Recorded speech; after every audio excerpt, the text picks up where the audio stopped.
Here, I must also mention our acting Foreign Secretary, Mr. Riyad Hamidullah, our additional Foreign Secretary, Mr. Nazrul Islam, and also our ambassador of Italy, and many other distinguished guests. Obviously, Jia Bhai, Nuria, and all our friends. Barn, without you guys, this event could not be happened.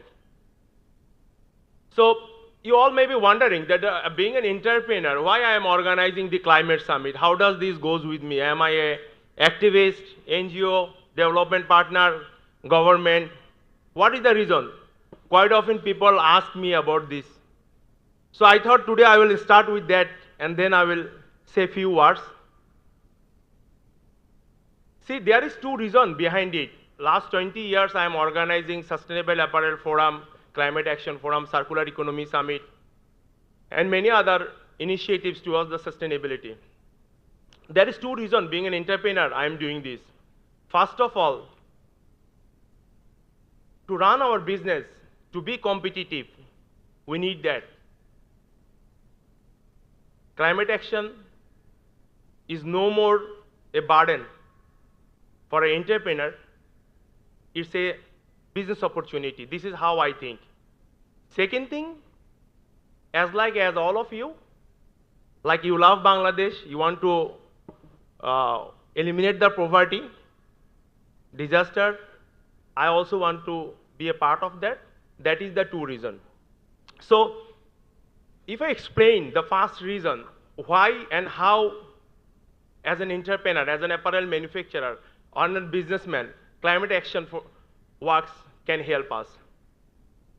See, in Bangladesh, we have apparel is one of the most important export earning. You all aware about that. Our 84% currency income, foreign currency is coming from one single industry, and that's apparel. And millions of people are depending on that. And we don't sell this product to Bangladesh. So we sell it to Europe, America, all these countries. And who is our clients? Our clients are all Western world. And the gentleman sitting in the chair, they will explain much more better when they will speak elaborately about these things. But if we want to export, we wanted to keep our export continue, this is the only way to go forward. We are not in that age anymore that cheap labor is a competitive advantage for Bangladesh. Ladies and gentlemen, you know the challenges what Bangladesh is facing. All of you here more aware than me. I don't want to repeat that. But I want to say one very precise and bold. If we are not, as an entrepreneur, not only apparel, is across all the industry, if we are not achieve the targets given by our clients, we will not able to sustain in the business. And then it comes about all these things, product diversity, business, and all these things you talk about, cheap labors, innovation, that comes to the second. So this is the reason.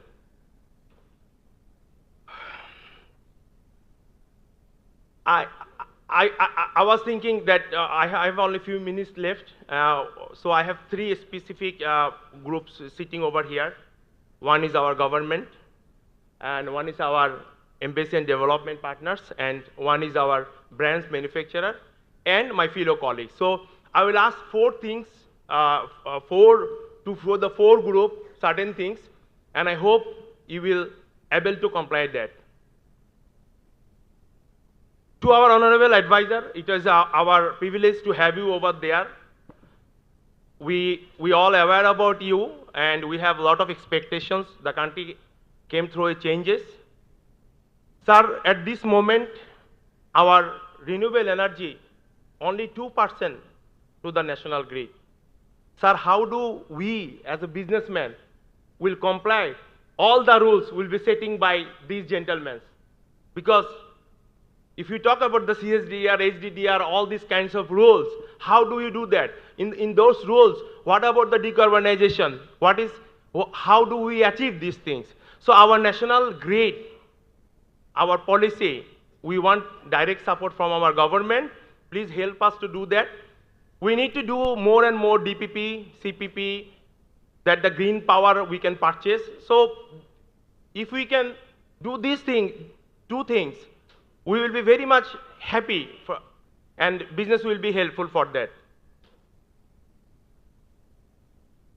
To our Honorable European Union Ambassador, our other delegates, German ambassador and other ambassadors in the room.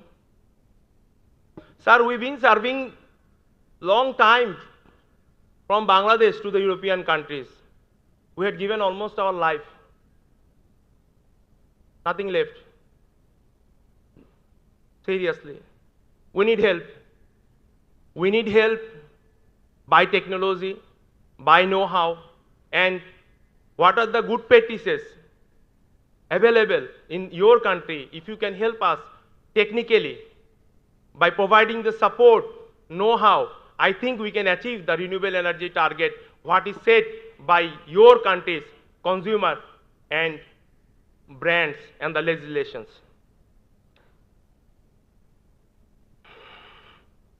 My third request will be to our brands and retailers. I can see a lot of brands and retailers sitting in this room, and we have more than 15,000 online registrations. I know all of you in Europe and America is listening there. See, you guys have set a lot of target.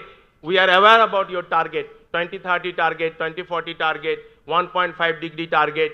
We all this target. I request you, please, when you are setting the target, also make us the part of your target setting. Quite often, we manufacturers are not the part of that process. We set a target, we need to achieve it. That will not happen, and that is the reason if we just see the target and vision set by 2030, many of the brands, they are far behind from the target. So to achieve the target, we the manufacturer need support from you. We need more and more collaboration. We need more and more shared responsibility. We need more and more training, technical support, and most important thing is, I will request, please sit with the manufacturer, talk with them, and understand how they can be part of your vision. One thing I would like to clear about it, we have many manufacturers sitting in this room. Everybody wants to be a part of your vision. No one is saying that they don't like to achieve your 1.5 degree target or SBT target or 30% emission reduction, all these targets. Everybody wants to do that. We all want to be part of it, but we need your support. Kindly come forward. That will be win-win for everyone.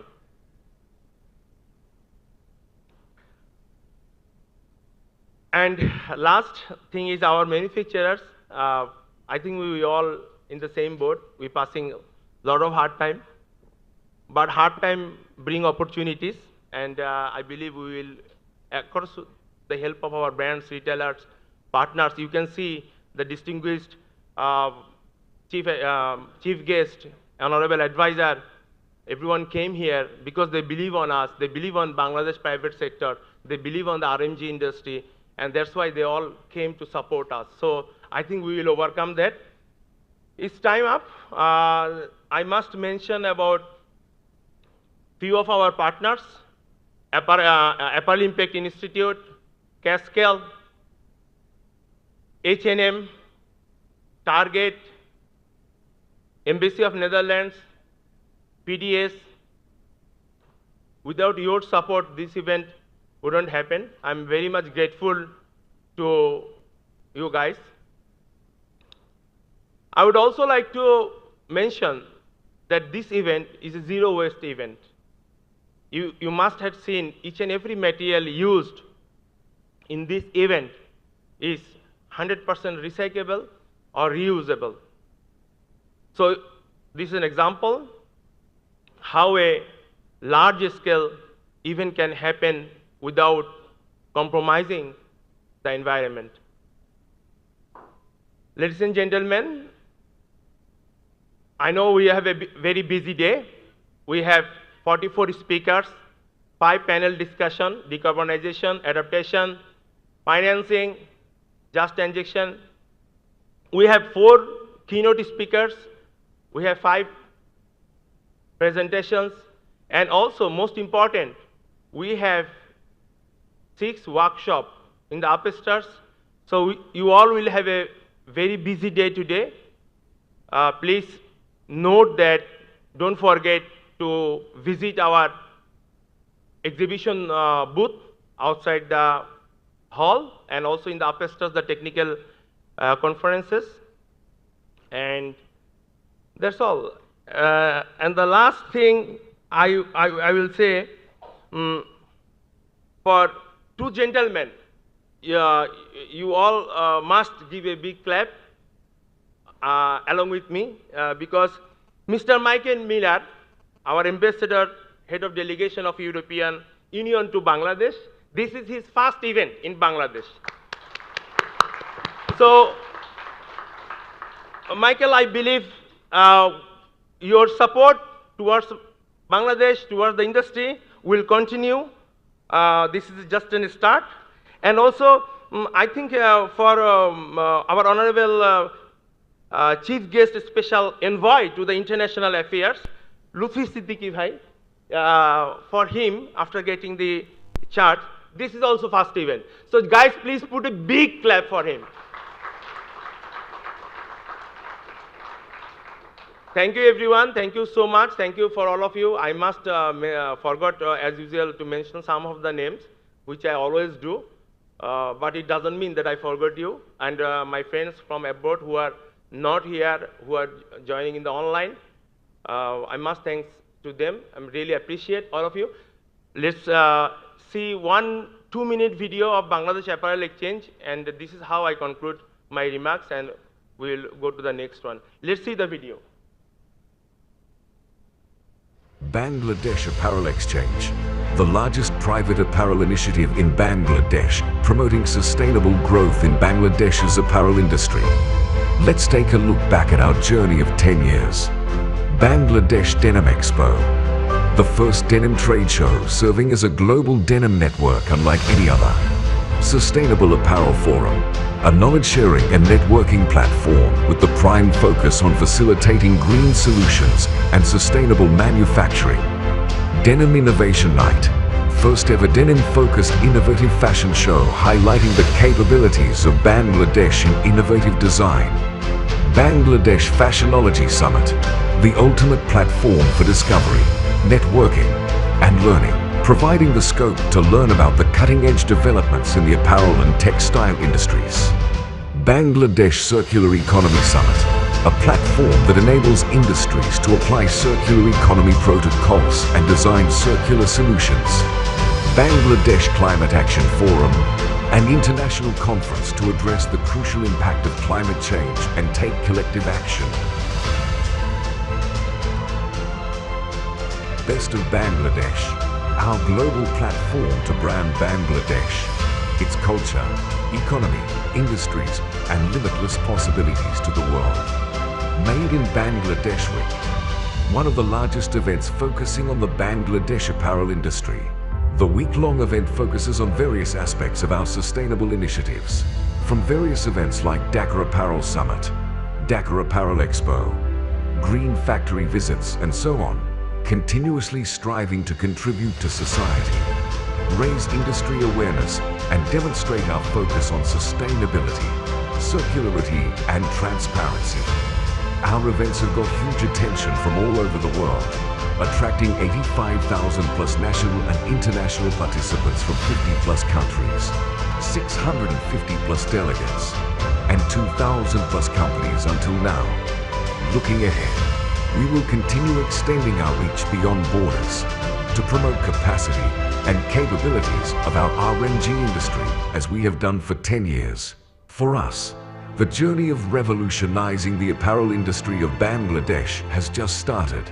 Join us and be part of the exciting future that we build together.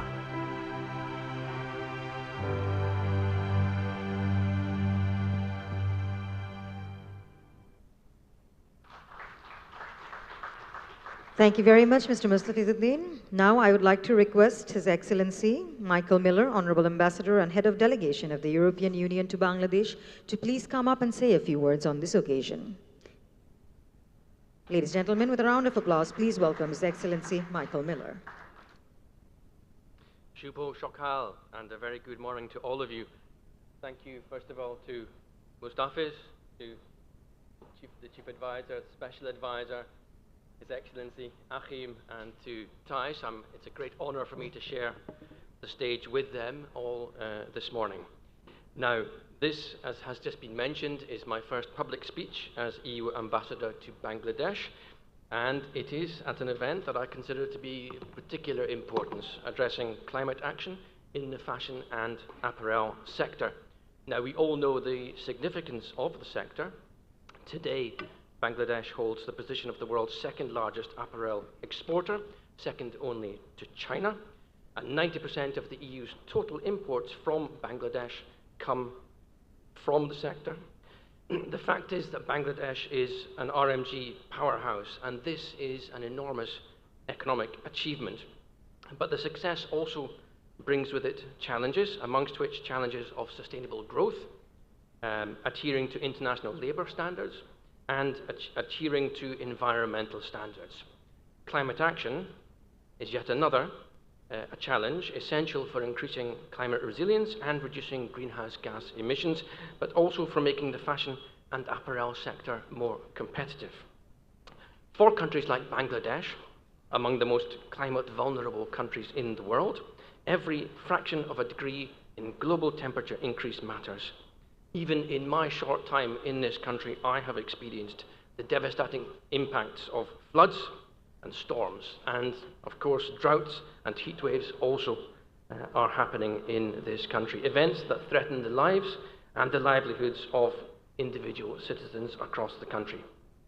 Now, my comment is that we have a shared obligation to act, and I want to recall that our leaderships have just returned from New York, where they have agreed a pact for the future to do just that, to tackle climate change. And what I want to say on behalf of the European Union is that for us, climate action will remain essential. It will remain at the heart of EU policy making as we enter the second von der Leyen Commission.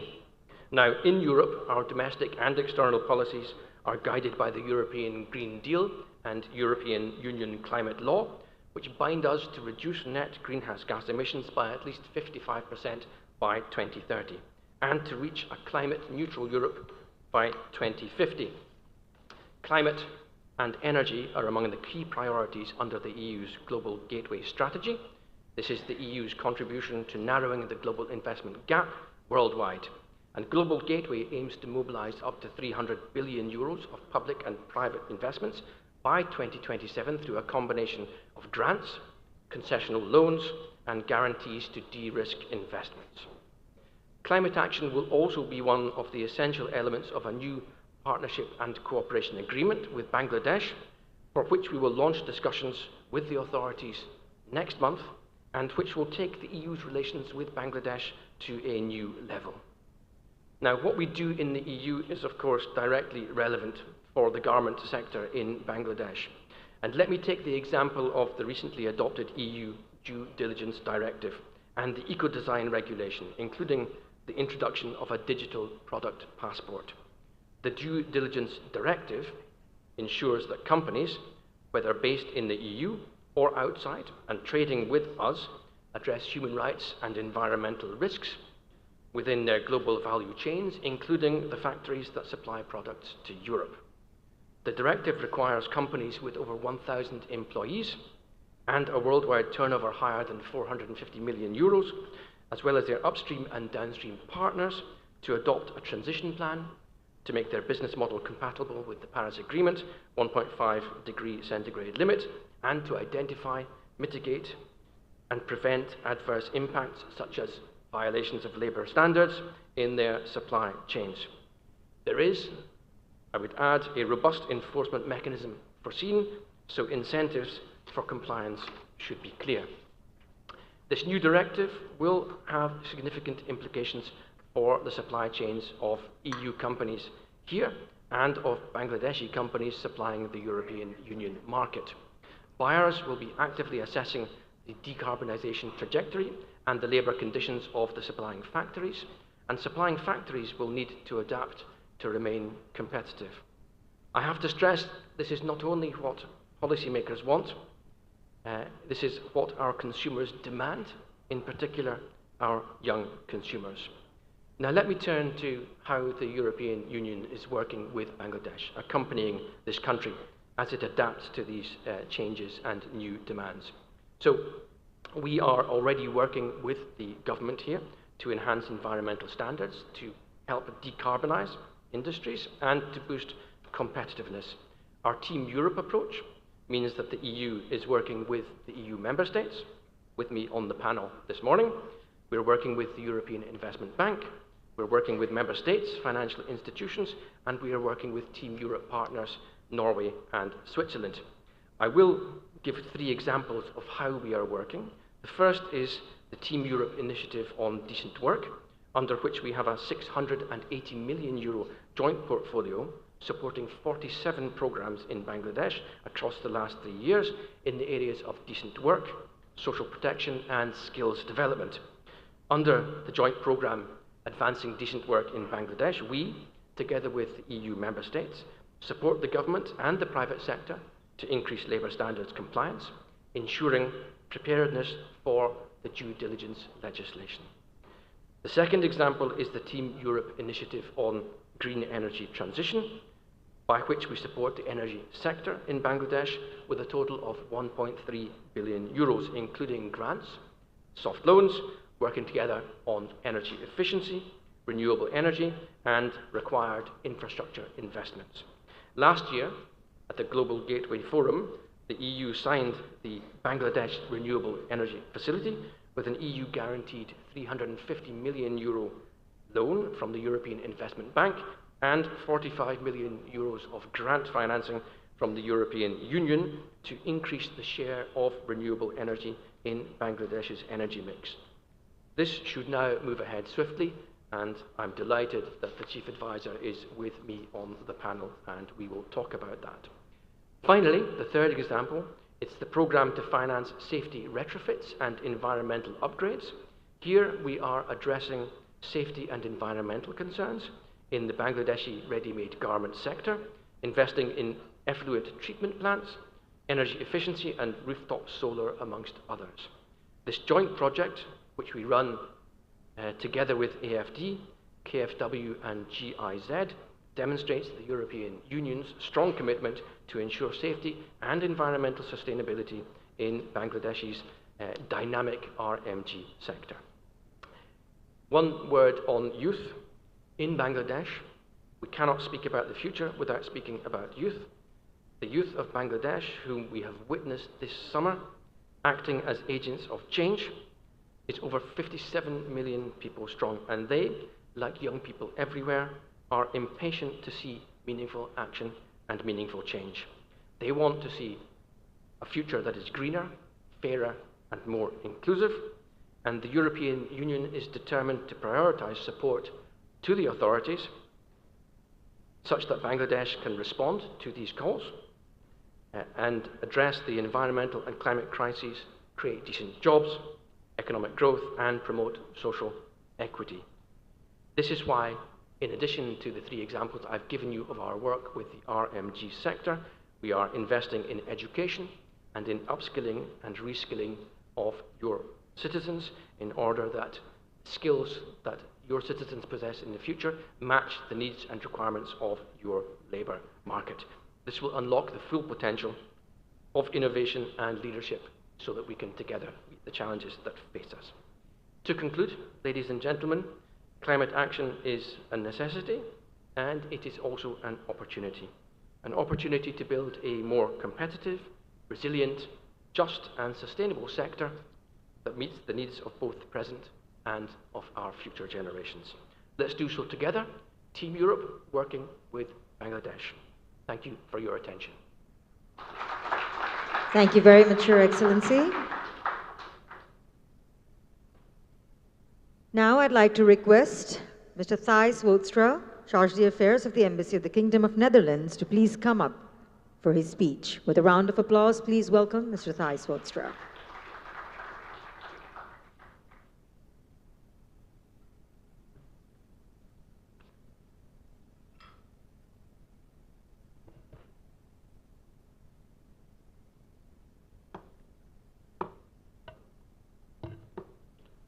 Sorry, the microphones are a bit in the way for my speech. And of course, I'm very happy to be here. Shubu Shukal, Shubu, Wassalamu alaikum, Namaskar. Welcome to you all, and especially welcome to our chief guest, Dr. Faisal Kabir Khan. Lutfi Sadeki, your first appearance. Thank you so much for being here. And my colleagues Michael Miller and His Excellency Achim Troster from the German Embassy, and last but not least, Mustafis, my good friend, being already on the forefront for several years in cleaning and innovating the garment industry. It is a great honor and pleasure to be with you in this morning, sharing the stage with brilliant and important people of this country. At the outset, I would like to convey my sincere thanks to the organizers of this timely event and look forward to closely interact with keynote speakers, eminent scholars, and panelists of several relevant stakeholders for sharing exciting ideas and practices in the garment industry and beyond. Bangladesh and the Netherlands. When you speak about Bangladesh, you speak about rivers. When you speak about the Netherlands, you speak about rivers and water. And we have a long history, Bangladesh and the Netherlands, in water cooperation and actually in climate adaptation. We have been working on improving local ecosystem by implementing integrated water resources management strategies along with climate smart and regenerative, wow, what a word, sorry. Regenerative agricultural practices, improving sustainable land use and water efficiency with small-scale irrigation infrastructure, introduction of saline-tolerant varieties for productive and resilient agriculture. The Netherlands has also been working as a knowledge partner with Bangladesh in water and agriculture sectors, providing capacity building support. It is worth to mention that the Netherlands follows the Youth at Heart principle, for instance, with our Orange Corner program and our youth engagement in climate action through our global program in Bangladesh. Climate actions are a priority for the Netherlands bilateral cooperation. We have been working with the government and private sector in the textiles and fashion industry, cooperating each other on sustainability and just transition as well. Climate changes already have adverse effects on the apparel industry. Climate-induced heat stress is hampering productivity of the country's main export sector, causing already a 2 to 2.5 loss in daily work hours. The Netherlands continues to address the adverse effect of climate change on workers together with other development partners by developing a sustainable employment injury scheme in the RMG sector. Climate change is a reality and the result of increased greenhouse gas emissions. The global textile industries are energy intensive and generate roughly more than 1.2 billion tons of carbon dioxide equivalent, nearly 10% of the world's greenhouse gas emissions. The garment industries are considered major contributors of greenhouse gases in Bangladesh, as the country relies, and Mustafis already allured to it, relies heavily on fossil fuel and has yet to embark upon a durable energy. Measures to address climate change remain inadequate, therefore working for circular textile, green energy transition and decarbonization of the apparel sector is a mandate of the day. The fashion industry needs to move from a moderate decarbonization trajectory to a more significant aggressive one. Considering the conditions, the Netherlands government is working with the government of Bangladesh and private sector more closely than ever. The Netherlands government has taken the initiative to support sustainable trading in line with the Dutch vision to become a circular economy by 2050. Comes with a holistic approach to strengthen bilateral cooperation, help business to expand and do business in Bangladesh to facilitate knowledge sharing between our countries. We have started working with the youth to empower young entrepreneurs to find solutions for post-production textile waste.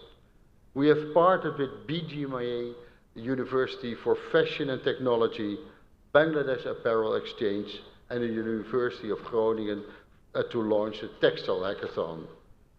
We are building on the legacy of our PACT project to continue to promote cleaner energy and cleaner production in the textile sector.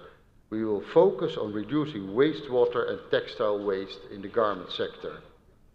We are working in cleaner production with the textile supply chain, in which 4 Dutch brands, through the Better Mill initiative, work together to reduce waste in garment. And actually you can hear more about this initiative in the side event during this afternoon.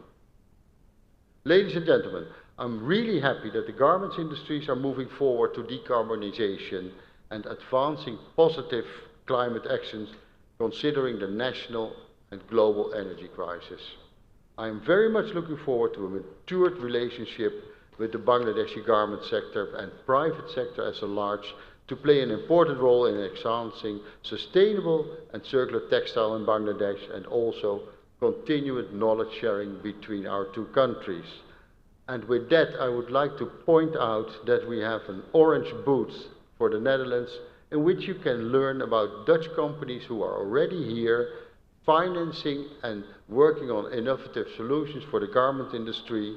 And you can also engage with young entrepreneurs financed through our Orange Corners program who are sharing their innovative ideas for the garment industry and beyond. So I hope this will be a day with knowledge sharing, innovative ideas and a better understanding of each other. I would wish you a very, very fruitful day. Dhanabat, thanks to you all. Thank you very much, Mr. Thijs Hoornstra. Now I'd like to request His Excellency Achim Trooster, Honorable Ambassador of the Federal Republic of Germany, to please come up and say a few words on this occasion. With a round of applause, please welcome His Excellency.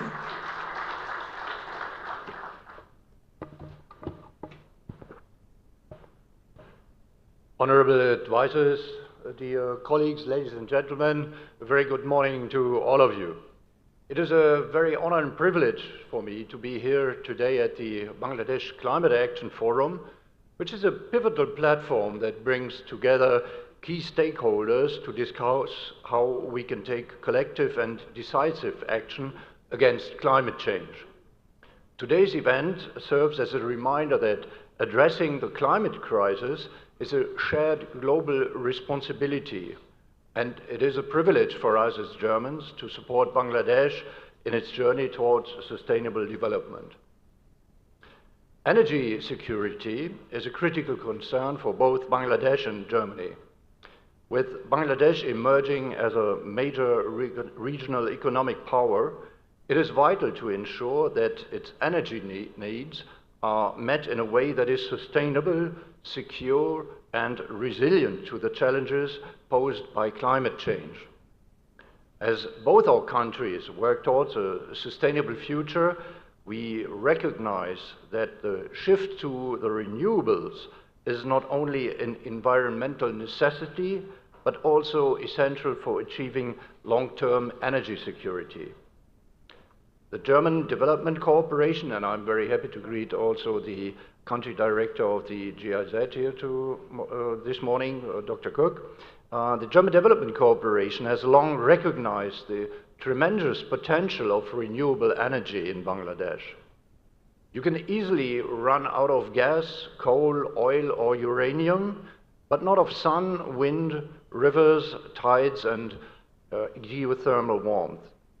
Bangladesh is endowed with renewable energy resources that, if fully harnessed, could lead the country to a future of green and secure energy.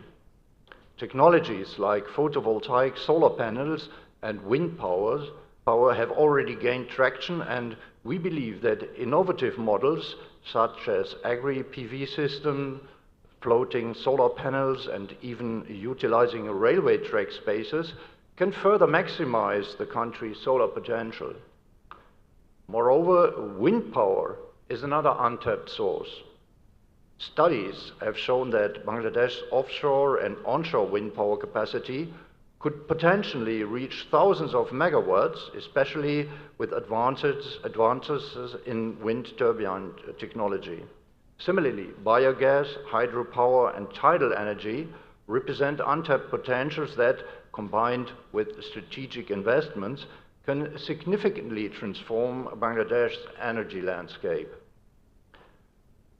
In our pursuit of energy security and climate resilience, we recognize the importance of addressing also social equity.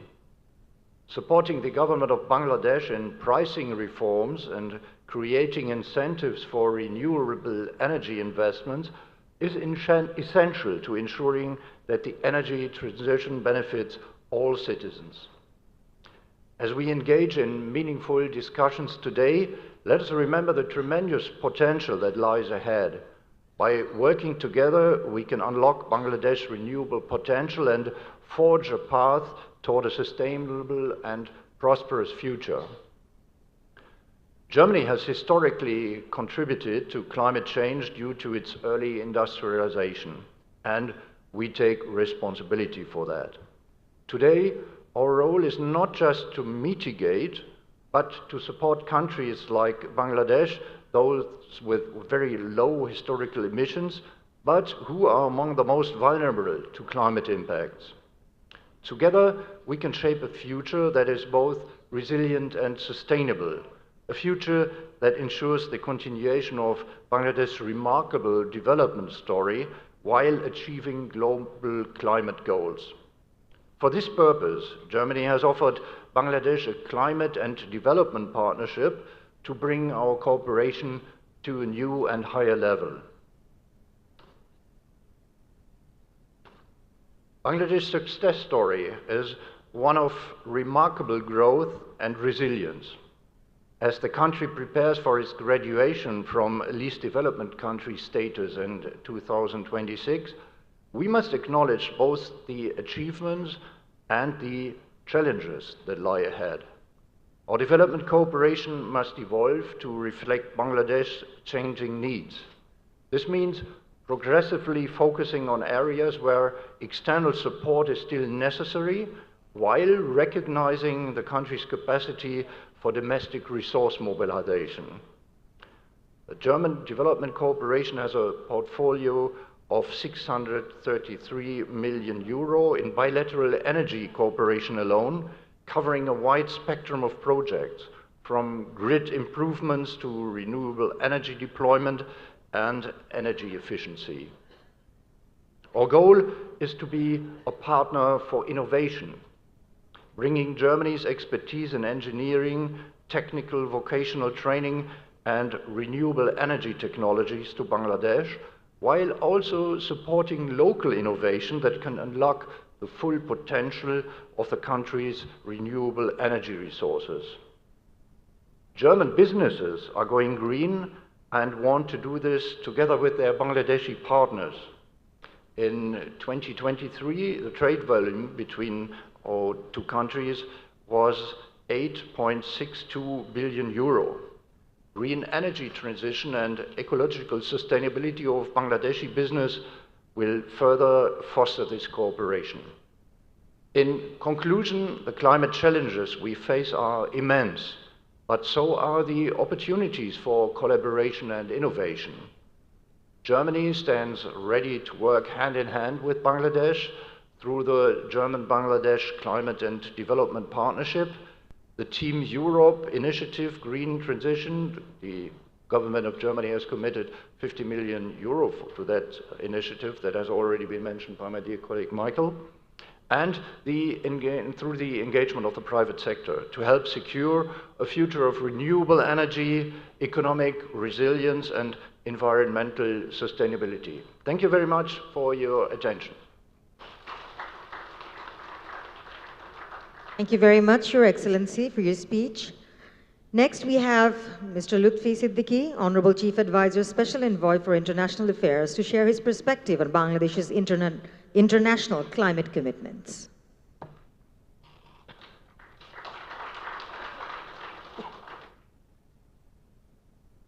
Thank you very much. Assalamu alaikum. Happy Durga Puja to my friends who are celebrating, and good morning, everyone. I think we were also expecting Ms. Rizwana Hassan here, so I guess she couldn't be here, and we've ended up with an all-male panel, which is less than ideal, but I guess it couldn't be helped. This is the first time that I'm meeting Mr. Mustafiz in person today, but the first time we got in touch with each other was in 2019. I was visiting from London, and I came across an article in the Daily Star. I didn't know who he was. I thought it was an extraordinary piece on sustainability.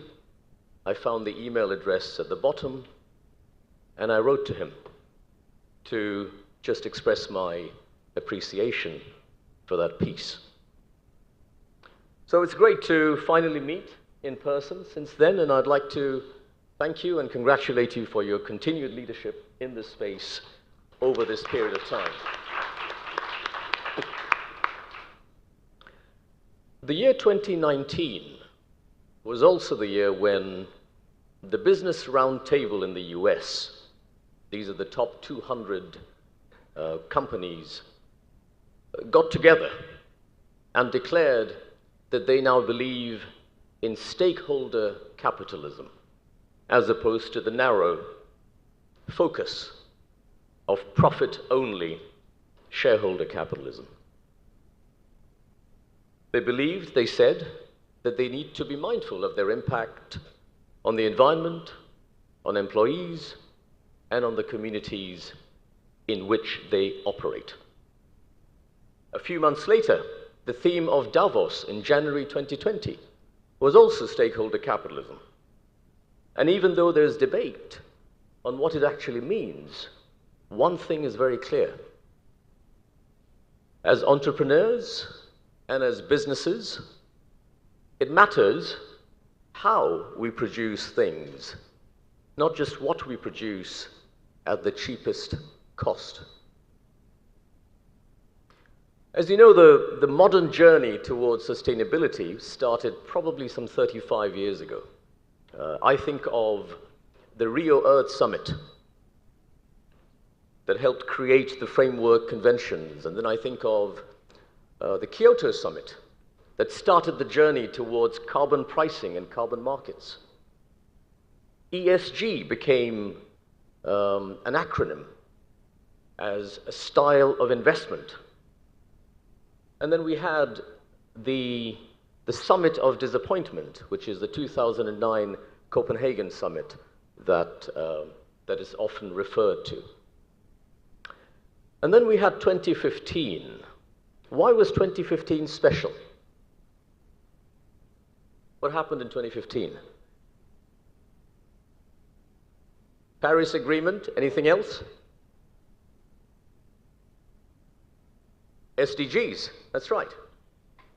2015 was the year when both the Paris Agreement and the SDGs were launched. And I was an investment banker at the time. I was in New York at the time when the SDGs were announced, and I remember it was special from my point of view because it was the first time that there was an explicit role of the private sector in the achievement of both Paris and SDGs. Remember the MDGs before that, the Millennium Development Goals? That was seen as something that NGOs and governments would look at. Not a lot of involvement from the private sector.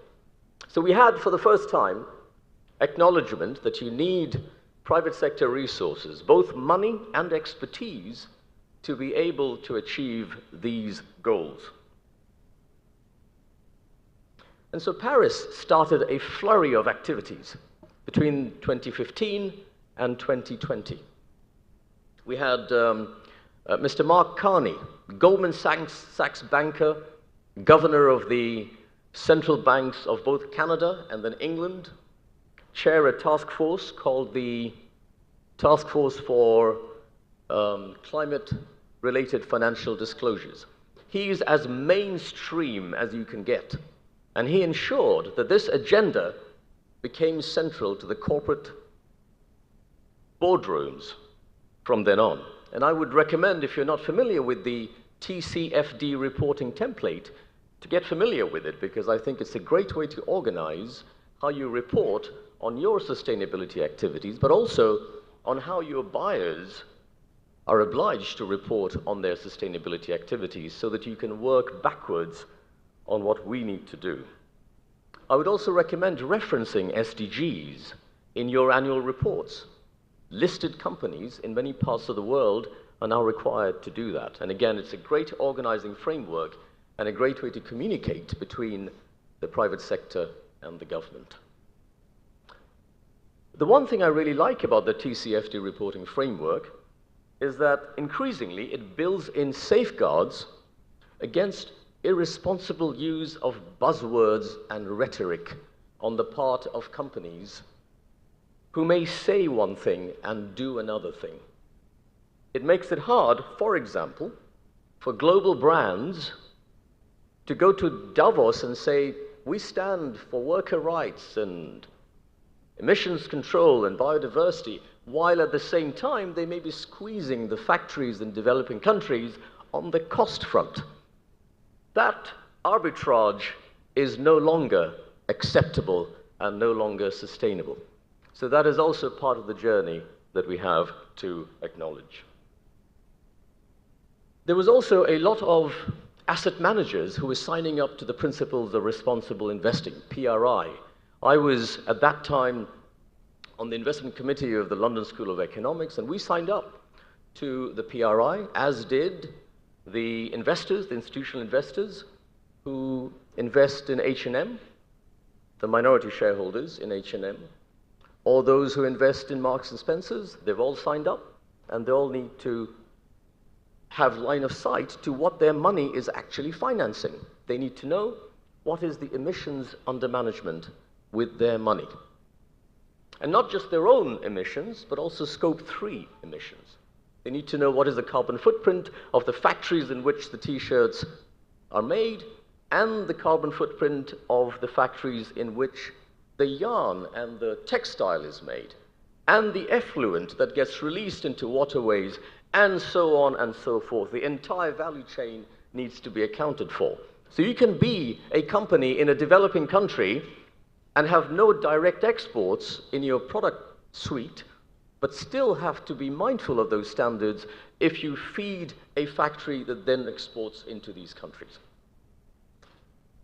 So the speed of change in this space is quite rapid, and this is transition risk. Climate transition risk is real business risk that I think we all need to be mindful of. And my recommendation is that we should not just treat it like a compliance issue, we should treat it as a proper business strategy issue, and not treat it as a compliance issue where we have to meet minimum standards, but perhaps use it as a business strategy issue where we can stand out for superior standards.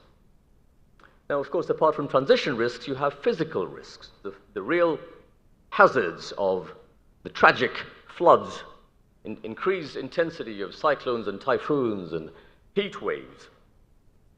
No matter how resilient our people are, we need institutional investment in building protection or adaptation structures. And then once the damage happens, we need funding from loss and damage structures. And there are innovative ways in which climate projects can be structured to bring in concessional finance and commercial finance, package them in a certain way so that you can bring in funding at scale. Now, lastly, it's not just about risks. I think the flip side of climate-related risks is the opportunities that they present for businesses. Climate-related actions, given the global backdrop that I just presented, they open up opportunities, new ways for which business can be competitive, and they open up new sources of international investment that we can tap. So my proposition is that as you accelerate and you double down on your journey of corporate sustainability and do better business, you have perfect alignment with the reforms agenda of the interim government. Make full use of that perfect alignment right now. Take the lead in reforming, in modernizing, in upgrading, in uplifting businesses, making businesses more responsible and impactful. And if you do that, I can assure you, you will find an unambiguous partner and supporter in government. Not just in terms of policies and practices, but we also have, and in terms of policies and practices, this is a journey that we'll be co-travelers, companions on together, but also we have a tremendously unique opportunity to harvest the diplomatic space that's opened up by the personal brand of our chief advisor. It's very hard to overestimate the power of that. And if I were you, I would be looking to make full use of that. And as he has made clear several times, as his special envoy, I'm your special envoy when it comes to issues that you'd like to take to the global companies and investors. So with that, I would like to bring this to, thank you. I guess this is a message I need to end now. Thank you.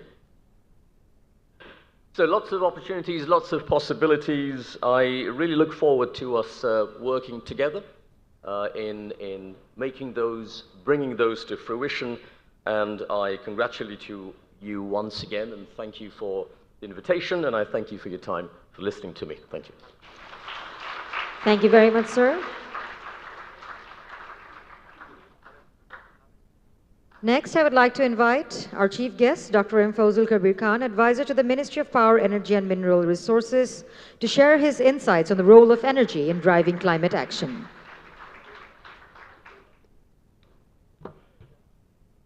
Bismillah ar-Rahman ar-Rahim.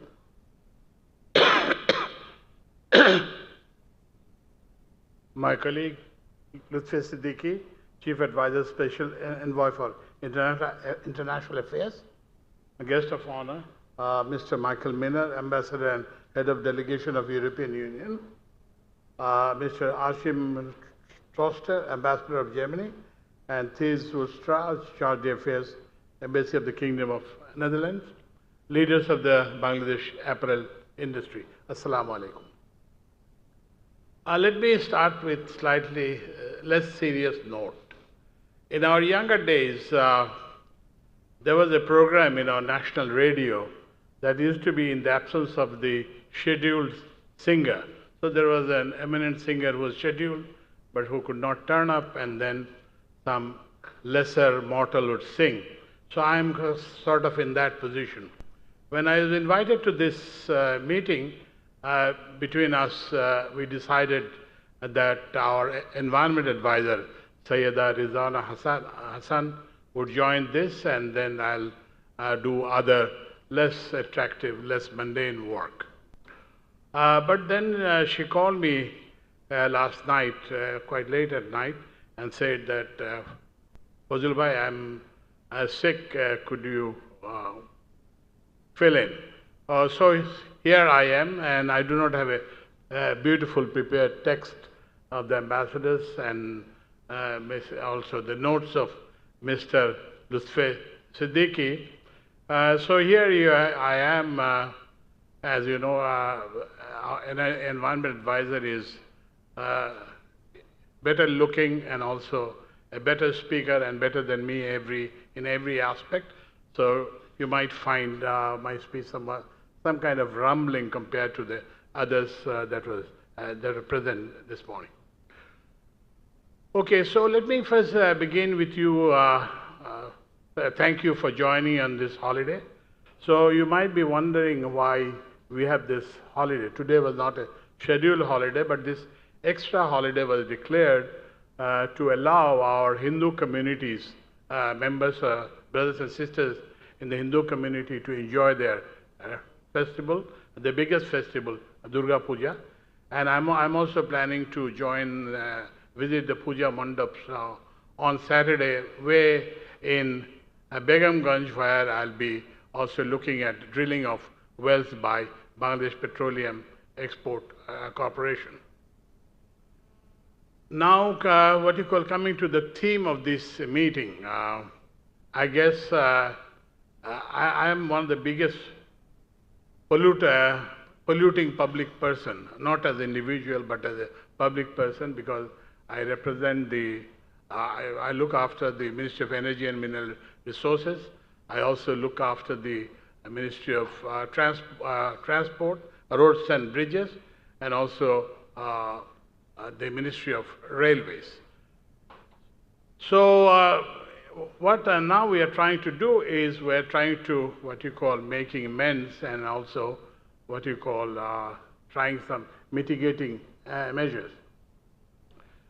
And the start that we are gradually moving, as somebody has mentioned, that our renewable energy penetration is very low, 2%.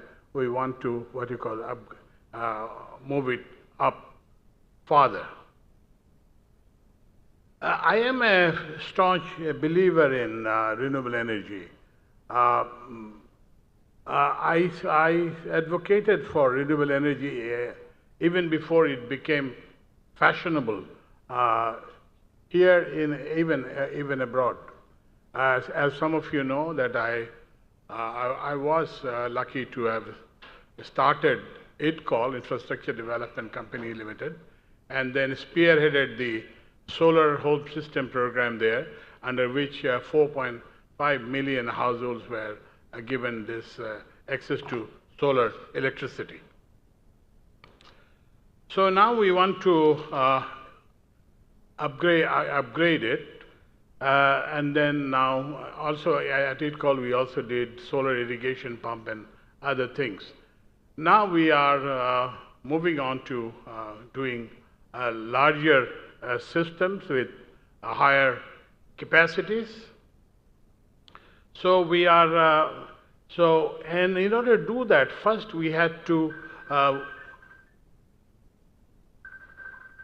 what is this? Is it my phone? No.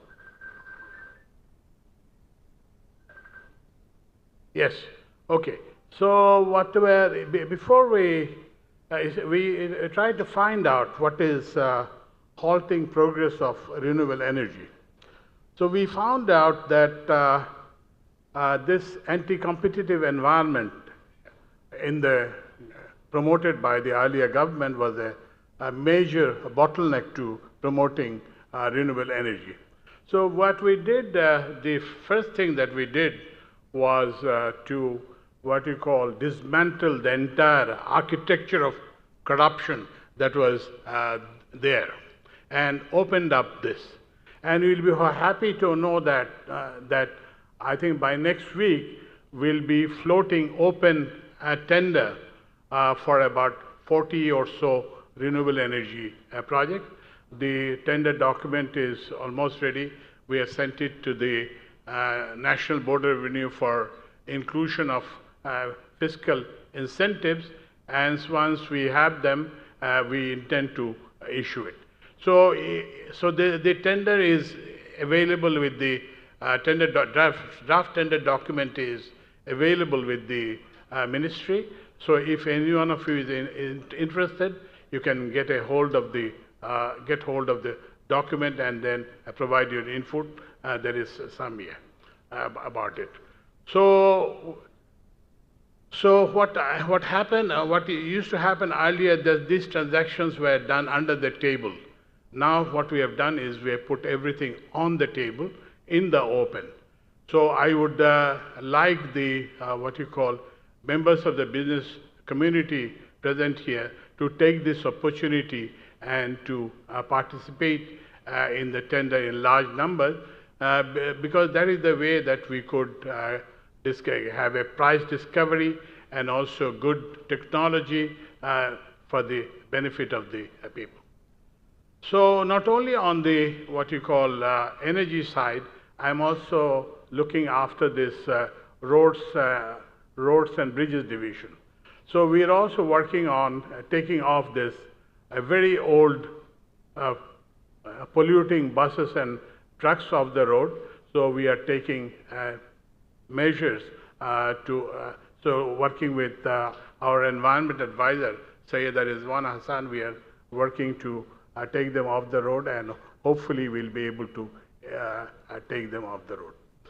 So as my colleague Lutfi Siddiqui has mentioned, that this is an interim government bent on reforms. We are not pursuing the path of business as usual, but taking a new road, and I hope you will join us in this journey and then take the country forward. Thank you very much. Thank you very much, sir. And now, moving to an exciting announcement, I'm pleased to invite our guests for the official launch of the report on benchmarking garment industry progress, past, present, and future.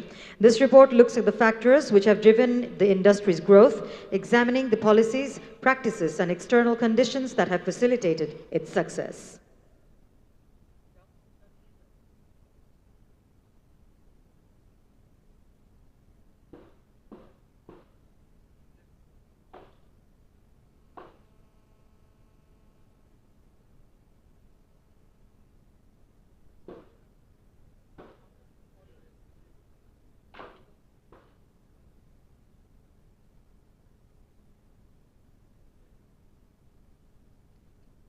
Requesting you to step a little forward for the photograph.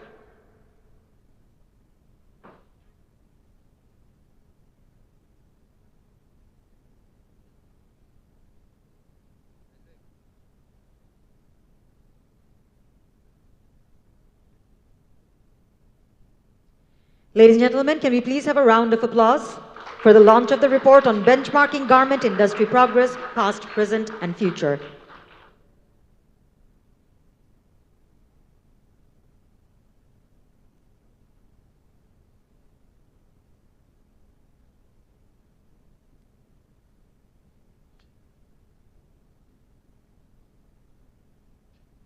Thanks to all our esteemed speakers for their valuable insights. Requesting you to please take your seats. I would also like to highlight the engineering workshop happening in Monlika Hall from 10 a.m. till 4 p.m., focusing on decarbonization and energy efficiency, led by experts from Grant Thornton, Bharat LLP, Nikum Bura Industrial Automation, Armstrong Fluid Technology, Jinko Solar, and Forbes Marshall.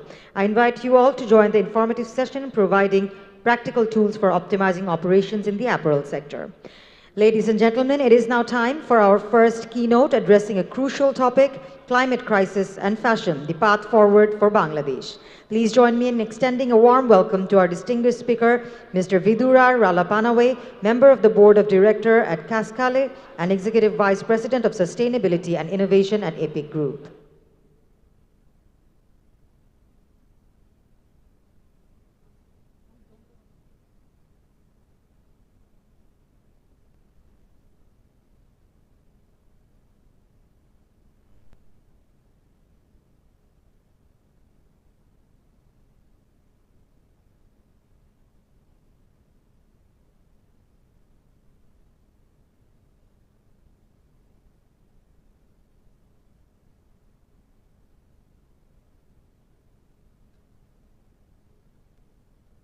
Ladies and gentlemen, please welcome on stage Mr. Vidura Ralapanawe, member of the Board of Directors at Kaskale and Executive Vice President of Sustainability and Innovation at EPIC Group. He will be giving a keynote address on the topic Climate Crisis and Fashion, the Path Forward for Bangladesh.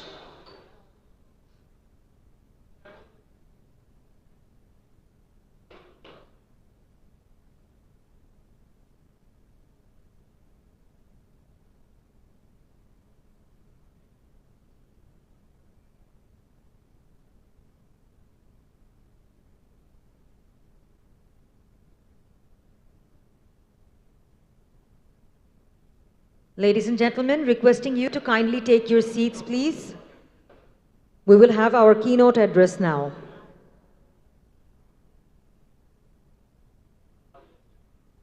সম্মানিত অতিথিবৃন্দ, আপনাদের সকলকে বসবার জন্য অনুরোধ করছি। আমরা আমাদের keynote address শুরু করব।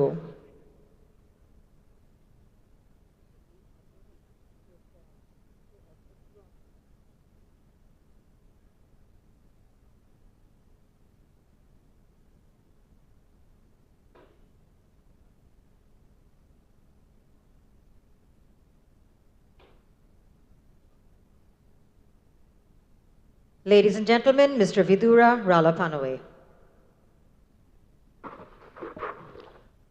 Good morning. May I please request you to sit down so that we can start the session?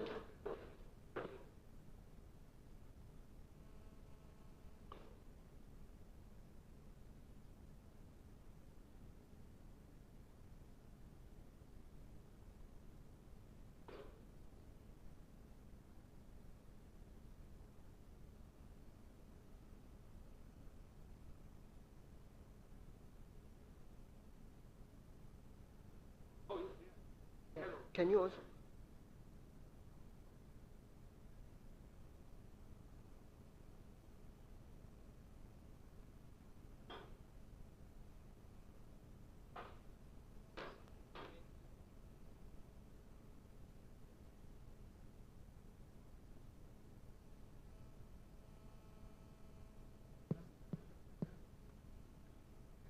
Ladies and gentlemen, I would like to once again request you to please take your seats so that our keynote speaker can start his session. Requesting all of you to kindly take your seats, please. And like in next 1 or 2, like few seconds it would be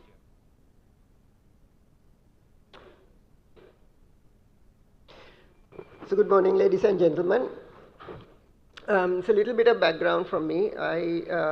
I've been working as apparel sustainability specialist probably for about 18 years by now. And when I started, the word apparel sustainability did not exist. But I came into this sector from a background of climate. So I'm going to talk a little bit about climate change, and also then pivot into talking about what we need to solve and perhaps how we need to solve this in the fashion sector. Of course, there are speakers coming after me who is going to be a little bit more technical than that, but let us start. So,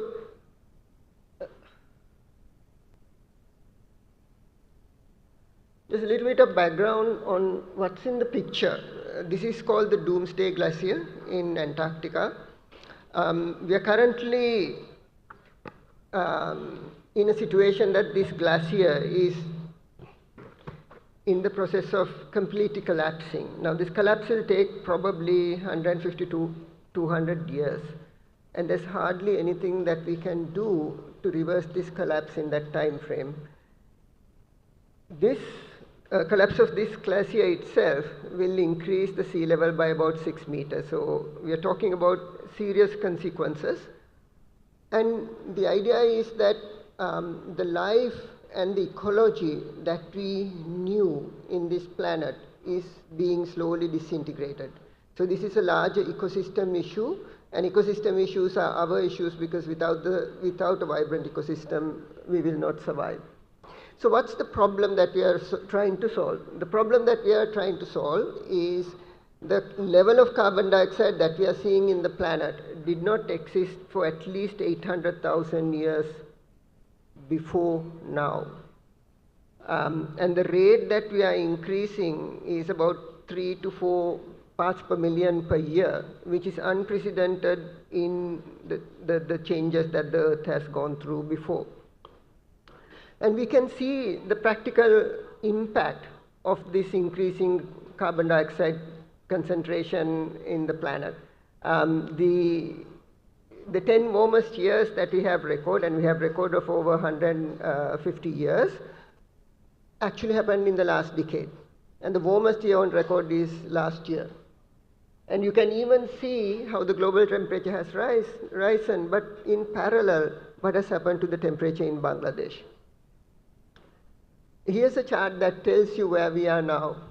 The yellow curve is what represented 2023, red curve is what represents 2024. Now, last year was an El Nino year, so we expected a temperature surge, but we actually expected the temperature to come down in 2024, but it has not come down. And this is the tropics, and this is what matters to us, because we are a tropical country. And a couple of degrees temperature change in a tropical country can be quite devastating both to its people as well as its ecosystem, especially for people if you happen to be in a high humid country like Bangladesh. So I put this slide. This is a picture of the Golden Gate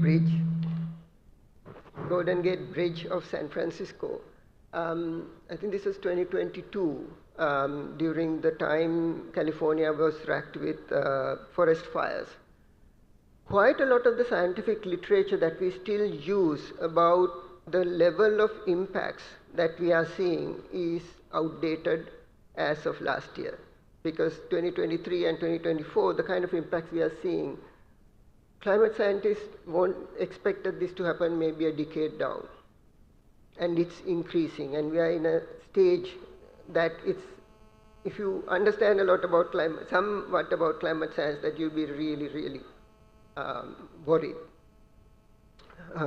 This we know, this is few months back in Bangladesh, where the cyclone Ramal and the floodwaters basically covered quite a large area of land and displacing about 6 million people. The challenge for Bangladesh is quite interesting because I had the fortune of actually taking a helicopter ride over Bangladesh. And what I saw was the separation between the land and water in Bangladesh is very tenuous. It's like a membrane. So the kind of impacts that we are getting from climate change is going to be much more devastating for Bangladesh than a lot of other countries. Sea level rise, of course, is one of the key challenges. Here you can see the historical sea level rise, and I think what is more worrying is the projections, because Bangladesh is a low-lying country. Sea level rise has two specific issues, because the inundation of salt water into the land will make land very difficult to, for agriculture. It will also create a huge amount of problem when a cyclone comes through, because the storm surge will go further in the country, and it will also increase the time that the flood water will actually recede. So this is a huge, huge risk. Now, what is the challenge with us? Bangladesh has been making very strong progress to come out of poverty, and its journey out of poverty will be so much more difficult with climate, because the money that you would rather spend on development, in education, in improving infrastructure will now go to bring back, pay for damages, rebuild infrastructure as opposed to building new infrastructure. So it kind of traps us in a poverty trap. So 2023 is when we say that it was the first year of climate breakdown, because this is where the temperature spikes happen in an unprecedented level, and you can see some of this. And in 2024, we are just repeating the pattern, even though the temperatures were supposed to come down. France going to 44 degrees, but what's interesting in Australia is Australia going to 41 degrees during the winter. And we saw the same thing in Latin America, we saw the same thing in South Africa. Here's a kind of an interesting picture. The first one is the April heat wave that Bangladesh, India, all the countries around it, Thailand went through, Myanmar, Burma. And the second picture is from Delhi, where the nighttime temperature went into 35. How does this impact our industry? Most factories in our country is not air conditioned. So and it's not designed for this type of extreme heat wave. And when the heat wave comes, it's making work difficult. It's making it very difficult for workers to work and produce. The second problem is what happens in the night. When the workers go home, even during the night time, because it doesn't cool, by the time they come back to work next day morning, they are under heat stress. And heat stress is very, very dangerous. It can lead to coma, it can lead to death. But think about the parents who are coming to work, even if we manage to do climate control in our factories. Think about the parents who have to leave their small children in this sweltering heat in their homes. So the kind of climate impact that we are having is a massive social issue, and that's a massive equity issue between the global north and the global south. This is an interesting picture. This picture is from Antarctica. Because the sea ice has because the glacier ice has melted, you have actually plants growing in Antarctica. This you can see how the sea surface temperature has increased. You have coral bleaching. And now you can see how the season, the reds represent actually increase in temperature, and you can see this huge patch across that's really, really bad. And what does it do? It supercharges hurricanes, typhoons, and cyclones. They're the same thing. This is Hurricane Milton, which it's a category, it became a category 5 and is now, right now, going through Florida. This is Hurricane Helen, it's again a category 5, went through Florida, North Carolina, Georgia, Kentucky, and created wide devastation. What is unique about both of these hurricanes is that the speed of intensification was very high. Within 24 hours, roughly, it moved from a tropical storm to category 5, the highest category cyclone. What does that do? It cannot, so it's very difficult for us to predict what is going to be the impact. We still haven't had this force hurricane coming to Bay of Bengal and to Bangladesh, but this is the type of impact that we need to plan for. And on the Latin American side, you want to look at Amazon forest, the largest forest system that we have in the world. This is the state now. It's burning because of forest fire, prolonged drought, and heat that comes out of climate change.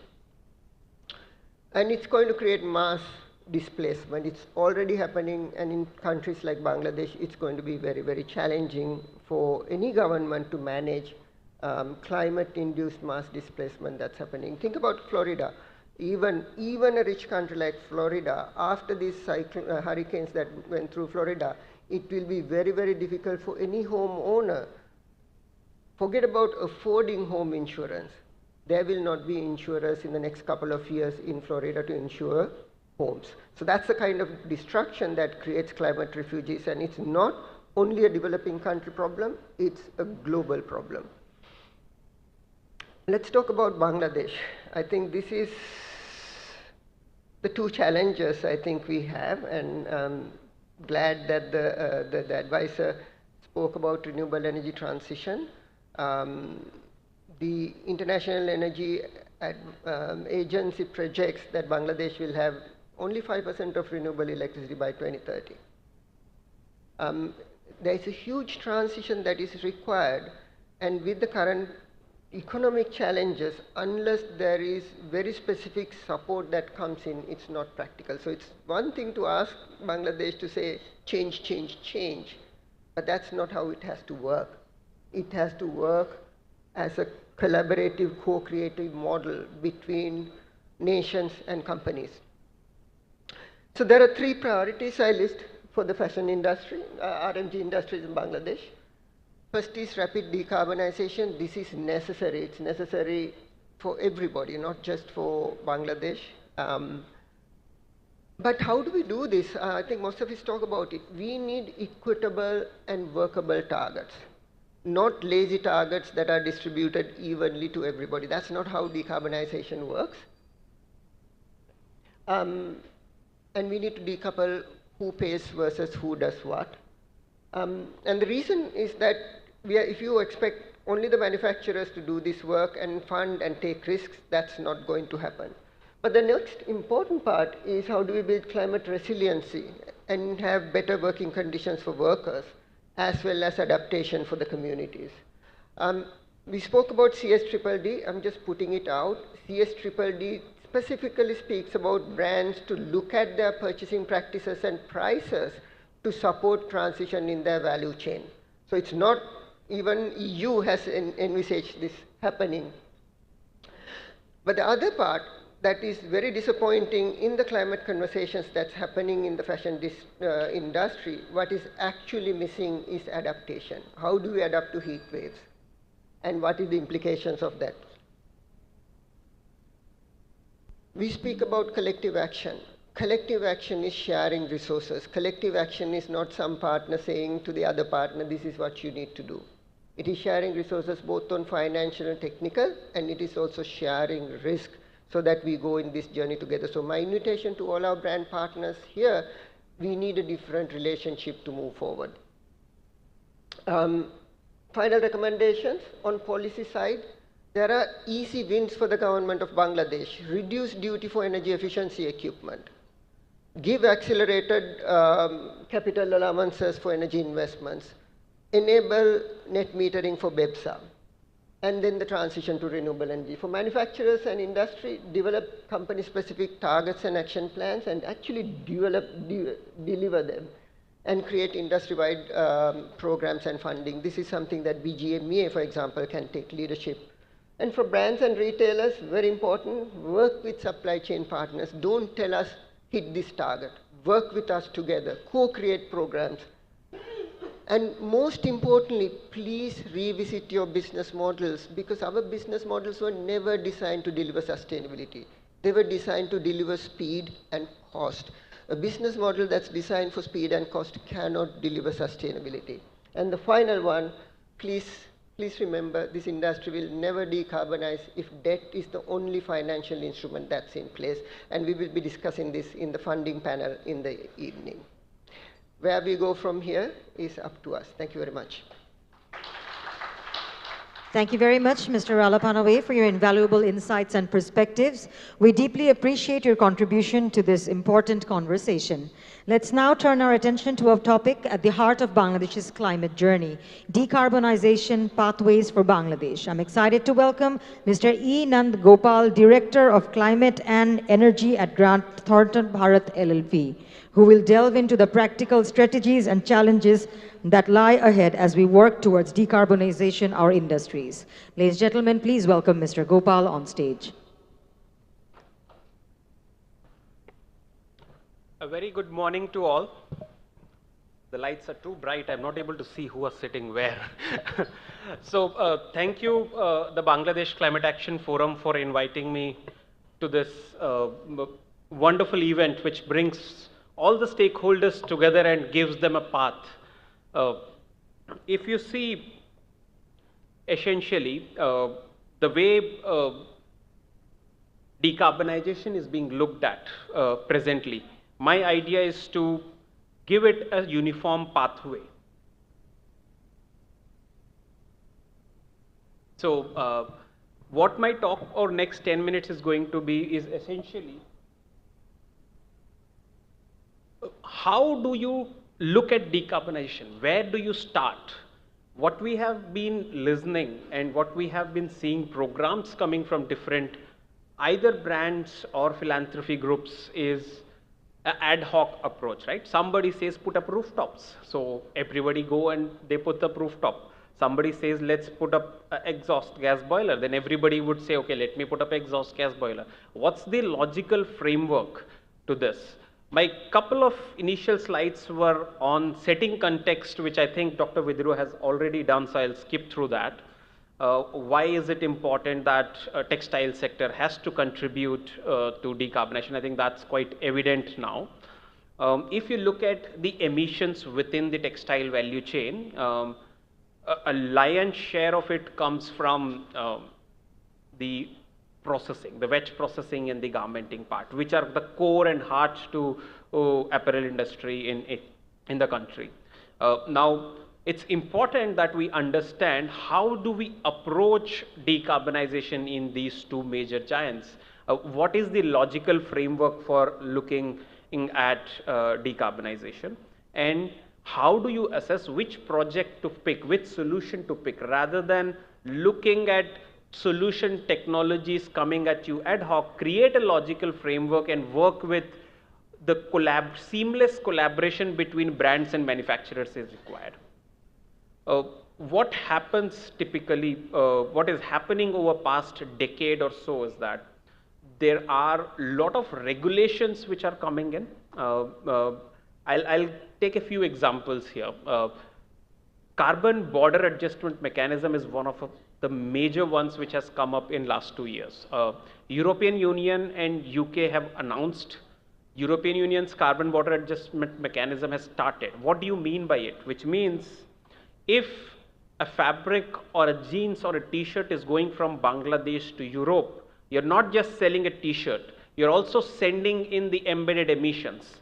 How much emissions did you emit? How much CO2 did you emit to generate, to produce this t-shirt or jeans? So they would account for it. There would be benchmarks. And if you're above the benchmarks, you'll have to pay, which is kind of a carbon tax. which is going to become a burden for the industry. So they'll have to decarbonize. And if I look at last stat, around 47% of the exports from Bangladesh is to UK and EU, which is a major concern. And there are other countries who are also looking in similar lines. So it's quite important that we look at regulations and work towards decarbonization. And as Dr. Vijra said, brands have started taking their own targets through initiatives like Science-Based Target Initiative, wherein they are looking at targets which have been logically designed when you look at a science-based target. However, those targets are to be achieved by the manufacturers. Were all the manufacturers involved in that decision making? I'm not sure. But they'll have to live with those targets, and it's quite important that as we now enter from a roadmap and a strategy journey to an implementation journey, both the parties, which is brands and manufacturers, go hand in hand. That's quite important, and that's the very evident from this slide. How do you go about your achieving the targets, right? Ideally, you should understand what's your baseline is, where do you stand, and with reference to that baseline, you do your scenario building, like this is the kind of growth the brand or the industry is going to see, and develop a business as usual curve, and then work towards what are the plausible solutions which could give you reduction in emissions, and then from there arrive at targets. However, in our case, we have been given a target. Now we'll have to work backwards and identify solutions in meeting those targets. Then how do we do that in a cost-effective manner and in a resource-effective manner is what we are going to see. This is what is something I call a carbon management hierarchy, where it gives you the width of the pyramid, inverted pyramid gives you how much of CO2 emissions are possible by a certain solution and how important it should be for you. If you look at the first step here is called avoid. And avoid means if you can reduce any processes or sub-processes, then that would avoid your requirement. Let's say if I consume 15 units of energy to produce 1 kg of fabric, can I look at my process and avoid certain sub-steps, or maybe look at a process optimization which would help me reduce 15 to say a 14 or a 13 or a 12. So that should be my first priority. How can I optimize my process by avoiding the energy requirement itself? Once I avoid my energy requirement and make my process the most efficient, the next step would be, now I have a process which is the best plausible process. Now within that process, how do I make the conversion of energy most efficient? Because you're using either natural gas or electricity, then you convert that to say a steam or electricity or compressed air and then use it. How do I make that conversion most efficient? That's the second logical step. Once I have done that, only then I look at renewables, because you need to bring down your system to an optimum energy and optimum energy emissions level. Then you look at renewables in a large way. In a small manner like rooftop, it can be looked at in an early phase, but when you're looking at renewables at scale, like use of biomass, there are plenty biomass available in the country. You can have boilers running on biomass. You can have gasifiers generating power using biomass. But if I do that to an inefficient system, then you are kind of ill-designing the entire system. So you have to first optimize, minimize, and then replace. So that's largely the framework. And lastly, you work towards offsets, which is like carbon capture or nature-based solutions. That takes you to net zero. Now I'm going to quickly introduce you to a concept called marginal abatement cost. And why this is important for you is, marginal abatement cost is something which gives you, marginal abatement cost curve is something which gives you what is the price paid by you to save 1 ton of CO2 over a lifetime. Let's say if you're installing a exhaust gas boiler, or you're replacing your old compressor and putting in a new compressor, or you are replacing your old jet dyeing machine, air dyeing machine with a jet dyeing machine where your energy consumption has come down. You have multiple options today, but you have finite resources. You can't pay for everything. How do I prioritize which one to take first? Not just on financial value. What we do is that we see where my paybacks is best, right? But along with payback, I also need to look at how much of CO2 saving is that going to give me? So that metric is nothing but marginal abatement cost, where you look at the entire cash flow of all the costs involved, which is your capex, your operational costs, discount them to a present value, and then you look at what are the savings possible through that solution. Is it generating certain revenue? Is there any salvage value? And then you apply that and you get a dollar per ton or a taka per ton value, which gives you for one solution what's the value like. Now, if you apply that in context for textile sector, what this graph gives you is that the width of each bar is the quantum of CO2 which it can save. So the entire length is the 100% of CO2, and width of each bar gives you how much CO2 can you save. And the height gives you what is the cost for that saving. So those which are negative, which are below the tandem, the axis, those are the solutions which would save you money. Even by going towards sustainability, there's a perception that you won't save, but here you're saving money. So that's process optimizations and energy efficiencies. The percentages gives you what's the percentage of GHG reduction, and the value like -40 is the overall saving potential.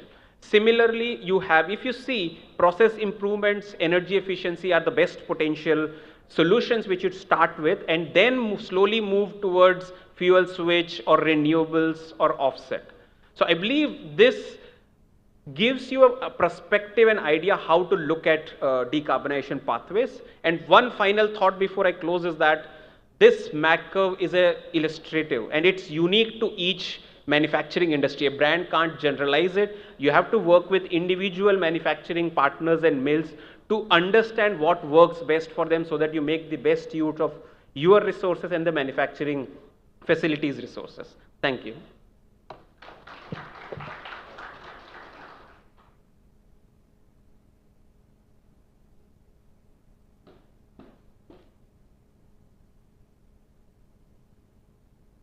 Thank you very much, Mr. Gopal, for sharing your deep expertise and practical vision. We will now move on to our first plenary session titled Unblocking Decarbonization Roadblocks. And for that, I would like to invite our esteemed panelists to the stage, requesting Mr. Siddiqui Zubair, expert on energy, environment, and climate change, ex-additional secretary and member, SREDA, Ministry of Power, Energy, and Mineral Resources, Government of the People's Republic of Bangladesh. To accompany him on stage, I'd like to request Mr. Abdullah Hil Rakib, Managing Director of Team Group and Senior Vice President of BGMEA, Mr. Shujat Ali, Senior Managing Director, Sourcing and PSQA, Target Sourcing Services, Bangladesh and Pakistan, Ms. Lisa Frost, Climate Programs Director, Apparel Impact Institute, and Mr. Faisal Rabbi, Energy Specialist, World Bank. Requesting all of you to kindly come on stage and take your seats, please.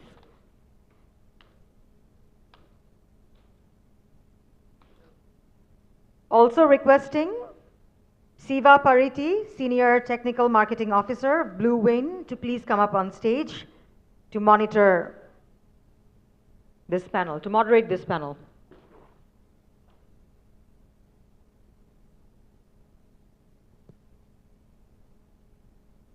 Hello. First of all, good morning, till not afternoon. And I have with me around the whole gamut. I can see that there is a funder, there is a brand, there are manufacturing association and government agencies, and we have a implementation partner. So to start with, to set the issue, we know what needs to be done. In the morning, we have been listening to why, what. The how is not yet done. And Now we are not going to talk about how as well. We are going to talk about how to make it faster, how to make it at scale, because how to make it implementing it, and what are the possible roadblocks which we are looking at. The roadblocks are identified. We have been doing this for a long time now. And 2027, if we don't do anything, 2030 is almost there. So now I think what we wanted to spend around a half an hour is to understand how effectively to understand the roadblocks first. So if you understand the problem, then the problem is not a problem. So what is the roadblock and how we are going to act on it? So I think this is what is the major point. Without wasting time, I would like to put my points to all the panelists, because I have the esteemed guests here who are having been doing things and into the facts. So therefore I can go deep into the requirements directly. To start with, Lisa, I will start with you. Ladies first. I think you are the first panelist today. We know AII for a long time, and in fact it is here in the AII has initiated the CBD program, the launch of CSP, everything here. So Bangladesh has been the first starting point for almost AII's programs. And you have introduced lot of programs already in Bangladesh, and you have some experience on that. We are only talking about roadblocks, so I will not talk about what you achieved. That's going to come later. But I would say, in this sector, how the international organizations like you are helping to overcome the challenges of the factories. Because firstly, we are looking at the targets, and then they're also aligned with the targets, and then you must have seen that what you want to achieve, are you able to achieve? There is a big gap, because the predicted target reductions to actual target reductions there is a gap still. So what are your major challenges, and how are you planning to achieve the reductions? Okay, thank you, Dr. Shiva. Yeah, to your point, the first step is establishing the targets. So it's key for the manufacturers to identify what their current situation is. First, let's establish the baseline, and then what is the target they're looking to achieve. So we support that as one of our programs in terms of establishing what the potential reductions in GHG emissions can be. And then with that, there is an action plan.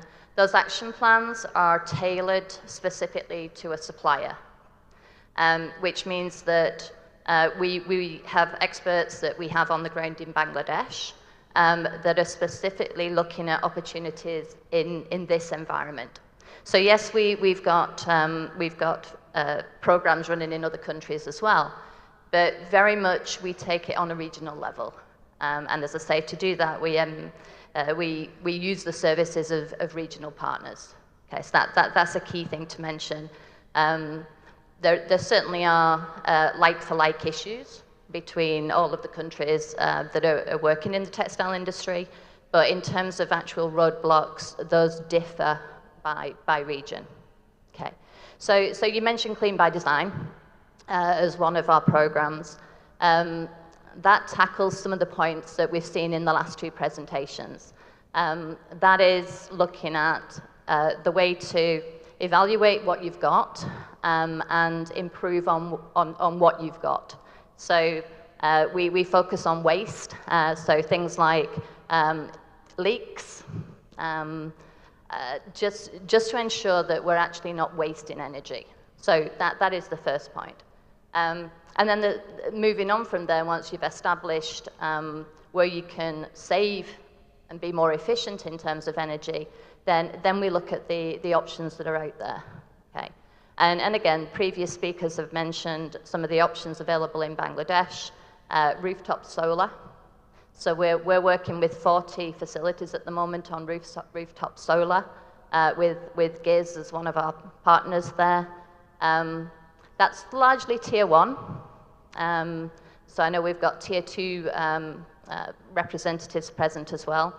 And I think from a rooftop solar point of view, that's not necessarily a good solution for tier 2, but it's certainly proving to be a useful solution for our tier 1. On top of that, then definitely renewables.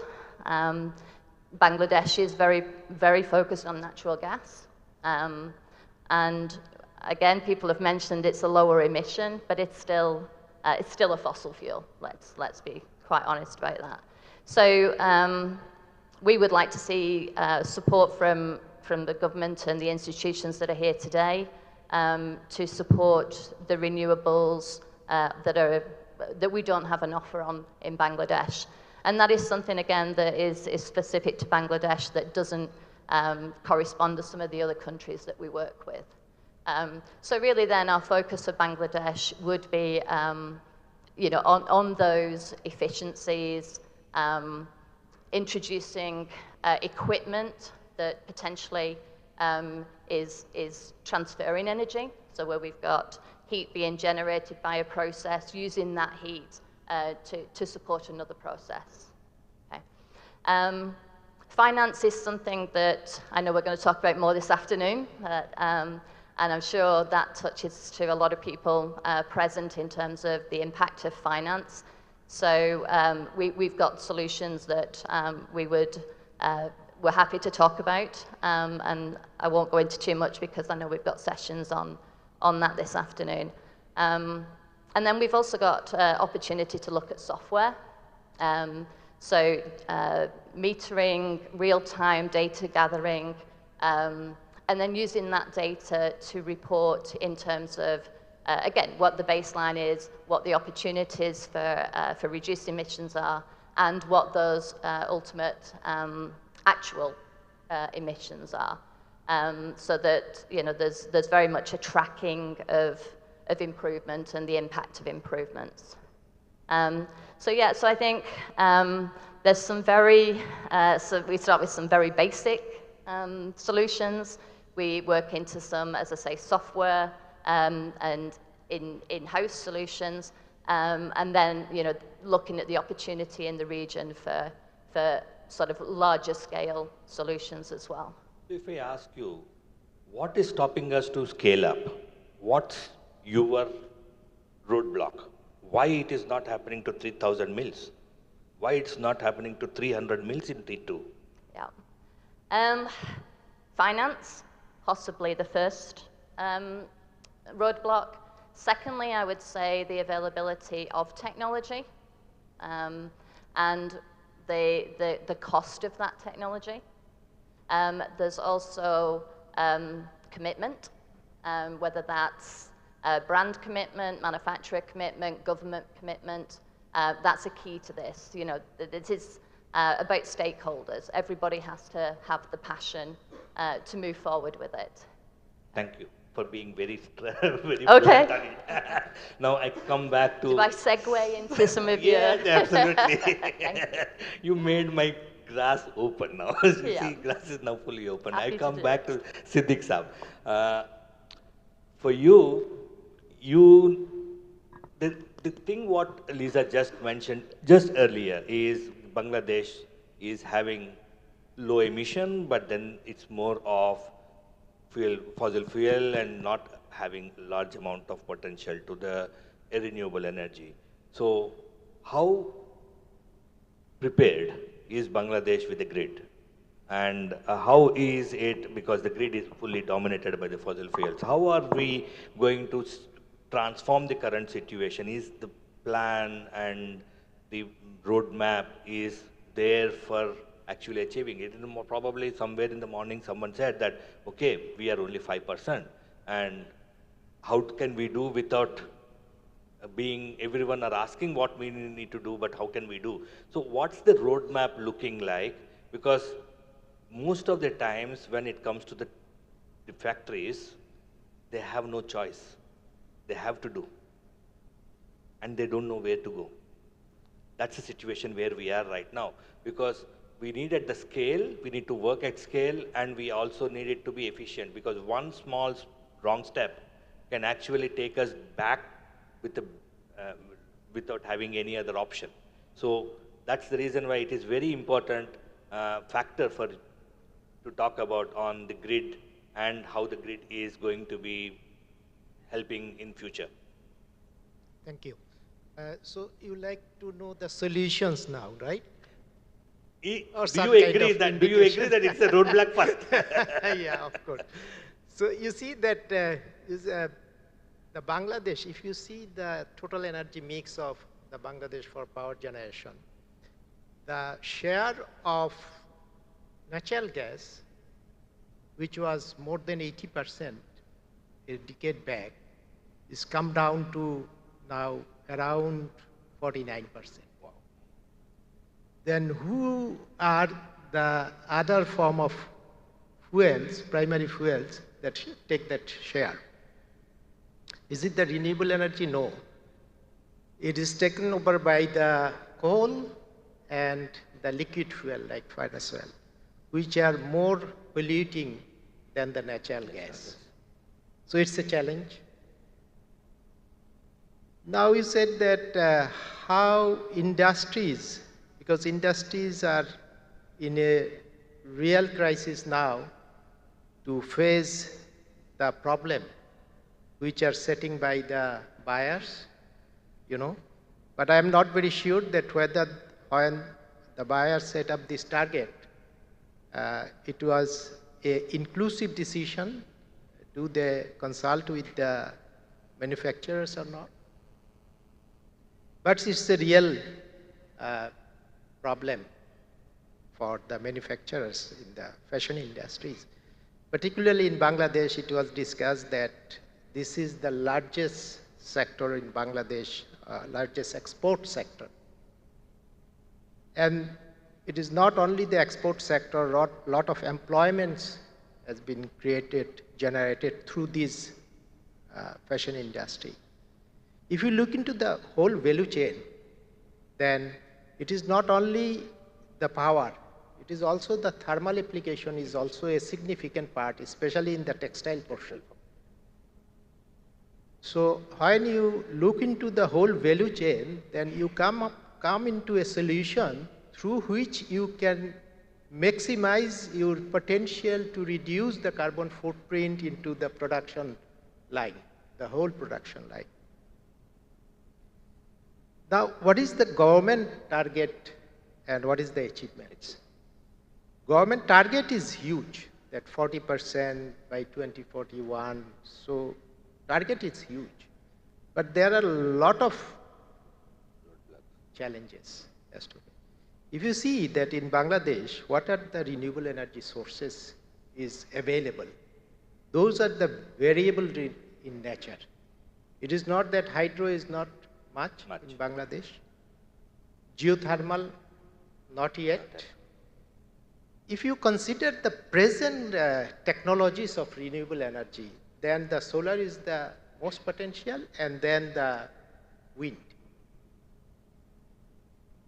Now for solar, that is again the solar PV, not the concentrated solar or something like that, because Bangladesh do not have that much of solar resources. So Bangladesh need to move very carefully to maximize the solar PV development in Bangladesh. Because Bangladesh is a tiny landmass with huge population. Our food security is the most important part of to take care of. So we have to look into the other technologies of the solar, like floating solar, not the land-based solar only, or agri-solar, solar rooftop, So these sort of things government is looking for. Of course, government has a roadmap. Government has a roadmap for renewable energy. Government is going to revise the renewable energy policy. Hopefully, by the end of next month, it will be approved, where all form of technologies of renewable energy, biogas, biomass, the wind, solar, will be taken care of through that policy. But there are few challenges for promotion of solar as well as the wind and other form of renewable energy in Bangladesh. One is the technology is not readily available in the country, and the trained manpower is not also sufficient for going to the floating solar and the other things. Rooftop solar, it is okay. Land-based solar, not much expertise. Only few people are there who can design and implement the project. But for if I come to the industry, then the major problem is that renewable energy technology needs the upfront cost is very high.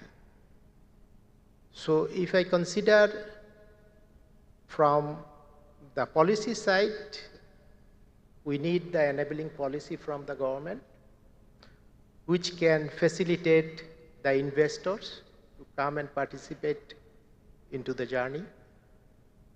And if we said that industry should come forward, but you know that if you consider the apparel industries or fashion industries, they do not have that much time and expertise to concentrate on promotion of renewable energy, because they are in for their own businesses.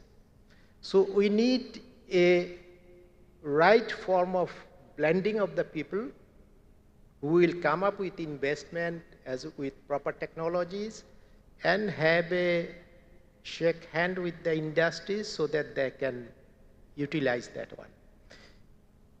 If I narrow down my discussion into the industry context, especially the fashion industry context, then government is in discussion with the industries to prepare we call it the corporate PPA, by which that industries can get access to the renewable energy benefit in their production.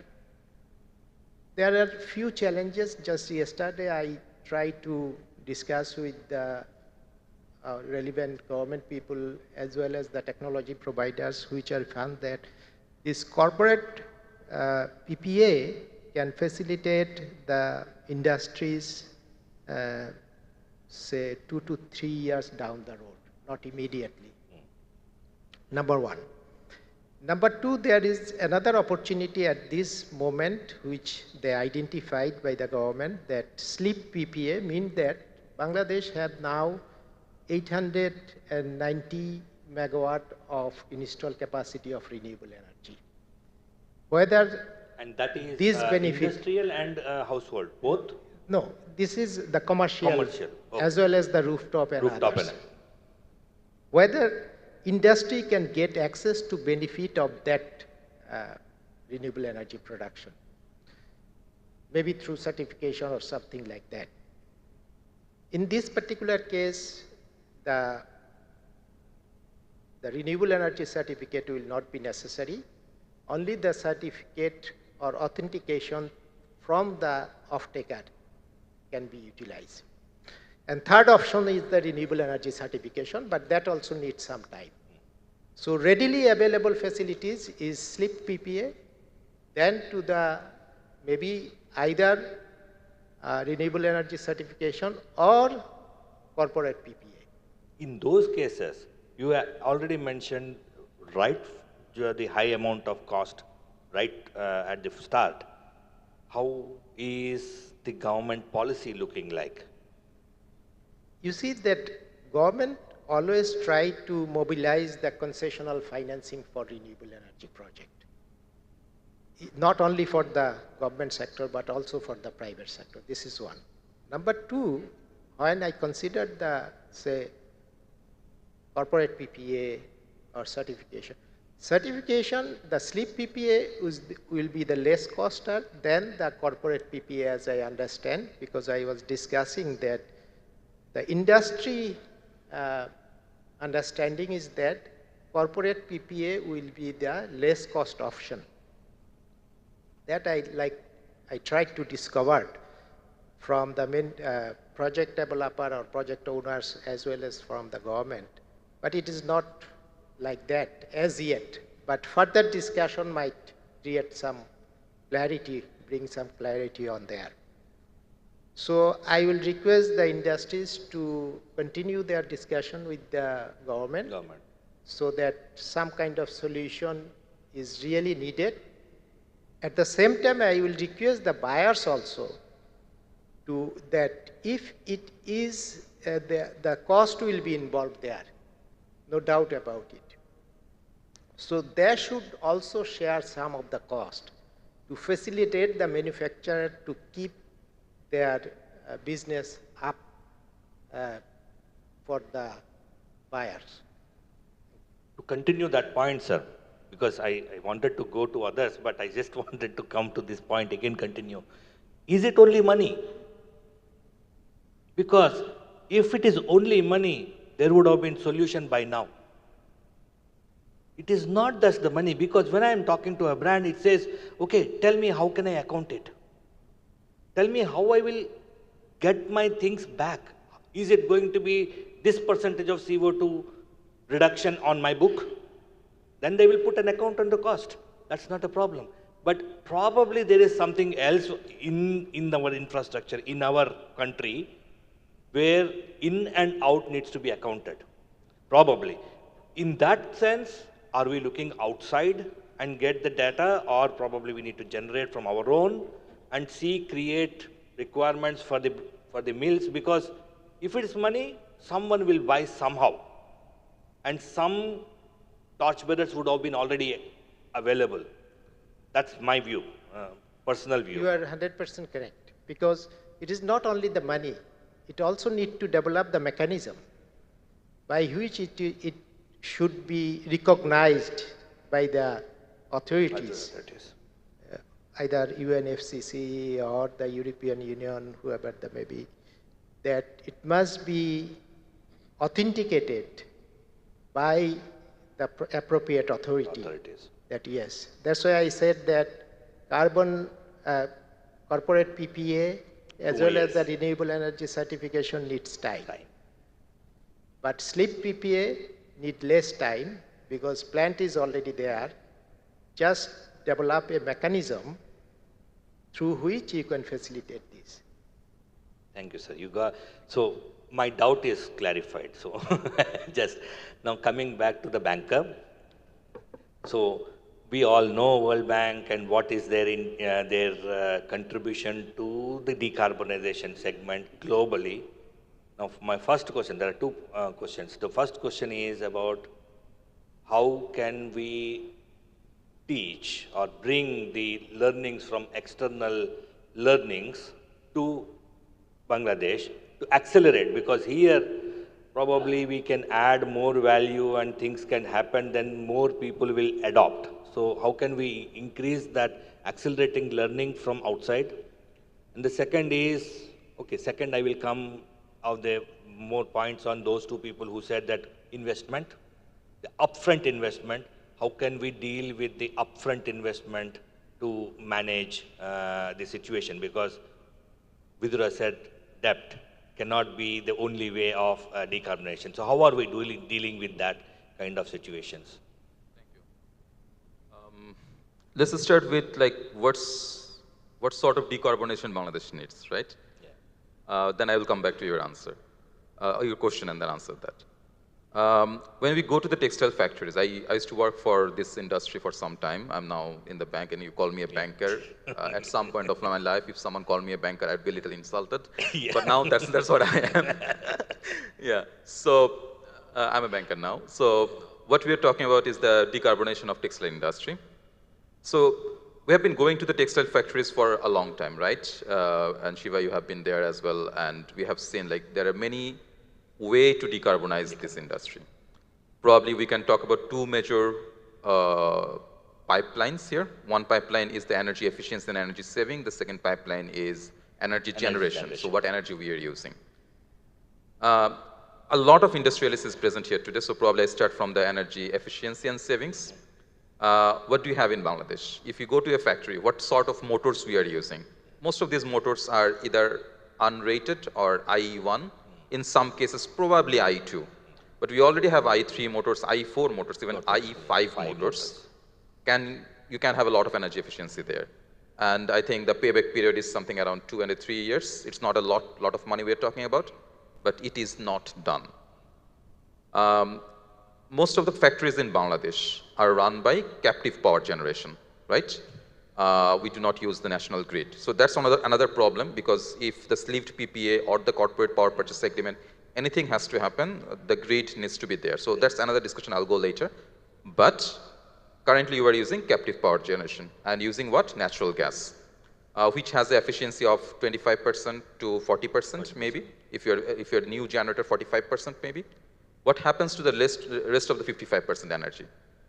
This is basically wasted as heat energy. If you talk to any other part of the world, even India, in other part where there is a gas generator, they probably are using exhaust gas boilers. They probably are using the chillers and stuff like that, and using this rest of the energy, waste energy, and using it. So making the maximum use of the natural gas that you are using. But in Bangladesh, I think maximum I probably have 30% to 40% cases where we have these EGBs or exhaust gas chillers installed. Otherwise, we don't. So just imagine the government right now is struggling a lot to pay for the fuel that they are importing. A lot of that is liquefied natural gas. And we are basically wasting 60% of it. So the country is losing foreign currency, the factories are losing money. One of my colleagues in H&M one day once told me that every time we go into a factory, we feel like dollars are blowing out of places. Yes.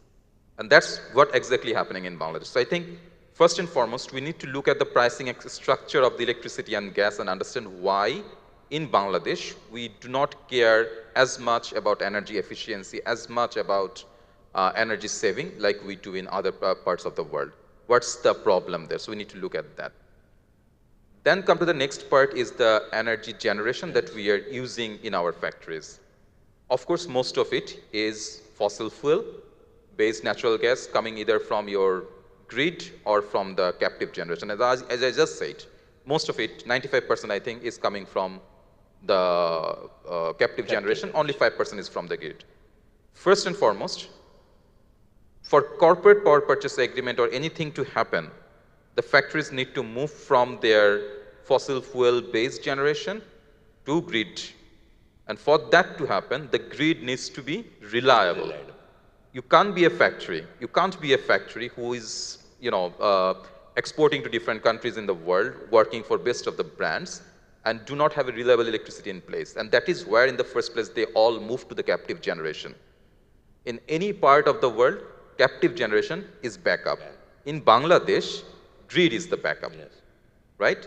So we need to change that dynamics as well. And for that to happen, there needs to be a lot of investment in our grids. The grid needs to update itself. And there's a lot of project going on there, and we're very happy. Now, on that generation side, Siddique Jubair Bhai already mentioned the corporate power purchase agreement, sleeve agreement, and I'm very happy to see that the government has it in their purview and they're working on it. But we have been talking about this for the last 2-3 years, and the progress is still very slow. I know that one of the big brands, which I worked for at some point of time, they needed like 4,000 megawatt of electricity right now just to reduce their, right? So where does all this 10, 12,000 renewable energy will be coming from? So we need to bring a lot of investment. And this investment, in my opinion, cannot come only from the government or from the DFI. The private sector needs to jump in there. Yeah. And what we can do together with the government is probably creating the enabling environment so that the private sector can come. And why private sector so far has been very much challenged to come in Bangladesh in renewable energy generation? one of the biggest thing is the risk premium that we have here. One of the biggest problem is the guarantees mechanism that we have here. So we need to develop a better mechanism so that we can de-risk energy production in Bangladesh, renewable electricity generation in Bangladesh, which can bring the cost down a little. And if the cost of renewable electricity generation continues to go down, which is the trend globally, happens in Bangladesh as well, and as the current trend shows, the natural gas-based electricity generation continues to go up. It is only the right business decision to switch to the renewable electricity generation, right? And as you were talking about the learnings that we can have from different parts of the world, I think there are ample experiences of this from our neighboring country of India, from our southeastern colleagues like Malaysia and Singapore. I just learned that in Malaysia and Singapore, I think the risk premium is something below 2%, close to 1%. In Bangladesh, it's above 3.5%. So just imagine any investor coming to Bangladesh wants to do a renewable electricity project. They need to talk about how they can de-risk their project. But right now, the situation is not like that. So we need to really work on that side of the game so that we can bring the electricity cost down. And at the end of the day, I think the industry here and the government here really needs to understand that we are talking about a very peculiar economy where 84% of the export is coming from one single sector. And if you do not secure it, the whole country goes into a problem, right? And to secure that, we need to have some level of renewable electricity coming into it. And that's just how it is. I think my time is up. I hope I answered your question. Yeah, I got the point. And that is what you mentioned, an important point of the importance of the collaboration of making the policy decisions to ensure that the atmosphere is created so that free money can come freely. Right now, money is coming with a lot of push, and the investors are not coming directly with a lot of hope. They are coming with probably something because someone is asking you to do it. That's one of the thing. Right now, someone is making, okay, some brands are making, you know what it is, but it's not coming directly into the system right now. So we need to now challenge. My follow-up question would be how much time you think that this system, because World Bank needs to create that ecosystem to create that the government is able to function with investors, foreign investors, and everyone else to come in. If that is happening, I think we've solved 30 to 40% of the first step issues. So do you think that it is going to be within the 2 years' time, we are hoping that it is going to be possible? I'm not going to comment on the exact timeline that we need because it's a very moving situation, volatile situation, and it's very difficult to say that, okay, within 2 years, 5 years, we'll get it done. All I can say is that from the bank side and the communications that we are having constantly with the government, we see there is a lot of potential. We see there is a lot of cooperation that is going to happen. And we are really, really counting on that, be it renewable electricity generation, be it developing the transmission and distribution networks, be it removing the bottlenecks from the transmission and distribution network for the renewable electricity to come to the factories, or a policy level development for corporate power purchase agreements and other sort of instrument. We are very happy to work with the government of Bangladesh, and we are very happy to support them. There is a lot of history between the World Bank and the Bangladesh, and we will continue to do that. The energy advisor even this morning has mentioned that there are going to be 40, 50 projects that are going to be floated in the next months. We are supporting the government on that as well, and we'll continue to see if our guarantee mechanism and support can help Bangladesh de-risk the project so that the cost of electricity generation comes down, not only for the people who are present in this auditorium today, but for the people of the country, the cost of electricity, cost of green renewable electricity goes down. So that we are going to continue to support the country, of course. Thank you, sir. Thank you. Coming back to our industry representative, and then you have been there for the long time, so you know all the roadblocks. I'm not asking you about roadblocks because you know it, and then you will take one full day for that. But I am going to only ask you one thing. Given a choice, what do you want to ask the government and a brand and a financier who are there and her, what are your wish lists? Thank you. Thank you. I think If you want me to reply in one sentence, we need to connect the dots. There are energy in each of the segments, but this is not connected. You see, decarbonization is a mindset. It's not about money or mechanism. It's an absolute mindset, and resilient partners and our proud entrepreneurs has shown it by engaging at least 217 LEED certified factories, and there are another 500 is on the pipeline. That shows the commitment, and I'm sure that if you connect the other dots, that's accelerate.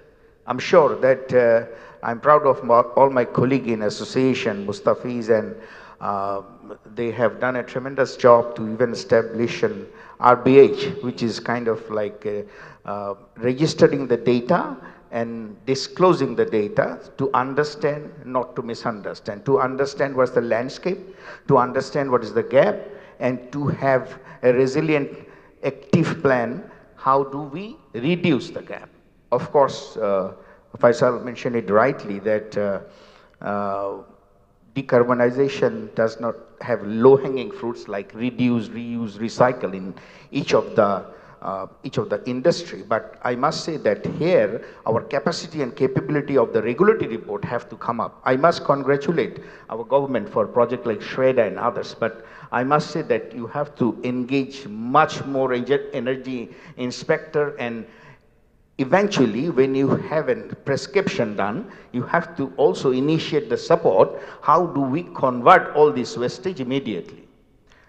You talk about the mid-level factories, the lower-level factories. Everybody want to have it because everybody see that have some advantage. Talk about tax and others. But of course, in terms of policy, there have to be a lot of things done in terms of policy making.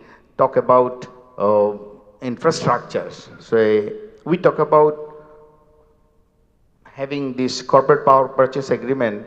I remember the previous government, and we was discussing, and we was almost hopeless on the meeting that there was no conclusion. I must thanks to a lot of brands that they are being also partnering that, and we tried, but I must say that the mindset of the new government will open the door, and I was really happy to hear from Mr. Lutfi Siddiqui's statement, and I must say that this is the time, like in 2014, we realized after Rana Plaza how vulnerable for the occupational health and safety, fire safety, and building safety. We invested heavily, and the business actually rewarded back. From when you see the business in 2014, it was 16.2 billion. When you see the business today is 42 billion. So the business has paid back when we invested. So I'm sure in terms of if we take the decarbonization as a fancy word, we can take. But it's a commitment, it's a mindset, and it's an urgency. I must say that Dr. Vidura's statement was kind of very much eye-opening, and I must congratulate for such a wonderful report. And we really need to meaningfully work on it, like what we have done before in 2014. I think the Bangladesh Chapter 2 should be focusing on this, or else we will face those music. Got it, sir. Coming back to the worker, the just to brand. connect, stay one more side. Of course, the industry partners are ready to listen, ready to invest, but with a guided policy. And I'm sure the new government will at least now do it. And at the same time, I have my colleagues and brand partners here. They also understand the pre-costing of it. I'm sure they will also work with us. Many of them are already working with us, but that's only 42% of it. If I see that branded, the other landscape is still vulnerable equally, but have to be projected, have to be worked out. Thank you. Thank you, sir. To Shaukat Bhai. So, you know that the brand has been working on their targets, and you have been working with almost all the supply chain partners and the mills on decarbonization. How are you, I'm not asking about roadblock, but how are you actually managing the balance that you are reducing At the same time, you are not investing too much and making losses. So how are you balancing that and making a business case for the industry? Thank you. Thank you very much. I believe that at Target, we have a sustainability strategy. Can you hear me now? Yeah. Good, great. So at Target, we have a sustainability strategy which is called Target Forward. At the very heart of this strategy is that how we can work with our partners. So at the heart of this strategy is that how we can work with our partners to co-create an equitable and regenerative future. And our partners in supply chains are factories, mills, and the other suppliers we work with. And along with that, we also work with our guests and communities where we operate. I think how we can work with everybody together is that over the last 2 years, this understanding has progressed tremendously. And this understanding has provided the ground to reduce the emissions. We have worked with our partners in Bangladesh and across the globe and brought in the expertise, brought in the technical partners like Paralympic Institute, Manufacturer Climate Action Forum, and others as well to come and educate these partners. So at the heart of our every business strategy is sustainability, that how we can reduce emissions, because as Target, we have a commitment by zeroing the emissions by 2040. So everything we do, we work back and specifically see that how sustainability can come in, how we can reduce these emissions from the supply chain, which are scope 3 for us. So we work with our partners, our supply chain partners, we work with expert networks, we sponsor them, we fund them, and that's how we take it forward. So education and collaboration and funding. That's right. Got it. Now, going back to you, sir, about the upfront investment, how can we find a solution? Now, I'm not talking about roadblock, solution for the factories to ensure that the investment, because now with these the solutions which are available with a lot of other programs, factories know what to do. They know how much to reduce by doing what. Okay? If I do this, this much is a potential reduction. Now, how to make things happen from potential to actual? If that needs to be done, there is an investment which is need to be made. And how is that looking like? What are the opportunities and possibilities of the financing part of this as World Bank? What kind of situations which you are looking at to manage the upfront investments? First of all, Shiva, I do not really agree with you on the ground that the factories know what to do. I don't really agree with that. At least from my experience, I think there are many different types of factories in Bangladesh. There are very, very good world-class factories who can beat anyone in the world any moment. But there are also factories which are not really that good. So people or factories at different levels need different level of support. So we need to consider that. That's just a reality of it. Secondly, regarding the investment, I think money is the problem and not the problem. Money is the problem when you know the solution and you can't find it. But money is not really the problem when there are so many concessional funds available, so from so many different sources. AII is present in this forum itself. I know from the brands there are several types of avenues of funding available. Bangladesh Bank has this Green Climate Fund, which has not really moved over the years, but has the money available. So is it necessarily about money? I'm not really sure about that. However, if there is a request from the industry that, okay, we want to make all the power plants that we have in our factories with EGB boilers or etc., and that will reduce GHG emission, etc., and we need concessional funding for that. If there is a request coming from the government to the bank, we will always discuss about that, we will talk about that. We have ongoing projects on electricity generation, we have ongoing projects on transmission and distribution where the bank is financing the government of Bangladesh, and we will continue to do our support.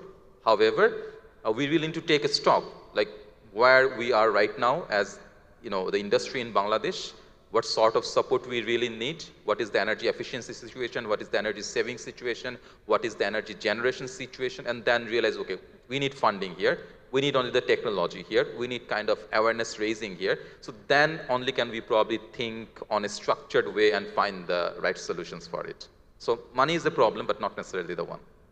I agree with you. The time is up, but now what we have discussed right now, in my view, is we have possibilities, we have still not understood completely, but we are on the journey with connecting the dots of all the stakeholders to ensure that everyone are aligned, creating the ecosystem of making sure that things are all moving properly, and working together with the brand and co-create the solutions so that the bankers can actually act on the requirements. That probably is the way forward. Thank you very much for actually sharing the thoughts and being here. Thank you very much for patient listening. I can't come back to you people, but they will be available at the coffee and the lunch time. Please grab them. Thank you very much. Thank you very much. Requesting all of you to kindly stand together for a group photograph.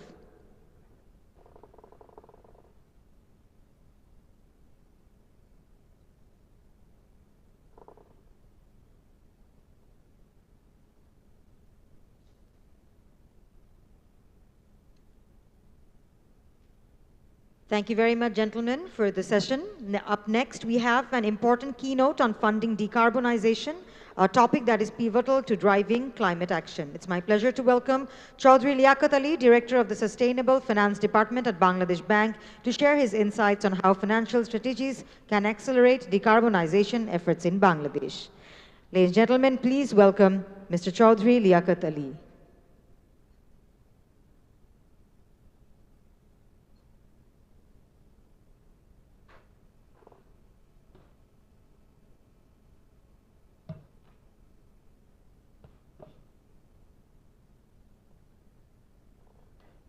Distinguished guest and panelists and the organizers, Assalamu alaikum and very good morning in this event.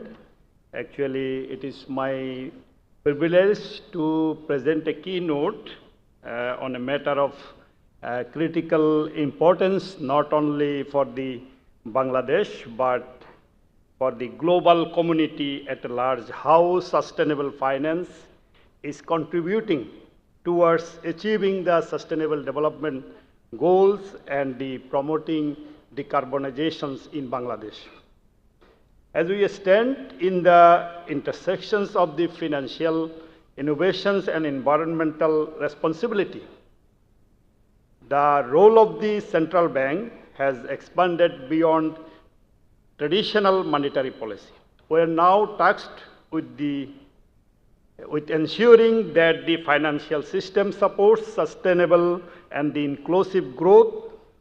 The establishment of the Sustainable Finance Development in Bangladesh Bank reflects the forward-thinking visions and underscores our commitment to creating the resilience economy while safeguarding the environment.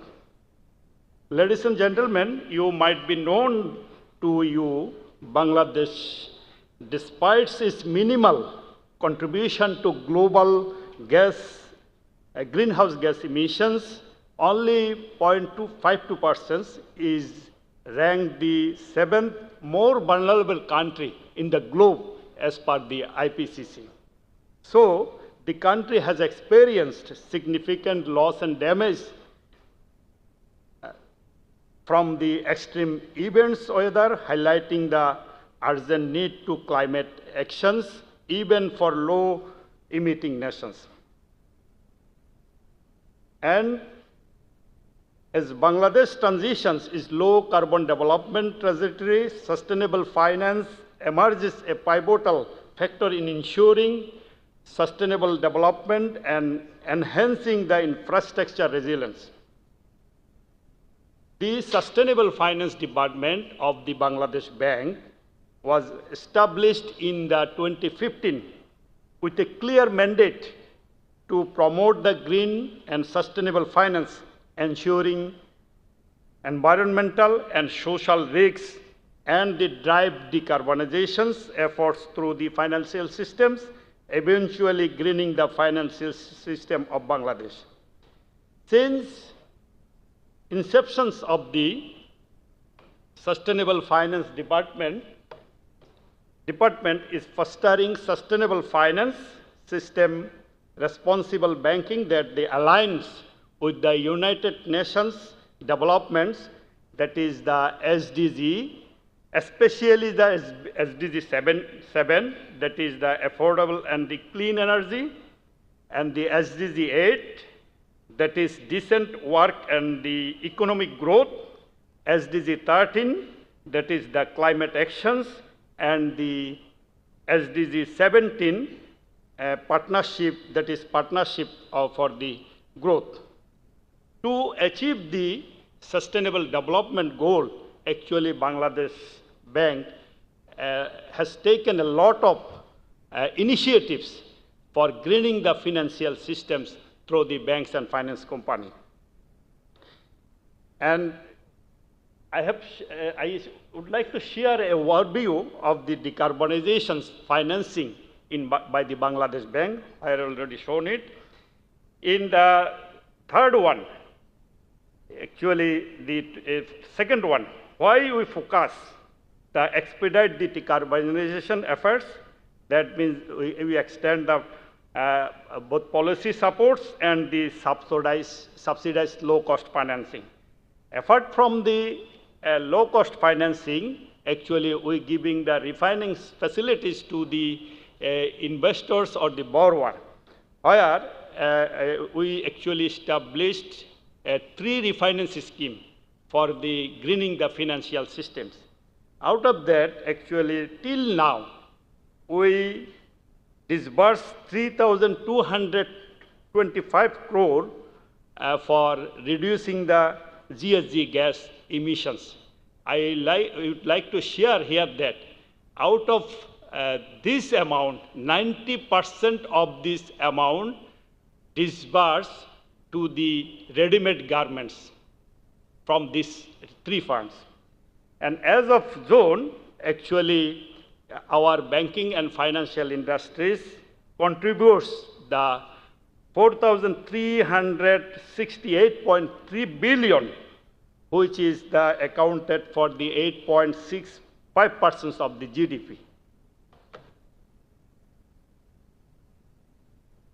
And now you see why decarbonization financing is required. Number one is the national commitments. That means how we achieve the NDC targets through implementing the climate-centric development plan, including the SDG. And second one thing, we are trying to mitigate the financing gaps, the climate-centric development plans. And the third one is to combating the climate change, that is to reduce the GHG gas. As you know that global target is the 2% and preferably the 1.5%, but our government would like to target the 6.75% unconditionally and the 15.12% conditionally in the business as usual process. Through the time constraints, actually I am hurry up. Here you see some plans for combating the climate actions by the government. Here you see 4 plans. It is required $533 billion is required by the government for implementing their climate actions. But here I would like to share that actually a government expect the private sector out of those investment. Private sector investment is the estimated 5.1%, that is 0.4 billion. That's why we revisited our sustainable finance policy in the year 2023, and we extended the green product project initiatives from the 68 to 94 under the 14 sectors. This is the policy, this is the leveraging decarbonizations by the Bangladesh Bank. Actually, by two ways we are trying. One is the policy support, and second one is the financial supports. And what is the policy supports? Actually, you see here that since the beginning of the 2021, we are given a lot of policy to the banks and finance company for promoting the sustainable finance, green finance, as well as the green finance. And last one, actually, we are giving this is very much important for attracting the bilateral investments and the foreign investments. We are giving the circular, that is the guidelines on sustainability and climate-related disclosures, and instructed the bank to calculate the finance emissions from the 2024.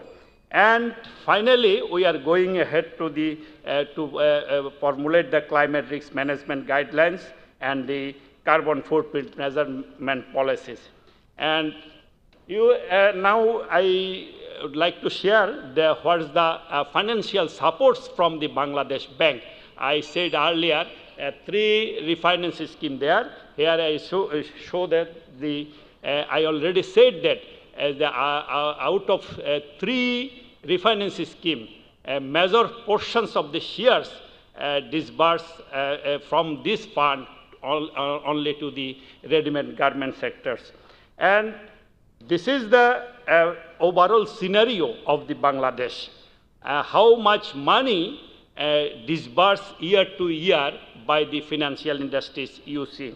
At the end of the June 2024, actually we see that the green finance, that is that 14.6% of the total disbursing finance in the Bangladesh Bank, and the sustainable finance 36.68%. And this is the last slide. What were our upcoming next works? One is the expansion of the funding existing the refinance schemes, introducing the dedicated decarbonization financing facility, and tapping the global climate funds like that Green Climate Fund and Green Environment Fund. And another one is this: we are now working on development the green bank branch policies, and another one is the introducing the blended financing mechanism, which will leverage both public and private capital for the decarbonizations. And also we recommend the government for the tax incentives for the investing in decarbonizations of the new technology. So as I hope, actually Bangladesh Bank is the forward-looking to decarbonizations for the upcoming events or upcoming years. Thank you very much. Thank you very much, Mr. Ali, for shedding light on the financial frameworks that will pave the way for a more sustainable future. Now we turn our focus to a timely and crucial presentation titled NL Strategy to Enhance Circularity in the RMG Supply Chain. We are honored to have Ashim Rahman, Policy Advisor for Business Development at the Embassy of the Kingdom of the Netherlands in Bangladesh, to present this important strategy. Please join me in welcoming Mr. Rahman to the stage. Can we please have a round of applause? Good afternoon. Good afternoon, ladies and gentlemen. On behalf of the Netherlands Embassy in Bangladesh, I'm honored to welcome you all to our presentation. Can we have the slides on the screen?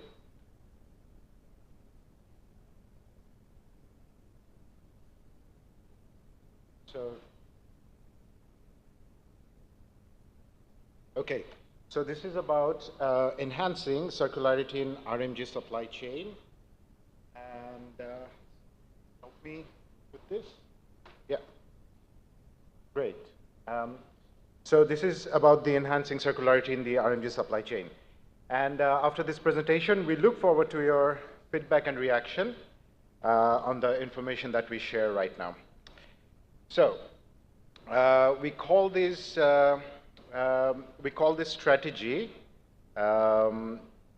threads of change, which is going to help the Bangladesh apparel industry to enhance and move towards the circularity and circular economy path. Okay, so the challenge that we are facing today, that's why we are all here, is that our planet is no longer sustain humanity's exponential growth of production and consumption. This planet is exhausted right now. And because of all the natural resource that we're extracting for last 50 years, and the way we extract this natural resource is actually messing up the biodiversity that we have. And the amount of waste that we generate, it's about 2 billion tons every year. And almost 45% of the greenhouse gas that has been emitted is the way we make and use our product.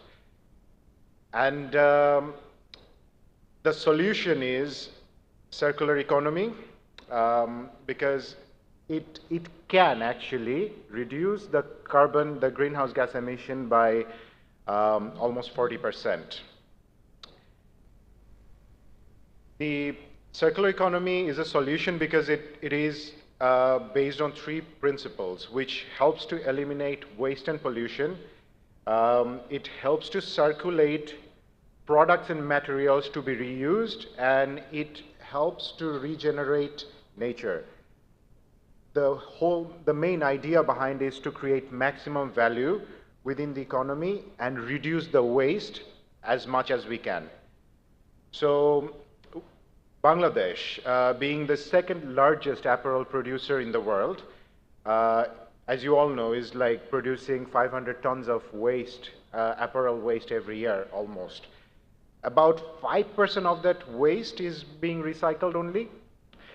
And there is a limited availability of electricity and gas in Bangladesh, and the prices are really high.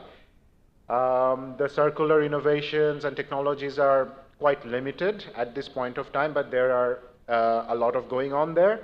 And investment opportunities, as we all know, are currently limited or inaccessible for certain tier of factories and businesses. From the perspective of Netherlands, we are leading by example because we want to become a circular economy, a full circular economy by 2050. And currently, the numbers are like 80% of the total waste that we separate, and 2.3% of the entire waste only ends up in the landfill. And Netherlands is almost 24.5% in the circularity level. So how we did that is a learning for us, and we learned from the process that waste management is first entry point, where it's the first step towards using reusing the raw materials, so that we can take the first steps towards circularity. We definitely need collaborative approach with all the CSOs, all the stakeholders, and the government, and especially the businesses. And we know we understood and learned from the process that legislations and regulations are very important, and Dutch circular design is very important there. So this is an opportunity for Bangladesh RMG industry to actually engage with Netherlands for the Dutch technology and knowledge, where we can help through this strategy, which is going to help us to have a holistic approach, combining knowledge, technologies, and innovation. We have two pathways, engaging with government and also engaging with business-to-business level. The theory of change is going to help us long-term outcomes of green, social, and economic. We will be sharing the slides with you all, and we are going to venture into post-production waste engagement. We're going to engage with Dutch technologies and knowledge in traceability and also circular design. Currently, we're having a hackathon with BGMEA Institute and University of Groningen, which is a textile hack. And in near future, in 2025, we're going to have Netherlands companies visiting Bangladesh through a trade mission. You can reach us there if you are very interested to take part of that. This is going to help us to matchmake. Okay, that's end of my presentation. You can scan the QR code and connect with us. And outside, we also have a booth where all the Dutch companies and innovations are there. Thank you so much.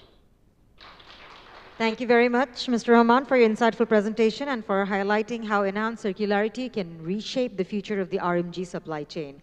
Your expertise is generally appreciated. Now I would like to welcome Mr. Ziaur Rahman, Regional Country Manager, Production, Bangladesh, Pakistan, and Ethiopia, H&M Group. His keynote will address paving the way for corporate renewable energy, the role of corporate power purchase agreements in Bangladesh decarbonization journey.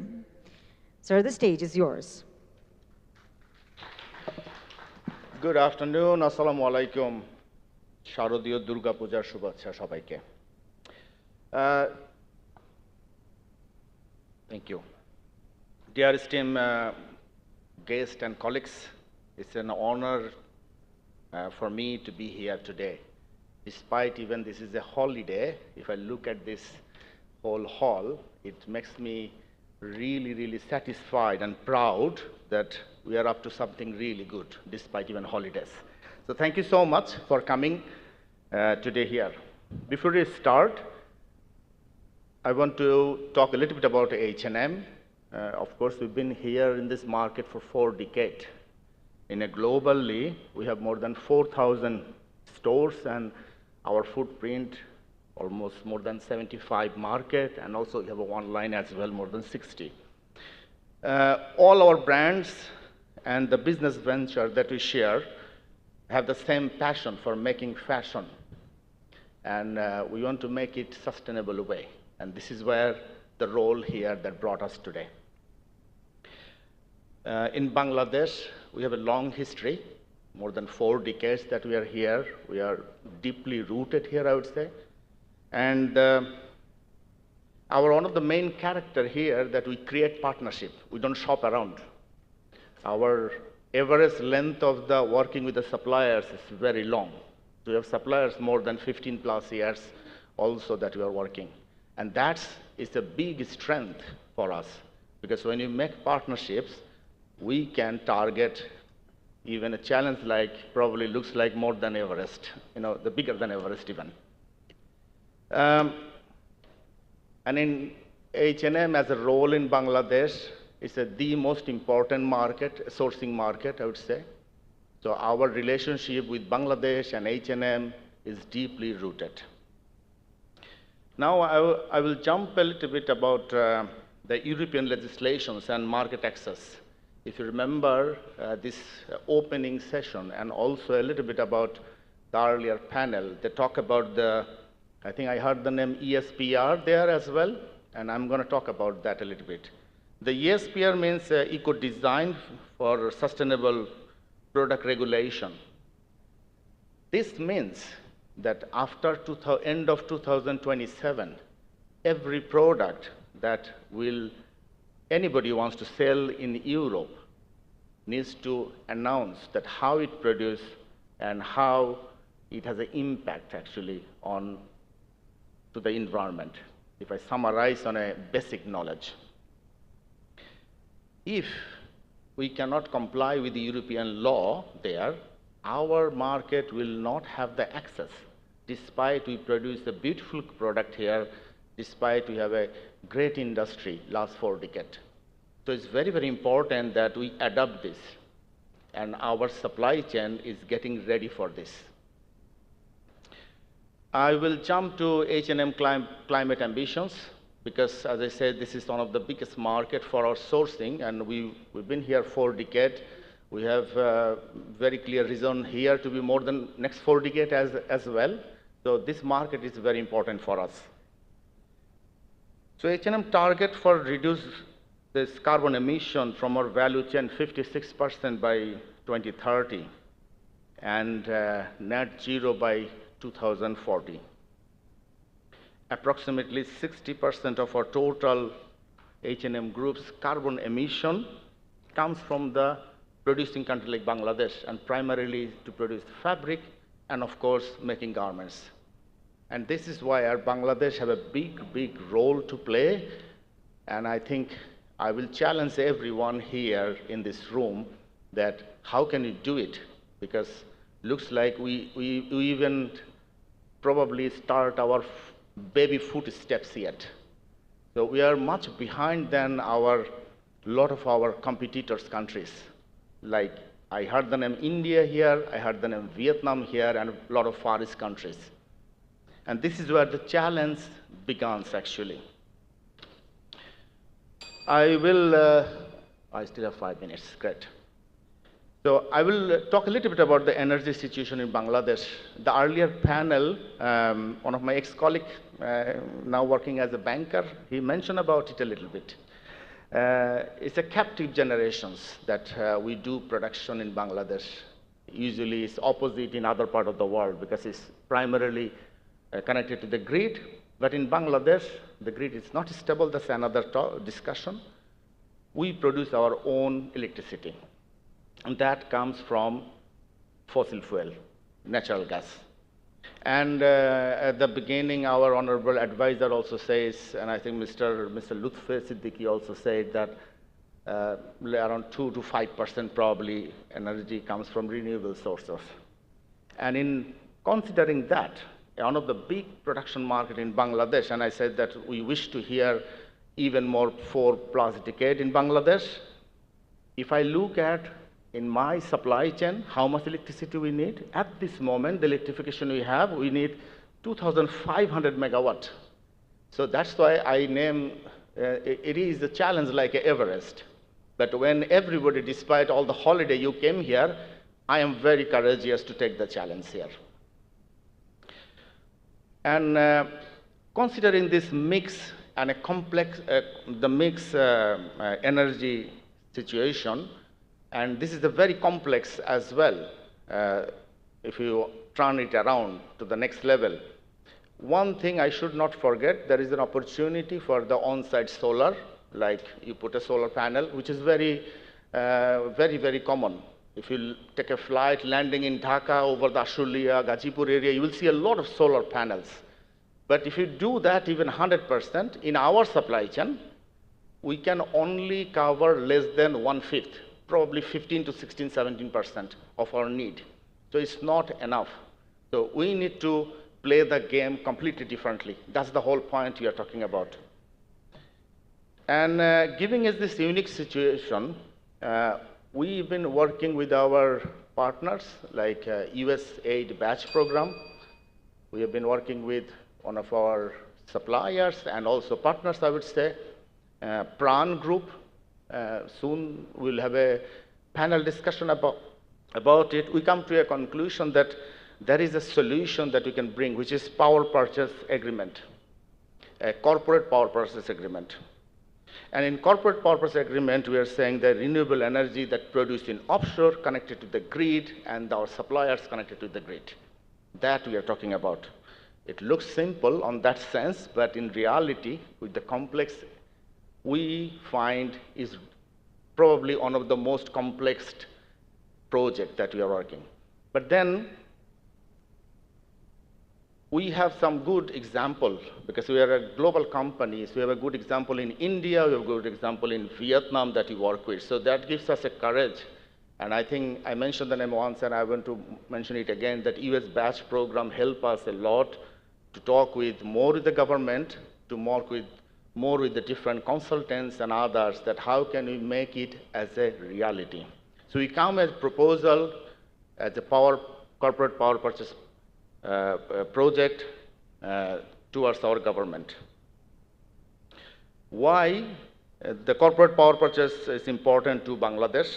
Because for Bangladesh, corporate power purchase support the interim government, the commitment to reduce the carbon emission, and it will have a direct foreign investment. And at the same time, it will help us to retain the competitiveness of the market. Because as I said, this ESPR is taking in the place so that this market needs more renewable energy, and simply the rooftop solar is not the only solution. I will talk very quickly about the framework.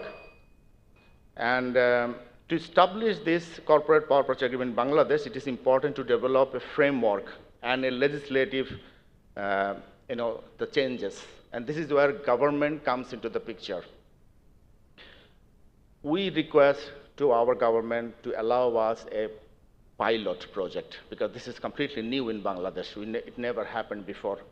And that should have a 3 area. One is a tri-party agreement framework, and it's building this energy attribute certificates, and then open access to the market. If we do that, I'm very confident this pilot will be really successful. And by the way, at this moment, looking into all the solutions that you have, other than this, there is no feasible solution that we have it here, despite the pilot also have a lot of challenges. I look forward to our next panel discussion. We're going to talk a lot about it. And again, congratulations to everyone for his enthusiasm and hard work for sustainability, and more importantly for Bangladesh. Thank you so much.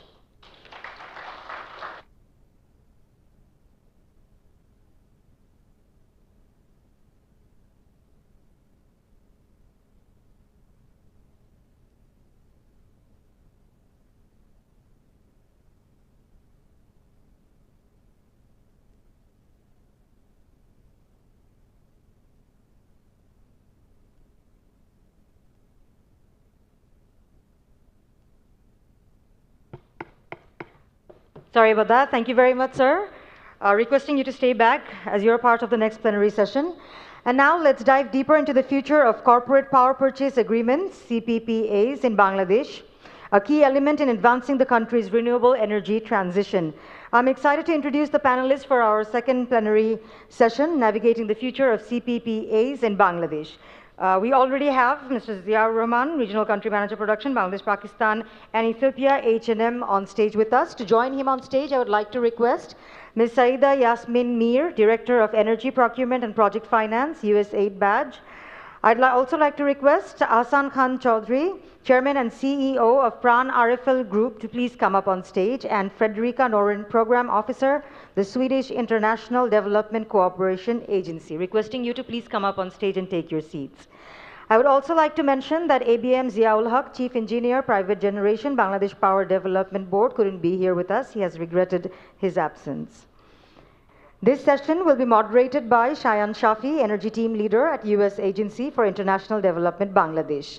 This is the last session before lunch. After this, we will be going forward with the lunch.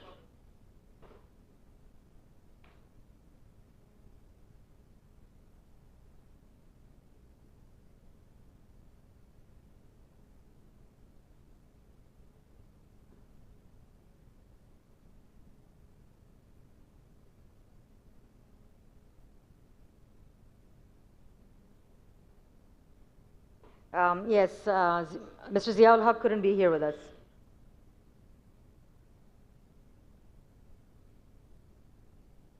You may start the session now, Mr. Shayan Shafi.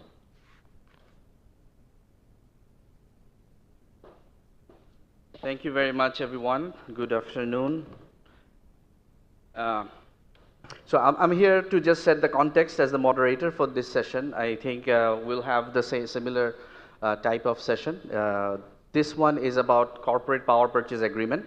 So this is something that we hope that we will be able, through a lively discussion today, we will be able to provide you a context about what corporate power purchase agreements are and how investors, government of Bangladesh, private sector, and donors like USAID and others can play a pivotal role in making sure that this is introduced in Bangladesh, implemented in Bangladesh, and more importantly, continue to be implemented in Bangladesh.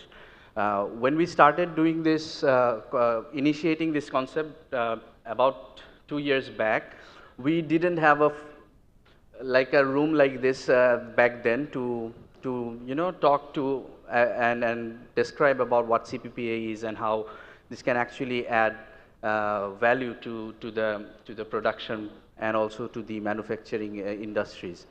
But now we are very glad to see this August gathering, this big gathering today, and especially on a holiday, you are all here, and we are very glad that we have this opportunity to talk to this large audience about this concept that we introduced 2 years back. So as you can see, we have a very rich panel here today. So we would be very much looking forward to a discussion, and the session aims to provide insights on how collaboration between brands, investors, and government bodies can accelerate Bangladesh's journey toward decarbonization and ensure energy security and sustainability, especially in the industrial sector. A couple of house rules. As the time is limited, we will have, for each panel members, we will have only 3 minutes. You can be brief and concise, and if there is follow-up questions that's needed, we can ask, but please try to keep your responses to 3 minutes each. And then we will hopefully summarize a few takeaways, and then we can call it a day and let everyone go and enjoy their lunch. So without further delay, let me go back to the panel and start the panel discussion. Thank you.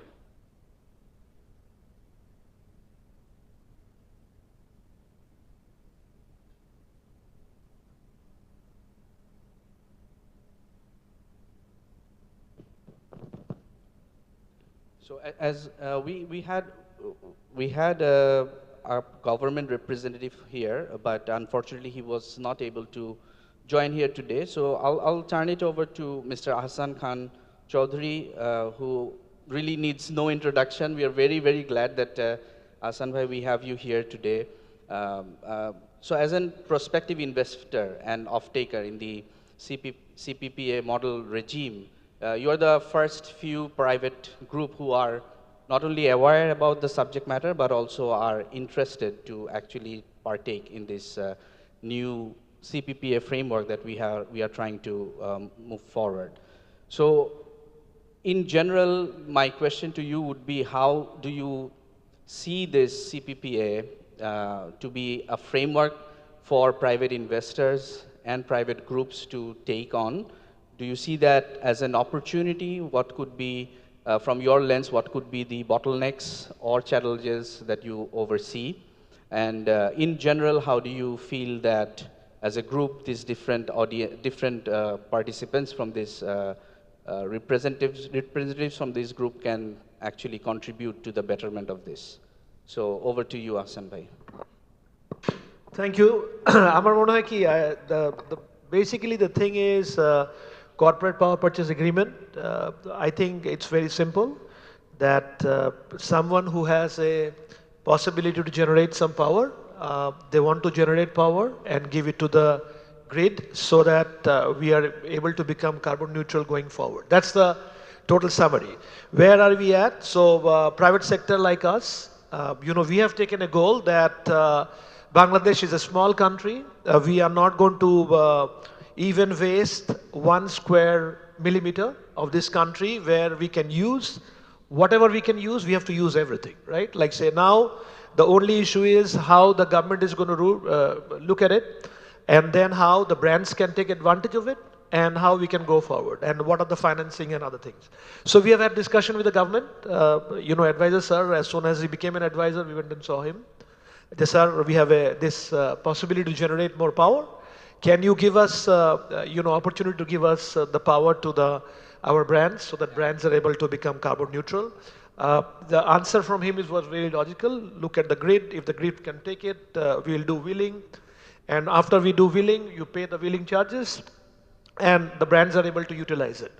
Now, I am of the opinion that this is the only way it can be done. Like say, otherwise, places like in Ashulia, you are not going to have all these solar power plants generating the power like brands like H&M might require. So what has to happen is, in places where we have got the possibility to generate more power, we have to bring the power to the grid, and we are able to take advantage of it and go forward. So we at PranRFL, we are working with whatever surplus space that we had, depending on southern part of Bangladesh to northern part of Bangladesh, northeastern part of Bangladesh, we are looking at it. Wherever we had whatever, we are trying to bring it to the grid. I really like that food security was discussed in the morning, so we are really trying hard to look at food security, and in there we are trying to use a water solar, like so that we will have aquaculture, and we will also have solar at the same time. My next goal would be to go and see in southern part of Bangladesh, I feel the country has the resource, and whatever resource that we have, we are going to make the best use of it. Do I have all the solutions in day zero or not? Probably not, but do I feel strongly about creating what Bangladesh needs to create? I feel absolutely certain that this is the way it can be done, and it will be done, and we'll get it going. Thank you. Great. Thank you very much. That was really, really very direct and very helpful. We really want answers like this. So thank you very much. I'll now move to the representative that we have from the USAID Batch project. As I mentioned during in my short remarks, we did start initiating this idea of CPP and how this might be useful for Bangladesh. We started to work on it 2 years back, and we'll now hear from Saida. Saida, if you could briefly mention about your experience working with the USAID Batch project and how your project has been supporting this in Bangladesh, and where do you see that the stakeholders need support? In other words, how you feel that donors like us, we have the Swedish representative here as well. There are many like-minded donor agencies who are really looking forward to supporting this endeavor. Probably they are watching from a distance, but at the same time, when we have a couple of pilots that will be operational, I'm sure that there will be many other donors who will jump in. So we'd very much like to hear about your experience from the project. Thanks. Thank you, Shanwei, for giving me the floor. So from USAID Batch project, we have been working in the CPP advisory space since mid of 2022.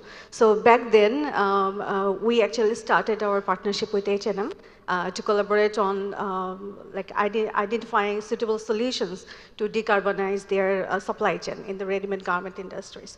And after that partnership, we have worked extensively together to find out different corporate procurement practices all over the world, and which might be suitable for Bangladesh in our context. So we have looked at different action policies, existing action policies, and we found that one policy guideline is very much conducive to implementing CPP in Bangladesh. So after that discovery, actually, we started talking to the power division and related stakeholders in the energy sector, like BPDB, SREDA, PGCB, and Power Division. So we tried to introduce the concept to make them understand why this is very important for the ready-made garment industries and all other sectors, corporate buyers from other sectors who have this kind of decarbonization target. And we have explained to them how other countries are working in this manner, what are the different CPPA models available out there, and what might be suitable for Bangladesh. So, and also at the same time, we talked to different stakeholders, like the corporate off-takers, different power producers, financiers and guarantors, including IFC, the Swedish government, the Netherlands government, and many more, World Bank and ADB as well. So we have seen that they understand this concept, the need, the urgency of this sector, and they're interested to actually support all this. So finally, Power Division and we from USAID BRAS jointly organized a stakeholder consultation workshop to identify what were the challenges to introduce this framework in Bangladesh and what can be the possible solutions. And after that, there was a subsequent meeting at Power Division along with a few of our partners from the corporate buyers and power producers, and government has agreed that they will accept expression of interest to implement CPPA projects under the CPPA framework and then work together to finalize this. So I'm very positive that this government, this interim government, given their target and goal, they will support it full-fledged and will move forward with the discussion with the government. Great, thank you, Saida. We will summarize a couple of points. So we were not asking follow-up questions right now, but we'll do that afterwards if we have time. So my next question will be to Zia Bhai from H&M. As many of you are aware, we actually have a memorandum of understanding with H&M. They are also one of our one of the entities who really is trying hard to push the agenda, and we are grateful that we have this opportunity to work with you and the team. So as we all know, H&M globally has got big commitments in terms of sustainability standards and targets. And we also heard from you, from your 10-minute keynote speech. But for the panel discussion, can you elaborate a little bit more as to how brands like yours can actually create a positive impact by utilizing the CPPA framework? And the earlier panel, from the earlier panel, we also heard about the facts, the figures that 84% of our export is coming from one single sector. And if that is the case, as a renowned brand, H&M, what is your vision in terms of utilizing this CPPA? Do you really feel that this will make a difference in achieving your targets and create a positive impact in the sector? Thanks. Thank you for us. Is it okay? Right? All right. I think it's a good question. First of all, we've been in the market for a very long time.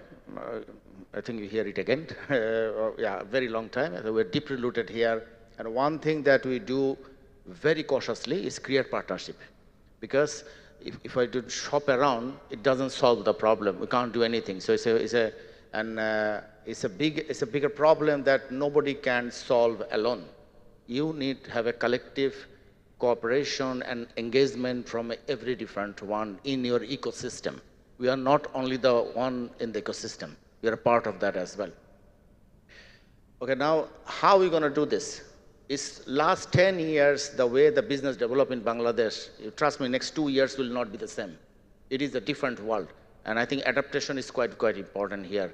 So last 10 years or last 40 years, the role that H&M has, we will have a different role. And that's why this corporate power purchase agreement, we thought that we are the one who should be the first one coming. Because I don't think we go into any of our garments factory, we asked about energy before. We didn't do that. It was not required. So the role of earlier and role of next is very different. And the role that we are taking here, as you said, that we create partnership, that's our base. And we want to create this framework together, and we want to be part of it. And I'm here to say that we are very, very interested to take the undertaking role also. The undertaking of this, when somebody produces electricity, and our suppliers are going to use it. How are you going to make these two different industries to speak together? Because the language, initially, two different industries are very, very different. So we can play a role over there. We can play a role of the payment guarantee even, because we said that we really see that how can we do that. So we are looking into that very actively.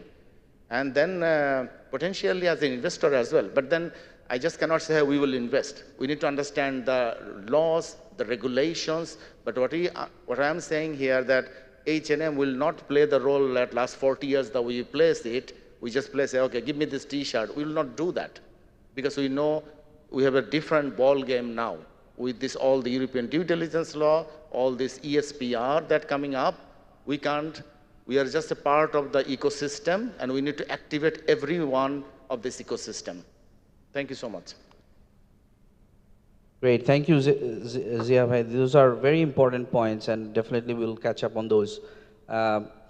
Finally, my next question will be to Fredrika from the Swedish government. Again, as the early adopters of this concept, your government has been very much supportive of, in general, sustainability and greening the economy in countries that you operate, including Bangladesh. And our batch project has also interacted with you and your team on this CPPA specifically. So my question to you is, as a government of Sweden, how do you feel that your interaction and priorities can add value to the whole ecosystem? As Zia bhai was also mentioning, how collectively we can play together, and how do you feel that governments, like you can provide example from your government, but like-minded governments can also play a role and create a positive impact in this whole ecosystem. Thank you. Thank you. So for us, of course, corporate power purchasing agreements are important for the reasons that have already been mentioned, that the RMG sector is one of our a key part of the bilateral relationship that we have with Bangladesh and a driver of economic change, of economic growth in the country. And we, of course, have a large presence of global brands such as H&M, Lindex, IKEA, and we see that the private sector is a major driver of change to reach sustainability goals that we share as a government. So to keep the sector attractive, we need to make changes towards a green transition. And for us as a government, we have joined hands together with the private sector to drive different initiatives and joint policy dialogues. Together with the Swedish brands, we had a policy dialogue in May around corporate power purchasing agreements, where we try to identify challenges and opportunities to drive the decarbonization of the value chains. So we see that our government have an important role to push for sustainable policy changes, which can make it easier to launch corporate power purchasing agreements in Bangladesh. But what was also identified was the financial incentives that is required in order to do corporate power purchasing agreements on a larger scale. And here we are exploring opportunities to use the financial instruments that we have, for example, a credit guarantee facility, and how this can support in de-risking a pilot project that can later be scaled up once adopted and more accepted in the policy.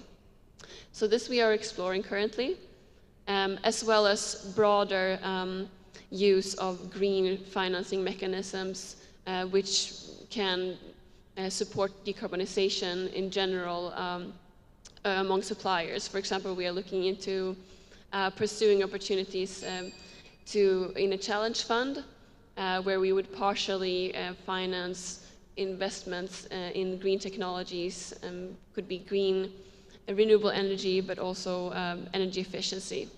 And lastly, we are identifying how we can finance a study to cover knowledge gaps and support exploration of global best practices, which can also improve the acceleration of to adopt corporate power purchasing agreements.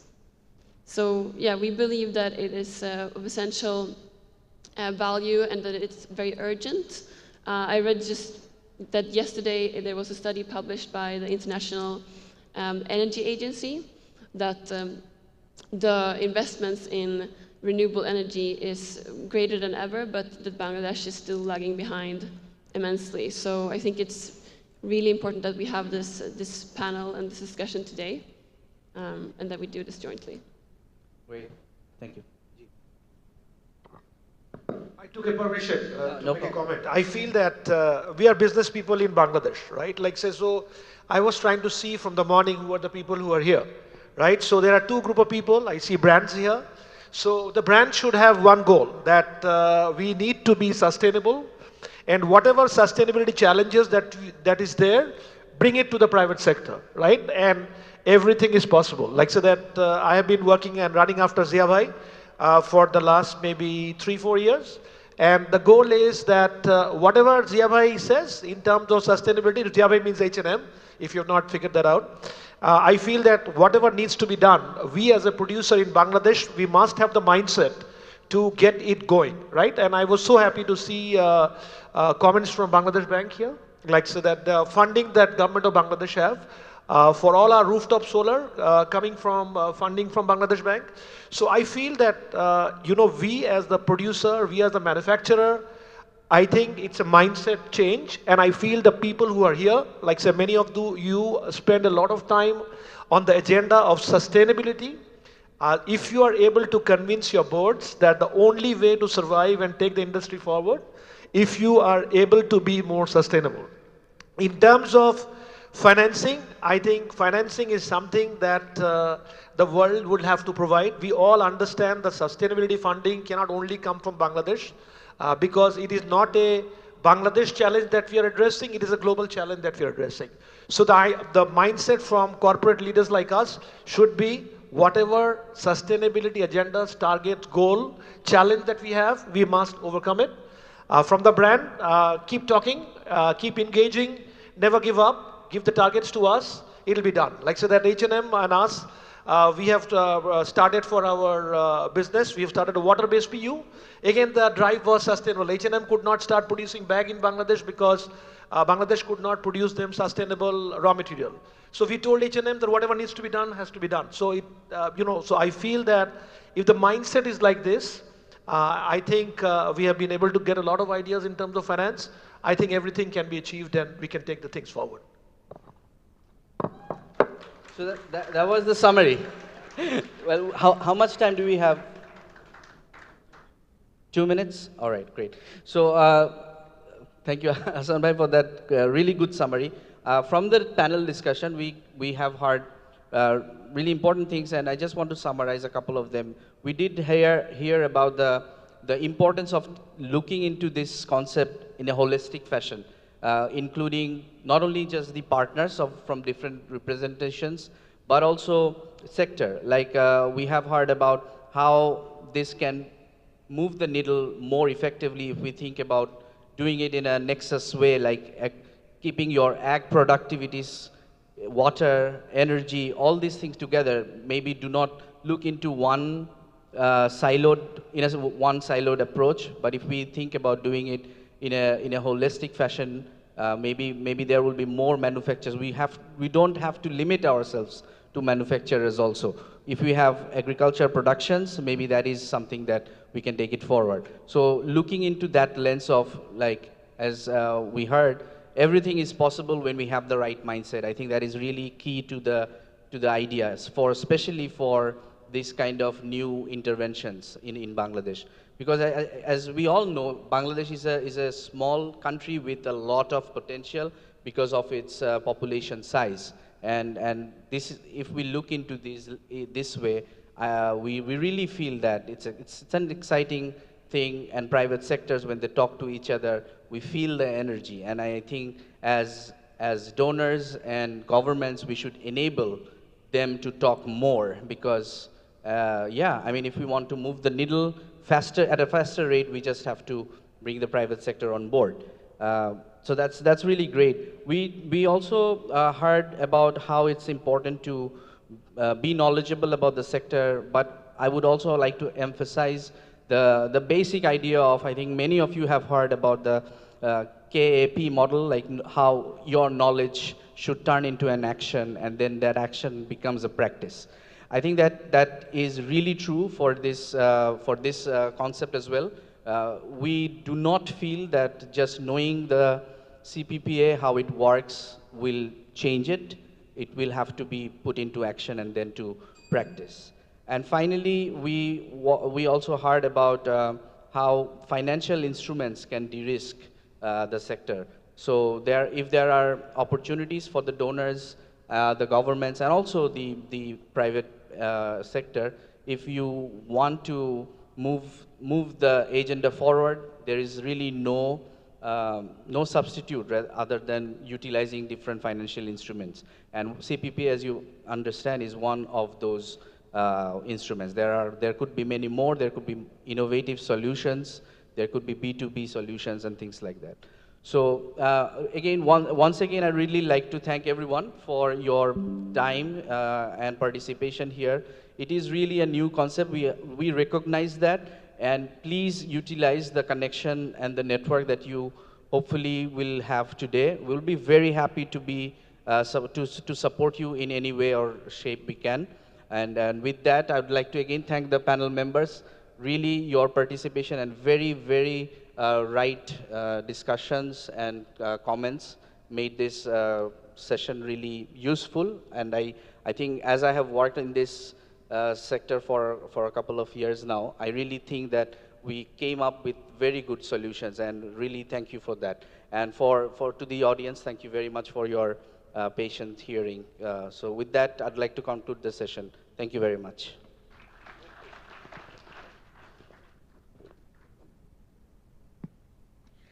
Thank you very much. Requesting you to stand forward for a group photograph.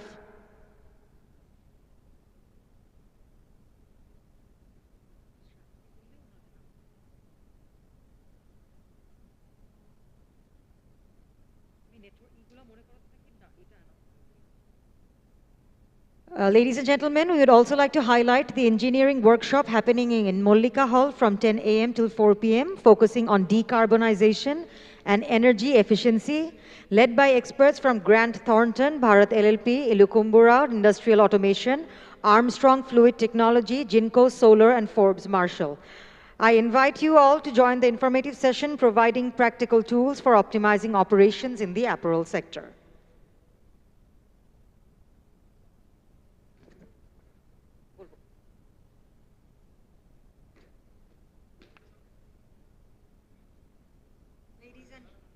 Ladies and gentlemen, as we conclude this insightful session, it is now time for a well-deserved lunch break.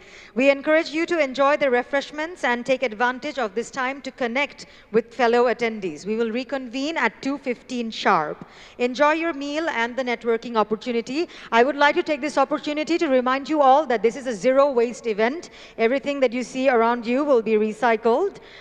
Requesting you to keep that in mind. We have arranged for special garbage bins, collaborating with Garbage Man. Please do remember to utilize the bins.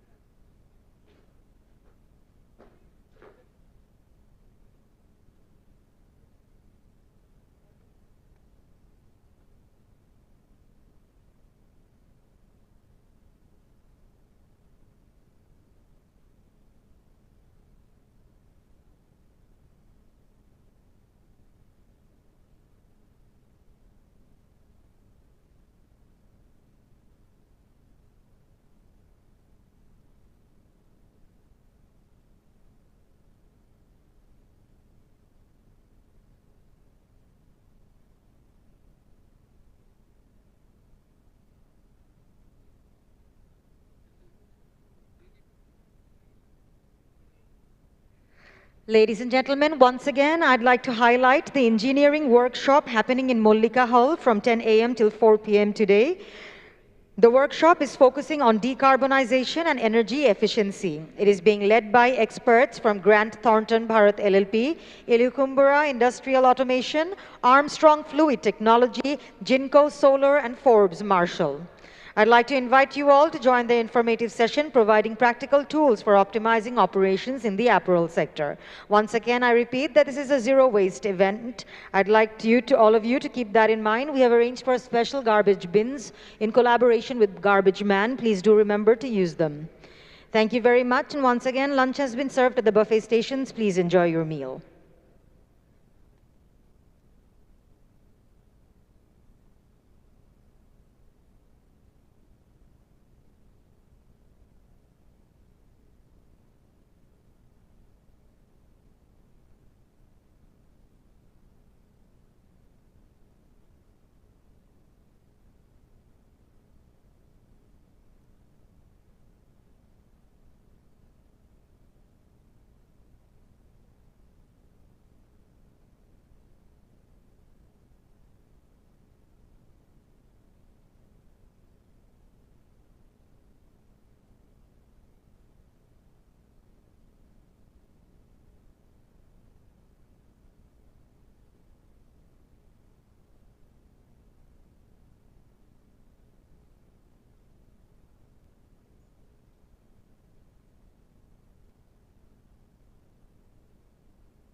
I think still these conferences are very important to inform suppliers and customers. I think buyers are in the process of getting better understanding of legislation around social compliance and due diligence. Every bit of information and exchange of information with suppliers and buyers is very helpful. What I'm interested in is to see how Bangladesh and the garment sector in particular wishes to develop further in the area of sustainability in particular. And how do they see that in their overall strategy in becoming really an export leader in the garment sector? This type of exhibitions are really good because it was not only about, one particular sector, it was about various sectors in general. So where really opportunities are being created, it was about creativity, innovation. I think the impact was really good, actually. I think a lot of people have come here, a lot of people have learned about Bangladesh. Like I said, they've really learned about this other side of Bangladesh. I feel that this kind of exhibition, this kind of event and these interactions with different multi-sectoral representatives, that really adds tremendous value to the image of Bangladesh as it's growing and stable economy. It's amazing to have the entire flavor of Bangladesh is in the international forum. So it has huge positive impact on the image of Bangladesh. I think this event sets the scene on what Bangladesh is, what it has to offer as a business community, and really sets a professional standard, and also emphasizes that this sector, this industry is an opportunity, particularly for women, to have decent jobs and to grow and emerge as an economy.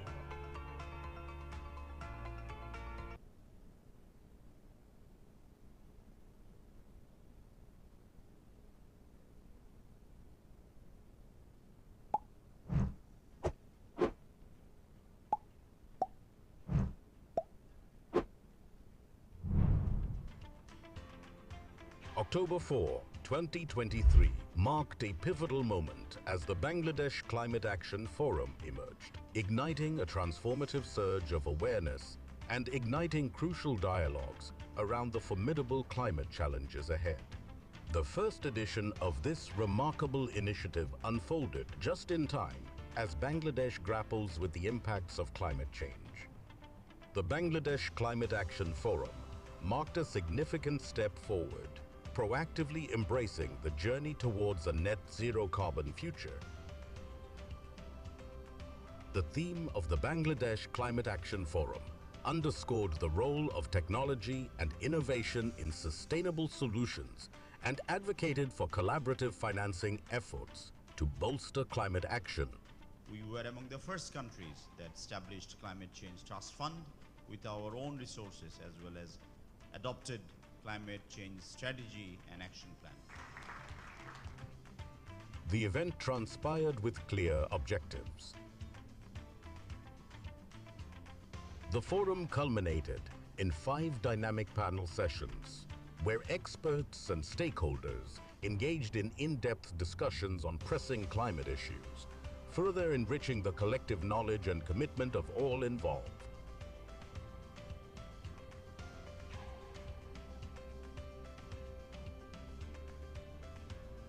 Throughout the event, presentations and case studies were thoughtfully interspersed, offering valuable insights and solutions. Amidst the presence of industry leaders, stakeholders, journalists, and a diverse spectrum of participants, the Bangladesh Climate Action Forum served as a vibrant networking hub. The forum's sense of urgency generated substantial traction on social media platforms, causing extensive discussions and engagement across digital networks. The first chapter of Bangladesh Climate Action stands as a testament to our shared commitment to building a more sustainable future for Bangladesh and beyond.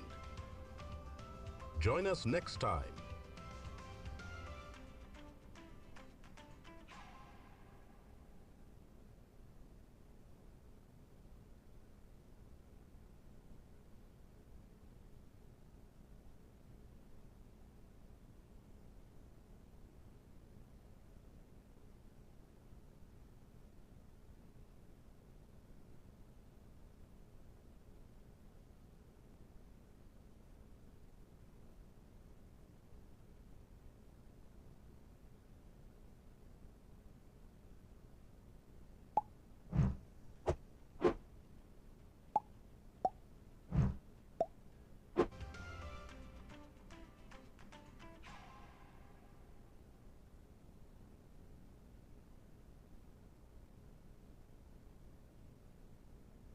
Bangladesh Apparel Exchange, the largest private apparel initiative in Bangladesh, promoting sustainable growth in Bangladesh's apparel industry. Let's take a look back at our journey of 10 years. Bangladesh Denim Expo, the first denim trade show serving as a global denim network unlike any other. Sustainable Apparel Forum, a knowledge-sharing and networking platform with the prime focus on facilitating green solutions and sustainable manufacturing. Denim Innovation Night, first ever denim-focused innovative fashion show highlighting the capabilities of Bangladesh in innovative design. Bangladesh Fashionology Summit, the ultimate platform for discovery, networking, and learning, providing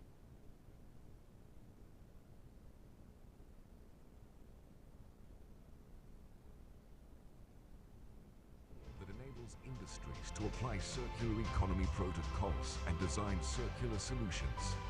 Bangladesh Climate Action Forum, an international conference to address the crucial impact of climate change and take collective action.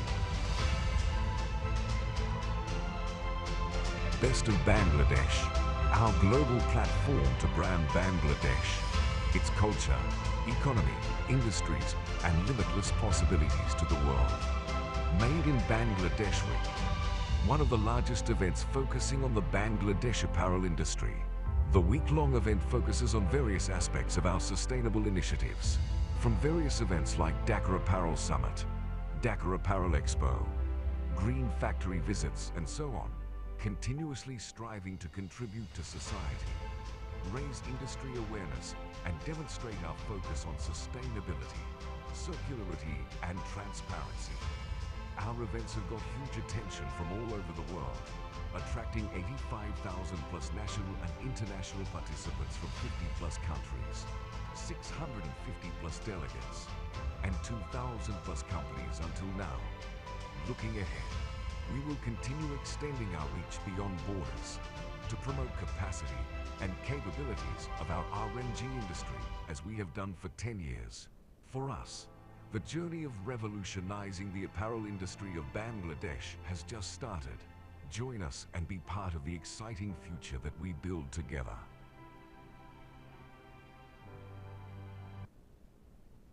Bangladesh Apparel Exchange, the largest private apparel initiative in Bangladesh, promoting sustainable growth in Bangladesh's apparel industry. Let's take a look back at our journey of 10 years. Bangladesh Denim Expo, the first denim trade show serving as a global denim network unlike any other. Sustainable Apparel Forum, a knowledge-sharing and networking platform with the prime focus on facilitating green solutions and sustainable manufacturing. Denim Innovation Night, first ever denim-focused innovative fashion show highlighting the capabilities of Bangladesh in innovative design. Bangladesh Fashionology Summit, the ultimate platform for discovery, networking, and learning, providing the scope to learn about the cutting-edge developments in the apparel and textile industries. Bangladesh Circular Economy Summit, a platform that enables industries to apply circular economy protocols and design circular solutions. Bangladesh Climate Action Forum, an international conference to address the crucial impact of climate change and take collective action. Best of Bangladesh, our global platform to brand Bangladesh, its culture, economy, industries, and limitless possibilities to the world. Made in Bangladesh Week, one of the largest events focusing on the Bangladesh apparel industry. The week-long event focuses on various aspects of our sustainable initiatives, from various events like Dhaka Apparel Summit, Dhaka Apparel Expo, Green Factory visits, and so on, continuously striving to contribute to society, raise industry awareness, and demonstrate our focus on sustainability, circularity, and transparency. Our events have got huge attention from all over the world, attracting 85,000 plus national and international participants from 50 plus countries, 650 plus delegates, and 2,000 plus companies until now. Looking ahead, we will continue extending our reach beyond borders to promote capacity and capabilities of our RMG industry as we have done for 10 years. For us, the journey of revolutionizing the apparel industry of Bangladesh has just started. Join us and be part of the exciting future that we build together.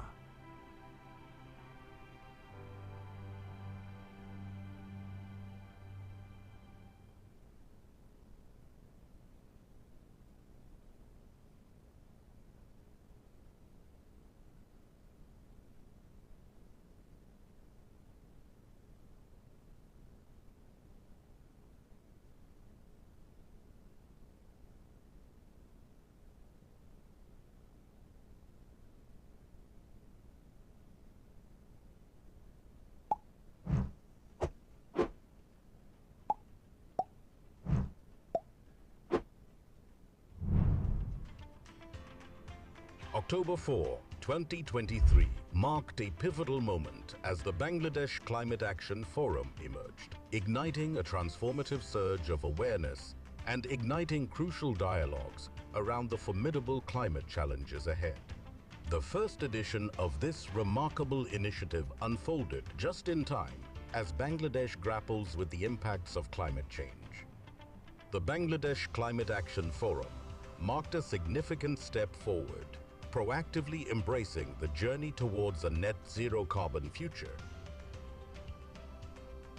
The theme of the Bangladesh Climate Action Forum underscored the role of technology and innovation in sustainable solutions and advocated for collaborative financing efforts to bolster climate action. We were among the first countries that established Climate Change Trust Fund with our own resources, as well as adopted climate change strategy and action plan. The event transpired with clear objectives. The forum culminated in 5 dynamic panel sessions, where experts and stakeholders engaged in in-depth discussions on pressing climate issues, further enriching the collective knowledge and commitment of all involved.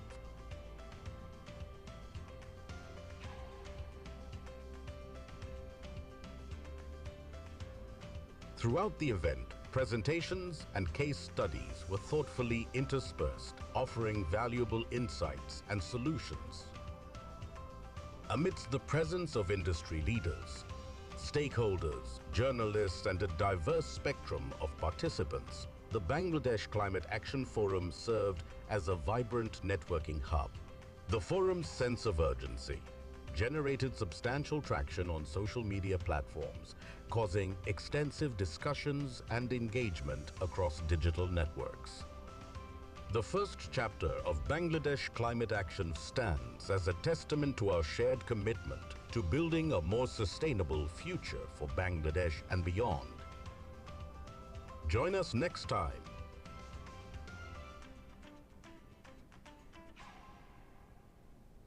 Second Bangladesh Circular Economy Summit on June 11, 2024 at the Radisson Blue Water Garden, Dhaka was a resounding success.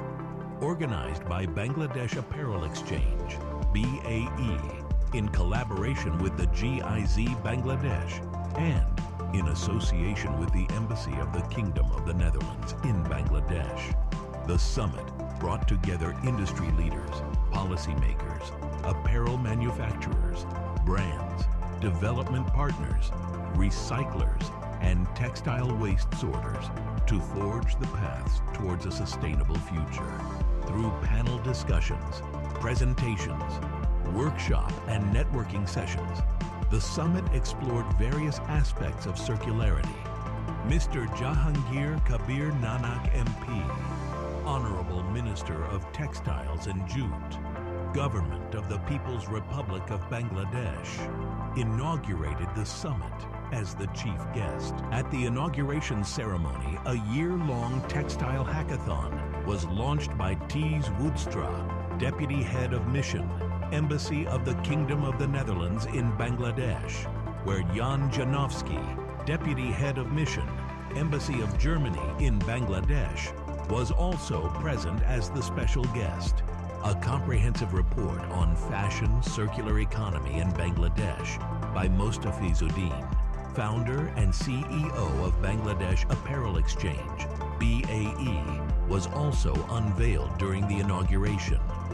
4 thought-provoking plenary sessions, formalizing the informal jute sector, closing the loop of textile waste, circular design, reality versus challenges, transparency and traceability in circularity addressed the circular transition, while 3 insightful presentations, EU due diligence and legislations on circularity, market incentives for eco-design, the case of eco-modulation, a national circular textile roadmap for Bangladesh, with the objective of driving systemic change and unlocking new opportunities.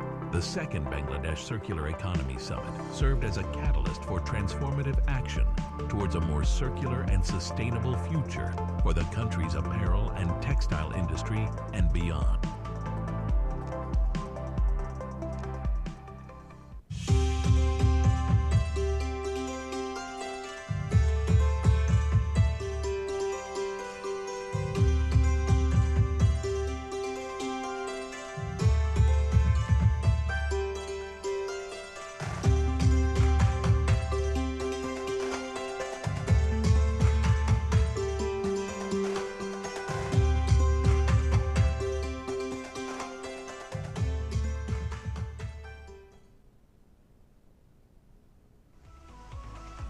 Bangladesh marked its spot in the future of the global fashion industry with the country's first ever conference on technology in fashion.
I think still these conferences are very important to inform suppliers and customers. I think buyers are in the process of getting better understanding of legislation around social compliance and due diligence.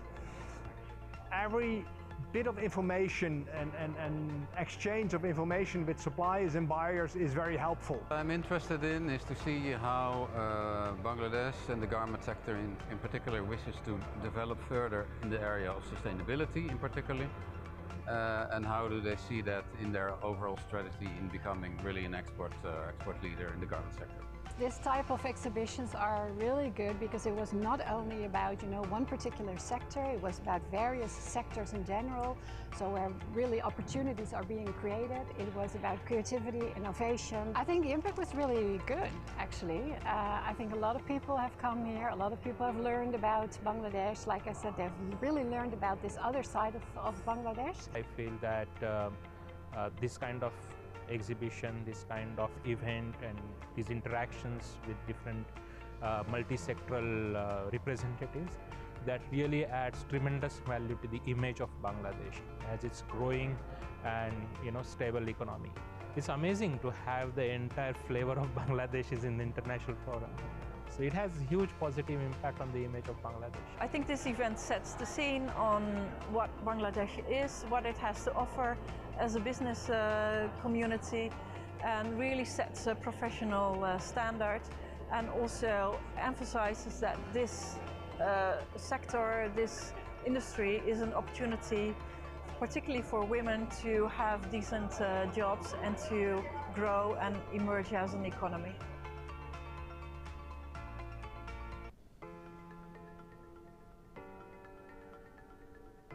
I think this kind of focusing exhibition will definitely give a strong message to international community about our updated situation, about our strength, and of course this will also create, this will also reduce a lot of wrong perception what people still have.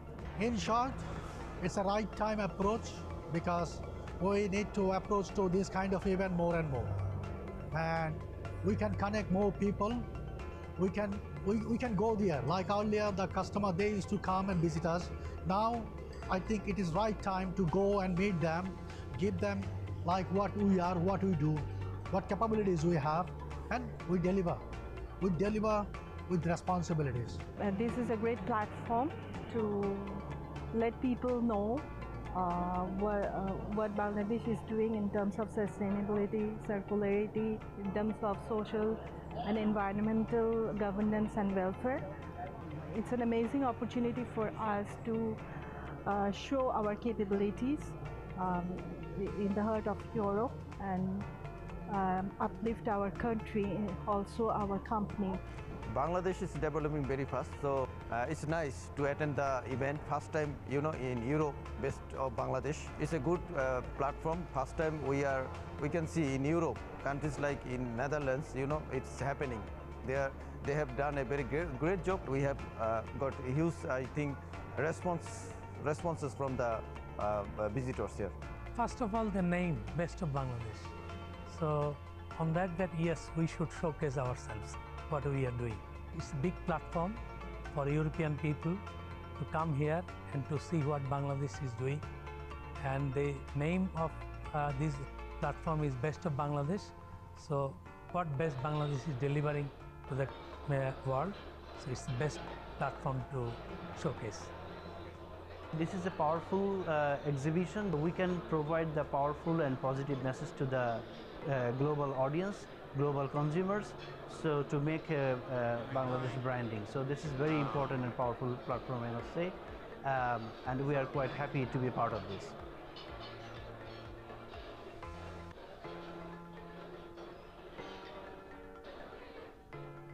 This event has really helped me to gain a better, more profound understanding of the dynamics of Bangladesh as a country, as a world player when it comes to different industries, agriculture, RMG, but also other sectors. So it's very refreshing to see an event like this taking place in Amsterdam.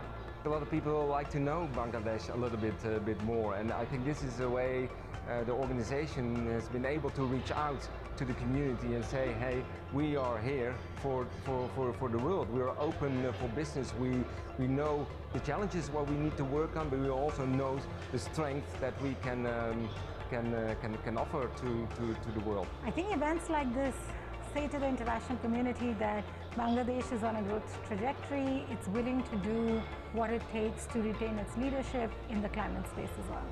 I think the fact that there were 40 suppliers here made it extra valuable because in general we don't have so many suppliers here together.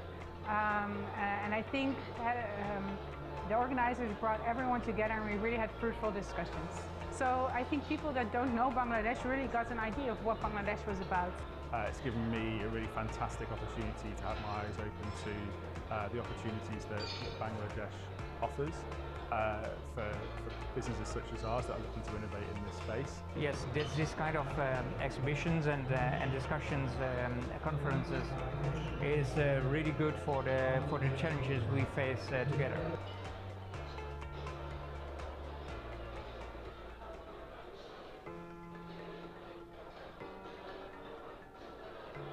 I think the message is very clear that Bangladesh wants to be part of the future of different industries. I'm myself from textiles, and the part where what I was saying before, that the circularity and the way that they want to thrive for sustainability is great. And that's very much seen also here on the event. But I think it's an opportunity for us to showcase what Bangladesh can offer to our customers in Europe, and actually just amazing opportunity to set out a future vision, I think, for Bangladesh. And we just see going from strength to strength. It's come a long way in the time I've been going to Bangladesh for 20 years, and I've seen a massive change, and I don't see that change slowing down in any way. Bangladesh as a country has developed tremendously, but not many people know it. Now we will have Bangladesh on the agenda for the people in Europe to know, and I think we need more fair like this in Europe and do it continuously in order to stress the positive aspects of this country. So this gives us the opportunity to show our capabilities and the innovations to the rest of the world, and we look forward to more opportunities like this so that we can explore and showcase our collections globally. It will certainly have a very good impact in Europe. I mean, as I said, like, it's all Bangladeshi mills here representing Bangladesh, the product of Bangladesh, and it's not just textiles here. There are so many other companies like fiber companies and all this. So the impact, I'm sure it will have an amazing impact on the people here in Europe. It is indeed a monumental event, especially outside of Bangladesh. As far as I know, this is for the apparel industry, and the best of Bangladesh, all other improvement is extraordinary event. So I know that this is a seed for another growth of Bangladesh apparel industry. I think the impression's been phenomenal. I think whoever came yesterday will definitely go back and think, wow, we need to be doing more business in Bangladesh. But I think it's got huge potential, and I love the best of Bangladesh.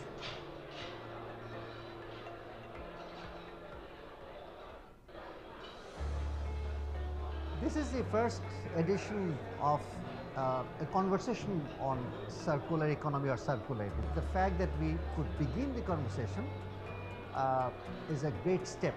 Today in Bangladesh Circular Economy Summit, we are all witnessing a historical moment towards transforming Bangladesh textile industry circular one. This event is very important. From this event, I understood that the waste we are producing, we need to do something more, how we can consume that to make it energy. I think this event is really crucial and marks a milestone moment for Bangladesh to transition to a circular economy. This forum can help us to thinking and broaden our mindset to develop such kind of circular economy activities to help us to generate and get together and connecting to the other people. This event is absolutely the timely event that Apparel Exchange has started, because the circularity is an integrated part of the whole supply chain, and it is a proven business case. I think it's extremely important that different stakeholders get talking to each other, get on speaking terms. We have to understand each of the ways we look at it.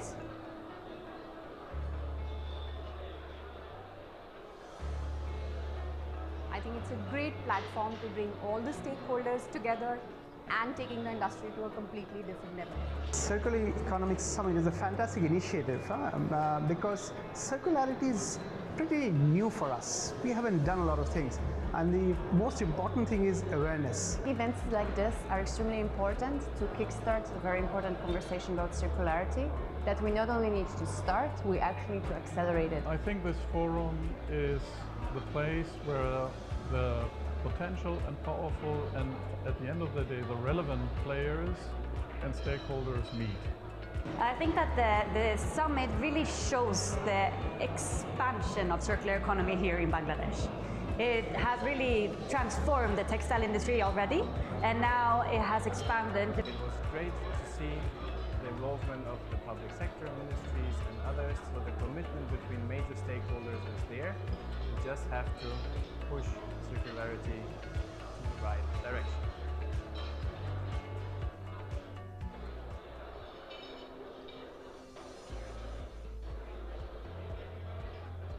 If you look at, this is a lovely show going on, first of all.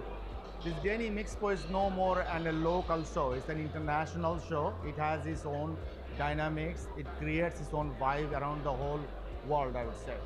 So this is a great initiative, no doubt about it. And I think that every year, the way bring the show to the next level, not necessarily only the local manufacturer, they bring the new innovator here, they bring the new concept here. Those are the machine suppliers who work with the innovation, who work with the sustainability as well. So these are the new things always bring. It's always added value, and I think it's a great initiative that become almost a non-replaceable in the whole industry. So it's a great work. Big congratulations to Denim Expo. I think they started in 2014 and they have completed this year with highest success. I think they have actually helped Bangladesh to change the image to the rest of the world. Event like this happening in Bangladesh is a great change for Bangladesh. The Denim Expo has been a remarkable experience for me, and the kind of exposure Denim Expo has given to Bangladesh, it's a brand. As far as denim is concerned, Denim Expo has made Bangladesh into a denim brand, and with so much of social media existed in the world, I think Mustafiz has done a fantastic job in reaching out to the corners of the world. Everybody from Europe to USA to Asia come here in Bangladesh, and today if Bangladesh is famous, it's because of Denim Expo as far as the apparel industry is concerned. If I talk about Denim Expo, I would like one best thing is the title of the expo. Let's say sustainability, equality and based on responsibility. Ladies and gentlemen, we will be resuming our sessions of the day, requesting all of you to kindly take your seats, please. I think Bangladesh Denim Expo has been one of the great platforms for a lot of people to gather সম্মানিত together. অতিথিবৃন্দ, কিছুক্ষণের মধ্যেই আমরা আমাদের অনুষ্ঠানের পরবর্তী অংশ শুরু করতে যাচ্ছি। আপনাদের সকলকে অনুরোধ করছি আসন গ্রহণ করবার জন্য।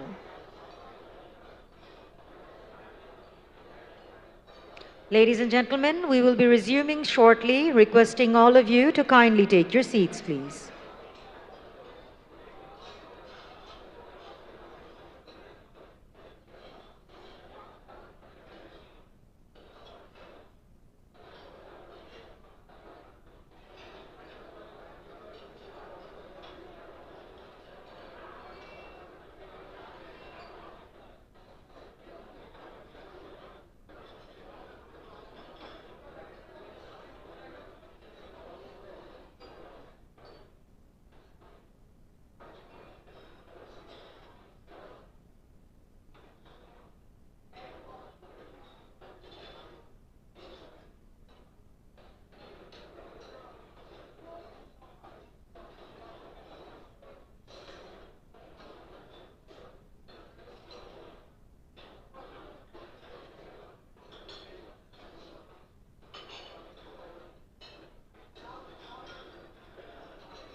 Welcome back, everyone. I hope you had a pleasant lunch and a great networking session. I would like to take this moment to let you know that the engineering workshop in Mollika Hall also resumes. The workshop is led by experts from Grant Thornton Bharat LLP, Ilukumbura Industrial Automation, Armstrong Fluid Technology, Jinko Solar, and Forbes Marshall, providing practical tools for optimizing operations in the apparel sector. Now let's continue with the rest of the afternoon's program as we dive into more enriching discussions on climate action. Up next, we have an important presentation on thermal energy system optimization, which addresses a critical component of our decarbonization agenda. The presentation will be delivered by Ramasamy Milsamy, Head of the Energy Services Division at Forbes Marshall. With a round of applause, please welcome Mr. Ramasamy Milsamy.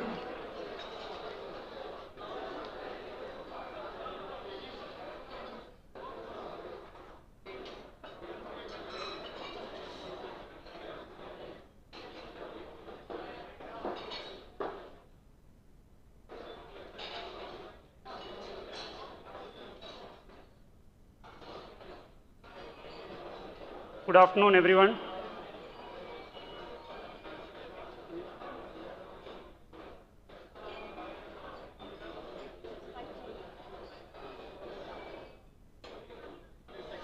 Yeah.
Yes, good afternoon, everyone. Please be seated. This is going to be a bit of technical session. Morning, whatever we have been hearing, actually, this session will bring the roadmap to achieve the carbon emission, whatever we are targeting actually. One of the speakers said, in Bangladesh, about 42% of GHG emission contributed by the wet processing. I think my session is going to focus more into the wet processing section, how we can optimize the energy so that you are able to contribute to GHG emission. The potential is there to reduce 50% levels actually. It is going to be very interesting factual numbers. I want everyone to pay attention to this session actually. We will move on with the session. Forbes Marshall brings 78 years experience in the field of steam engineering and process optimization, and it is based out of Pune, and we have 6 locations in our factory, 4 in India, Singapore and UK, and we have a presence all over 20 countries across. And through our 500 engineers in the field on a day-to-day operations, with the small improvement on the energy, you can see the impact they can bring in actually. We are talking of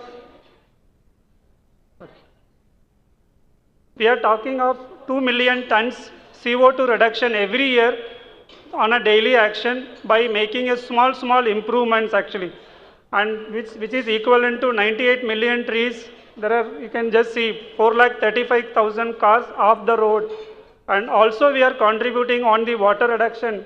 It's almost 10 million liters of water every hour actually, which is equivalent to 1,000 tankers, capacity of 4 Olympic swimming pools, also 450,000 households per day. That much contribution we can bring in even in this industries actually.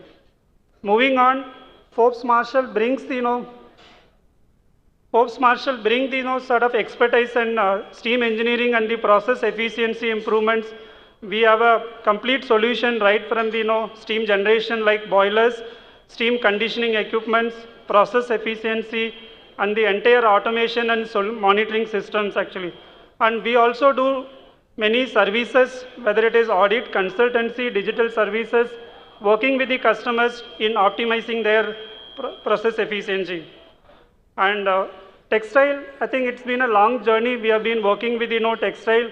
You see, way back 1929, we started importing accessories selling. In 46, we have started actually selling steam accessories to textile industries in optimizing energy consumption. Since then, we have been doing various benchmarking exercise, and last couple of years, we have been working with, overall utility cost reduction and the CO2 reduction. While we are talking Bangladesh more of thermal, I think the industry is way ahead on overall utility cost reduction actually. And if you see this, how the knit industry, because for example, I'm taking a knit industry, which is contributing almost 70 to 80% in Bangladesh, how the industry is revolutionized last 25 years if you see. Way back, if you see around 2000, it was more of open winches. We used to have it for a dyeing actually, and natural drying actually. That time, the productivity is very limited actually. It takes per day to get one batch. And then that time it was more of productivity because whatever customers know, the expenses, they add the profit and then sell it actually. Customers decide the price. And over a period of time, I think the priorities changed from the productivity angle. Then you get into the energy, moment you get into the soft flow. Then there were dryers on thermic fluid, dryers on steam. The regulations was happening. And then last couple of years, if you see, the more of regulatory as well as buyers norms forcing industry look at the overall cost reduction, CO2 and sustainability points. And we have been working with the various customers in Bangladesh. And moving on, this is the findings we are seeing it from the various plants where we have done the audit. If you really see the potential for energy reduction is in the range of 31 to 42% we are seeing it actually. And just to give you one or two snapshots, the boiler efficiency, if you see per meter cube of fuel, how much steam it gives, it varies from 11 to 10.5, which can be taken to 12 and then 12.5. It means 15 to 20% improvement possible in the boiler efficiency itself. Coming on to the steam consumption per kg of fabric, if you see on an average we are consuming between 9 to 10 kgs per kg of fabric, whereas possible to go down to 4.5. The industry benchmark is around 3 actually. You can imagine 3 kgs where we are actually. Also condensate recovery is one of the key performance indicator for any plant, which is varying between 35 to 65%. The benchmark could be 90%. In terms of CO2, we are talking 1.8 kgs to 1.4 kg of CO2 per kg of fabrics. We are doing it, we can take it to almost 35% reduction. Moving on, looking at these energy consumption, what is the potential for a typical Bangladesh plant? I have taken an average capacity of 25 to 30 ton production plant, which is average size. Fuel bill in terms of gas, it is almost 16 crores is the fuel bill. We are talking of 30% reduction on the basic solution on the improving the efficiency, which we are talking almost close to 5 crore taka every year we are saying per industry. And the payback is just 2 years actually. And within that, there are many products where the payback is 6 to 8 months. And imagine Bangladesh, similar industries, almost 400, 500 industries. If I'm talking 5 crore per every plant, 500 means we are talking 2,500 crores year on year on the reduction itself on the fuel. Plus you are talking of 28 to 30%, it is on the average right now. So it is going to hugely impact on the economy, also on the reduction, because there is a twin benefit actually. And that is the only point, or there are much more to do it actually. In the thermal system, beyond whatever I'm talking 30%, there are various ways. The water optimization is still going to be a major gap, because per kg of fabric we are consuming more than 100 liters. When the other world, the remaining the world, they are consuming about 35 to 40 liters. There is a lot more to do on water optimization. When you do water, it is going to impact on the energy, chemical cost, everything. Other aspect is the efficiency of the boilers are much lower, because the boilers are getting oversized by the thermopack. Yesterday I was in a plant at Ghazipur. For a 20-ton steam generation, customers were running 60 ton. Imagine the efficiency levels. The boilers are hugely oversized. Also, even on the capex on the equipments, looking at the batch time, I think if you have a proper system, we can even reduce the investment. It means number of machines we can reduce for the same production actually. And finally, also look at the boiler as the fuel, alternative fuel, biomass if it is available, that will also contribute. While solar going to contribute on the power side, I think 2/3 of energy going to be still thermal. We have to focus on the efficiency improvement. That is the prime point. Moving on to it. Yeah. Sorry. From this, what we are saying is the industry, we have to look at the, optimizing the, thermal energy. I think that is the, major scope we are seeing it. And Forbes Marshall also is working with the, associating with these industries on the design actually. Design in the sense, because just whatever we are seeing the savings or the, the improvement point, it's not product alone going to get, the design is going to impact. Also on the skill development, whatever we have been talking in the morning, the skill development training program, I think Forbes Marshall as a company, we have been working with them on sustainable development. It means associate with the customer on a long-term basis, and then how we can sustain these benefits for a period of 1 or 2 years.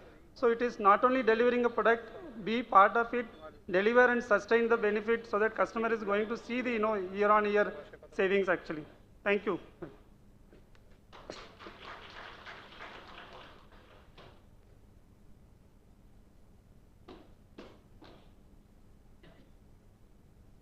Thank you very much, Mr. Milsami, for your insightful presentation and for shedding light on the role of optimized thermal energy systems in advancing our sustainability goals. Your expertise is greatly valued.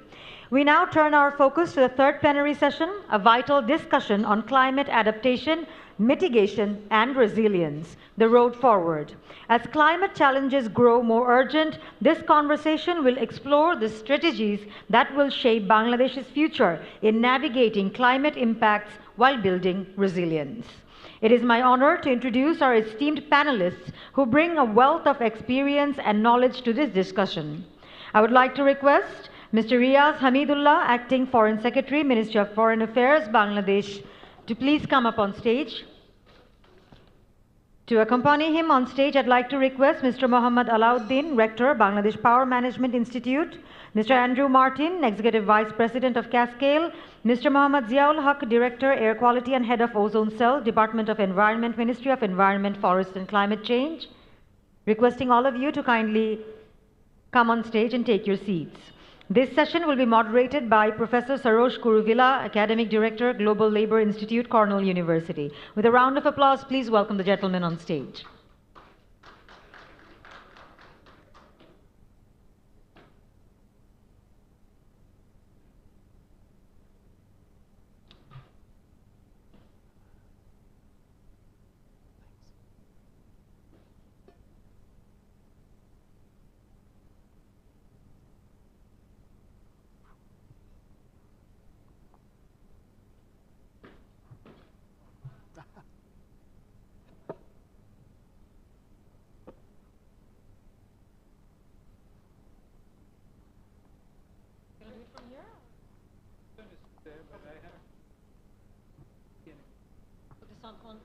Right in front of you.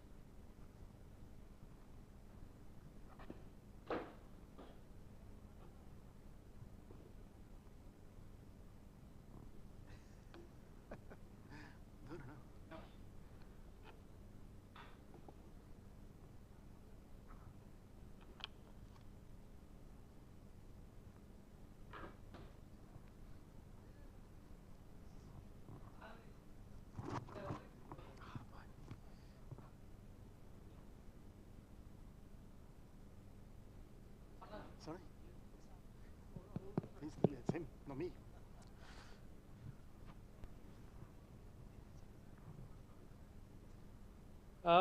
Welcome to this panel. We have a very distinguished panel here.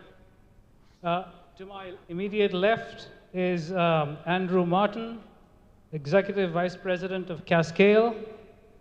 To his left is Riaz Hamidullah, Additional Foreign Secretary, Ministry of Foreign Affairs.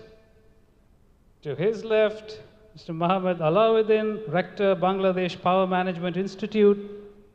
And at the other end, Mohammad Ziaul Haq, Director, Ministry of Environment, Forest and Climate Change. My name is Sarosh Kuruvilla. I'm a professor at Cornell University, and I'm happy to be here and moderating this panel.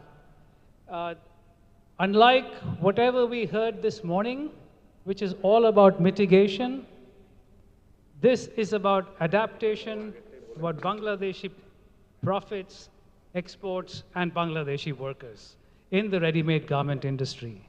So I wanted to share a few slides just to set the stage, and then we will have our panelists react to some of those presentations. We have the slides, please.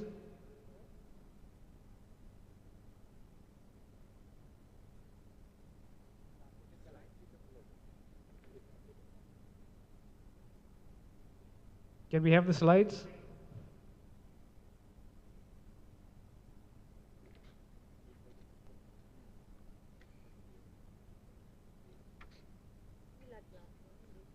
Wrong slide. I can't see it.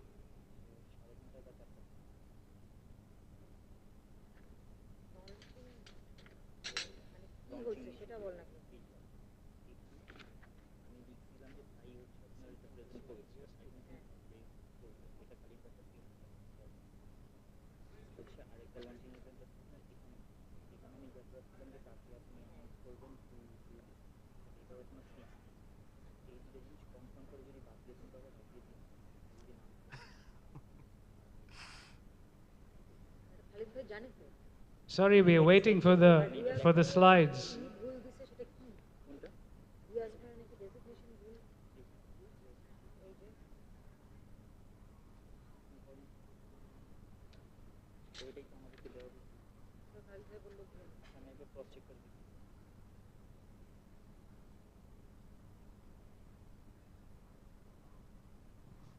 Okay.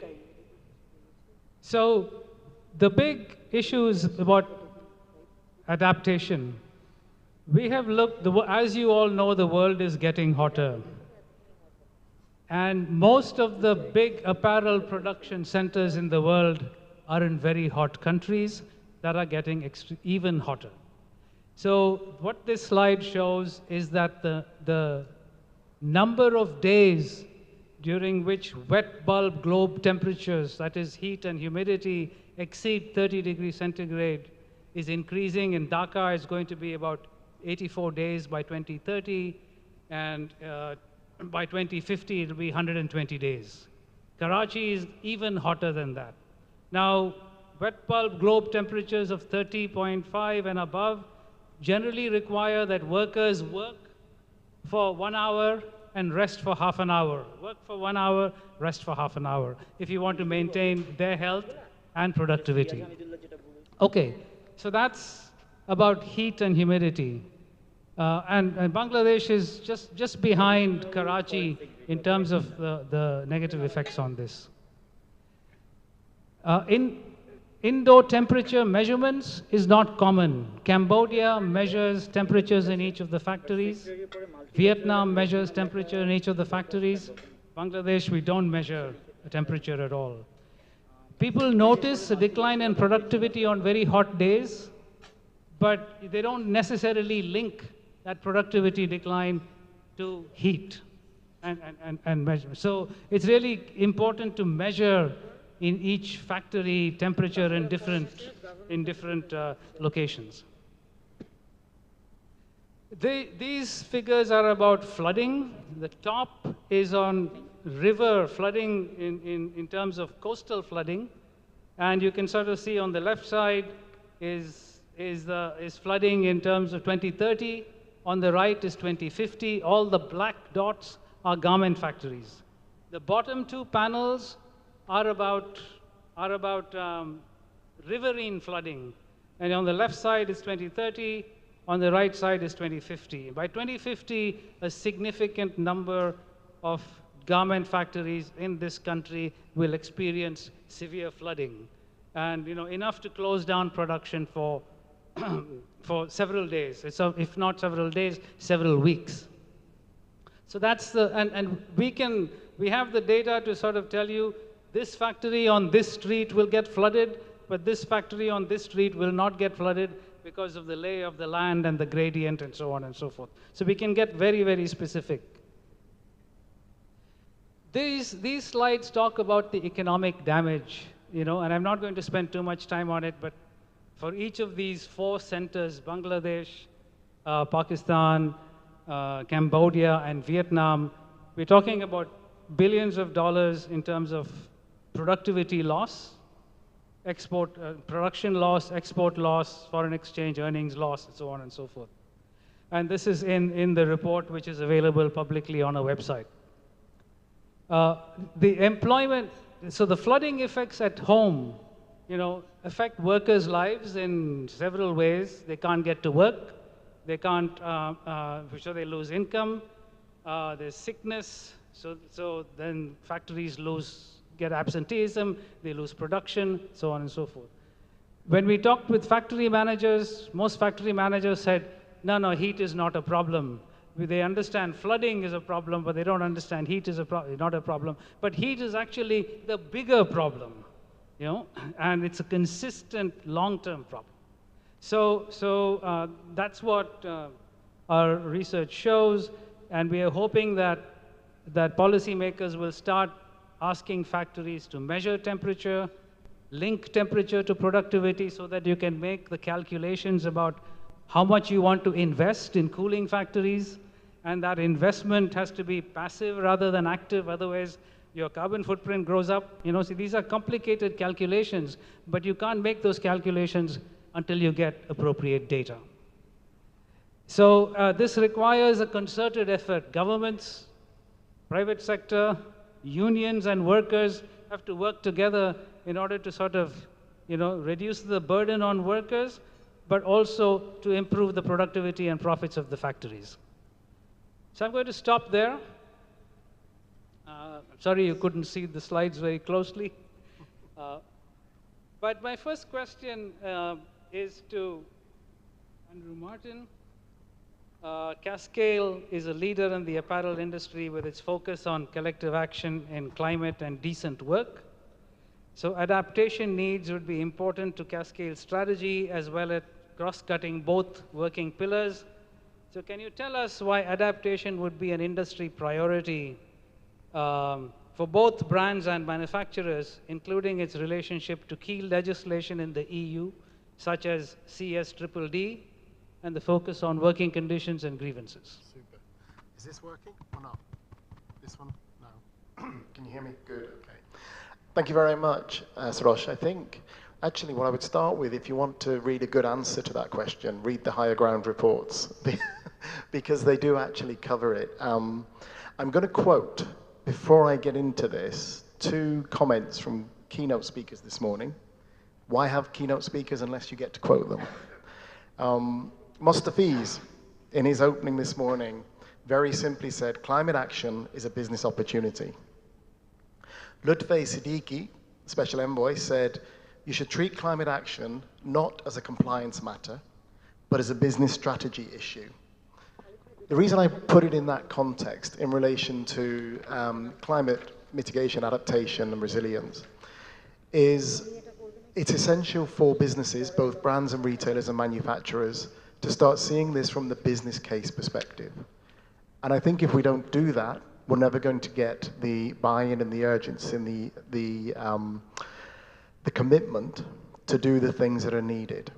We're doing a lot of work. So just for those of you who don't know, Cascale, because it may still be new to some of you, Cascale formerly was the Sustainable Apparel Coalition.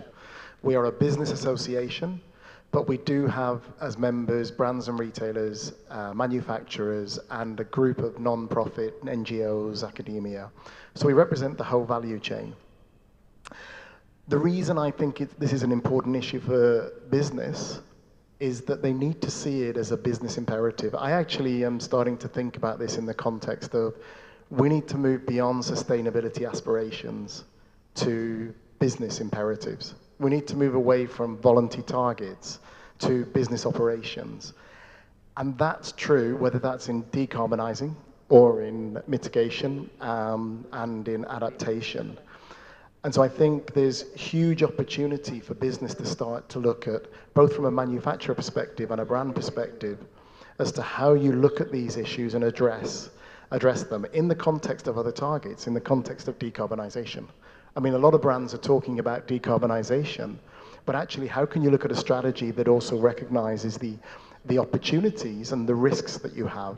If you don't address the issues of adaptation, then there's an issue with your supply chain. There's an issue with the value that you can get. There's an issue that's for both the brands and the manufacturers.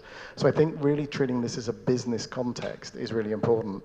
And if I could just sort of close on this, I've just spent the last 4 weeks in Asia, I've done 5 countries. I've met with 20 manufacturers. I've met with 10 CEOs from the manufacturers.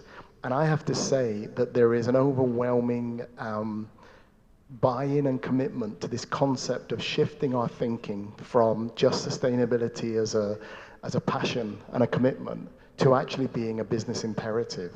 And for us, that also means, in terms of taking this forward, shifting the discussions from sustainability professionals to supply chain professionals within the industry, to CEOs in companies to start to recognize. And what I think is helping us with this, you mentioned at the end there, the regulation, is I think the regulation is actually a good way of giving us both a lens and a spotlight on these issues, and also a really good platform from which to develop new strategies. Thank you. It's useful to know that CSDDD specifically requires that companies and their supply chains and all their business relationships do not cause harm to planet 2. So that's the key connection here. My next question... And that's a huge risk for business if you don't address that. Yes, it's a huge risk for business. So, much of the discussion about mitigation is coming down from the supply chain, from EU regulations. And my question to Mr. Riaz Hamidullah, sorry to put you on the spot here like this, is how can the Ministry of Foreign Affairs ensure that climate adaptation and resilience are integrated into Bangladesh's international trade policies, so that, particularly in sectors like the apparel industry? I think since morning I've been here, and as I listen, and since we have to talk about #climate action, it's not simply limited to manufacturing, it's not simply limited to RMG. So I would rather keep in slight deference to your question, if I may come back to a couple of elephants which are still unattended in the room. First, I think the point which came from the inaugural plenary was how do we get the economics of climate action right? And particularly at the heart to me is de-risking finance and investment. That is key. Because what you presented, and if you remember what was said in the morning, that what's happening in Florida, the insurance companies are going bankrupt, going through the roof. So increasingly where it's not, even 2025 or 2030, still they're not coming. If they don't come, how do they come, or how do we make them come? Related to that is the whole question of there's enough of technology, innovation, and solutions, but they're not coming. I give a reference to UN Water Conference last year in March, and there was 700 plus commitments made, all related to private sector. Nothing will materialize. Why? And there's an integral to you, because we are talking of valuing water as well, but I haven't heard any reference to that. So I'll try to bring in the middle, because that would slightly relate to what you are asking. 2 things. One, let's just desegregate the whole manufacturing space and come to some solution orientation. And I ask everyone in the room, not only entrepreneurs, but also brands, please stand up to the challenge. Stand up to the challenge in terms of technology incubation. The word wasn't uttered a single time. Today, particularly those from Europe, I'm sure you'd bear with me,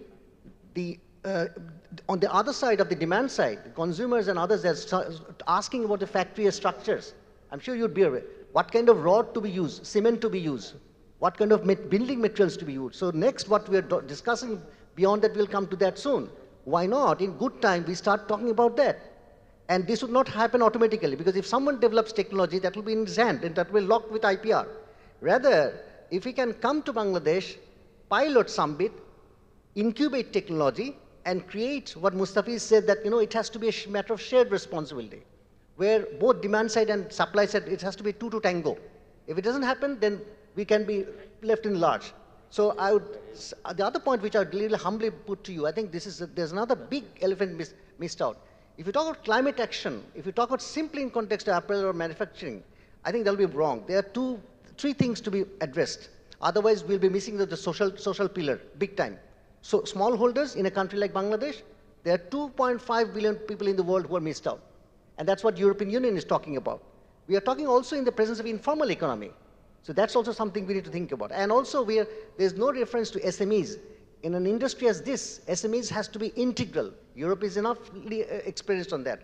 I'll end with one point, which is again central and foundational, which is data. Data to be desegregated and data to be turned for good, for business. And if we do that, part of your question would also be addressed not simply for export, but also for domestic, because that would be inherently linked to the cost and improving that. I'll stop, but I'll be happy to take questions rather. No, I think the point that you make about data is very, very crucial, because much of the sustainability discussion is occurring without looking at what data. I'd rather challenge is that, you see, you for one or most of you in the room, there's enough of data being generated. Isn't it that each of the entrepreneurs can themselves monetize it, mining the data, their own data, let them sit on the top of it. But I don't know, there's hardly any fact. And today with AI being on the round, so many of basic AI applications, I'm really wondering for some time, because we were in New York two weeks back, and Professor Yunus is saying the generative AI is, so we can employ just 101 of the AI and turn things for good, which I'm sure will be reflecting very wonderfully in the balance sheet of the manufacturers. But not a single one, you're talking of the basics, but that would go to climate action, that would be improving your business, that will be also de-risking the much of the risks that you have. Sorry. Yeah, no, it's fine. I think the issue about data is very interesting, because when we published this report about, we talked about the costs of not adapting to Bangladesh factories, Bangladesh exports, and of course the cost to Bangladesh workers. But we also got an investment firm to talk about the costs to the brands. And we found that not having climate adaptive policies affected brand profits. And so then we went to the investors, and the investors started asking the brands, what are you going to contribute to climate adaptation if you want to sort of protect your profits? So I think the kind of data that we can assemble and put to the public domain is really important to get people to be acting on these things.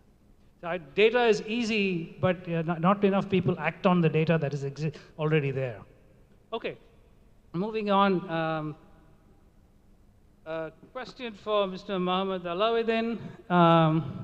Considering your experience in sustainable and renewable energy, how can Bangladesh accelerate its transition to renewable energy sources while also balancing the need for energy security and building the required human capital? To what extent is human capital a big issue for you? Thank you for the pertinent question. So, as we have learned from the morning session that our renewable energy is only roughly 2% in the total power mix. Now the question is how to enhance the share of renewable energy in the power mix. So the first question is we have to explore the renewable resources. We need to have a comprehensive assessment of renewable resources in Bangladesh. So hopefully government has established a dedicated nodal agency for that. Sustainable and Renewable Energy Development Authority is entrusted with the responsibility of taking care of renewable energy and energy which is both the twin pillars of sustainability. In Bangladesh, in fact, solar, wind, these are the major renewable energy sources, but when it comes to hydro, we have limited potential due to flat terrain of the country. And also we need to, as you've asked me, one question of human capital. Basically, the very nature of this technology is evolving nature, That's why you need to keep update our workforce with this changing technology. This is one issue. Another is, we must look for the innovations so that the entrepreneurs can make viable business out of this. For example, say for solar application, Bangladesh excelled in terms of installing solar home system. Say it is now 6 million in number. But in fact, for bulk power generation, we do need huge land for that. This is a huge challenge. That's why we have to look for alternative application of solar. Let's say floating solar is one of the rooftop solar. And also another thing is when we compare renewable energy with other energy, we are not considering the same footing. You see, I had one experience of attending another seminar with some bankers. They are telling that most of the money allotted for the renewable energy remains undisbursed. Why? They are saying that renewable energy is costly. The banker says. Why? They say that the coal or other fuels, although that is they are cheaper. But when they say it cheaper, they don't consider the negative consequence, I mean negative externalities of that project when they calculate the price into account. On the other hand, the solar power, their positive contribution or positive externalities are not taken into account while calculating the price of solar power. That's why it appears that solar power is costly. But as a matter of fact, it is not true.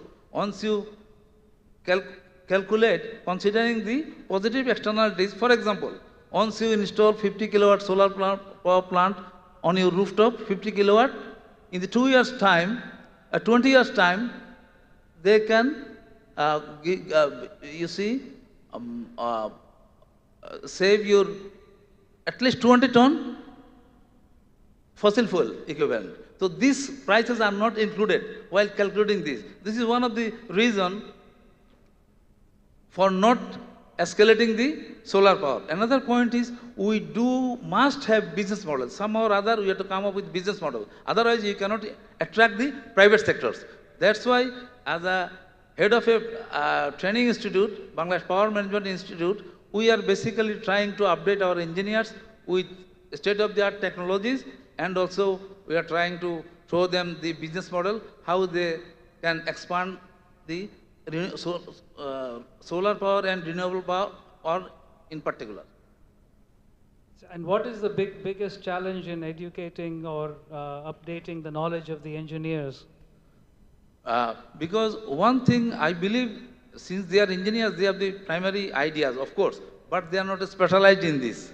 That's why we do need more pilots, more result demonstration, so that they can see for themselves and get confidence. Thank you. I can chip in. I'm sure that all the engineers in the room will sort of rebel. But one of the leading engineers of this country told me in one-liner, the engineers are increasingly risk-averse. They don't want to take up the CEO and other posts because he said, you do it, I don't want, they shy away. And how do you solve that problem? There's a word which is absolutely no-go, attitude. So I think we have to invest much earlier. Thank you. So we have talked about mitigation in the morning and adaptation now, and my question to you, sir, is adaptation involves this concept of just transition, because we are worried not only about brand profits, factory profits, we're worried about workers' health and workers' earnings. What can you tell us about adaptation and just transition? Yeah, okay. Thank you, Professor Sarosh, and esteemed panelists and distinguished colleagues. Thank you again for having me in these important discussions. In fact, when you talk about the just transition, this issue has been has got the prominence in our discussions at national and international agenda. And at the same time, when we talk about the just transition, we try to include many things in the just transition pathways. Obviously, the just energy transition is one of them, but there are other elements, socio-economic dimensions, other dimensions is very much involved in this process. And at the same time, adaptation, climate resilience is obviously within this just transition pathway. And being a sensible partner to the global community, we are trying to contribute to the process of achieving the Paris climate goal, both on adaptation and mitigation, climate resilience. But the point is that every country has its own nationally defined development priorities, and we have to consider them in a holistic manner. And in Bangladesh, we try to figure out how we can do in an effective fashion by preparing and developing some policy initiatives. We have NDC, Nationally Determined Contributions, we put forward in 2021, the updated one, and we are planning to have the next one in next year, 2025 NDC. At the same time, on adaptation, we have prepared a very comprehensive national adaptation plan. And in the plan, we try to point out the real situations on the ground by defining the most hotspot areas on climate change impacts. We identified 113 very specific interventions to deal with climate change negative impacts under 8 thematic areas and under 11 climate stress areas. So, and obviously one of the areas is urban setting, and most of the industries, the factories are located in urban settings. So we try to point out how the industry, they can be climate resilient.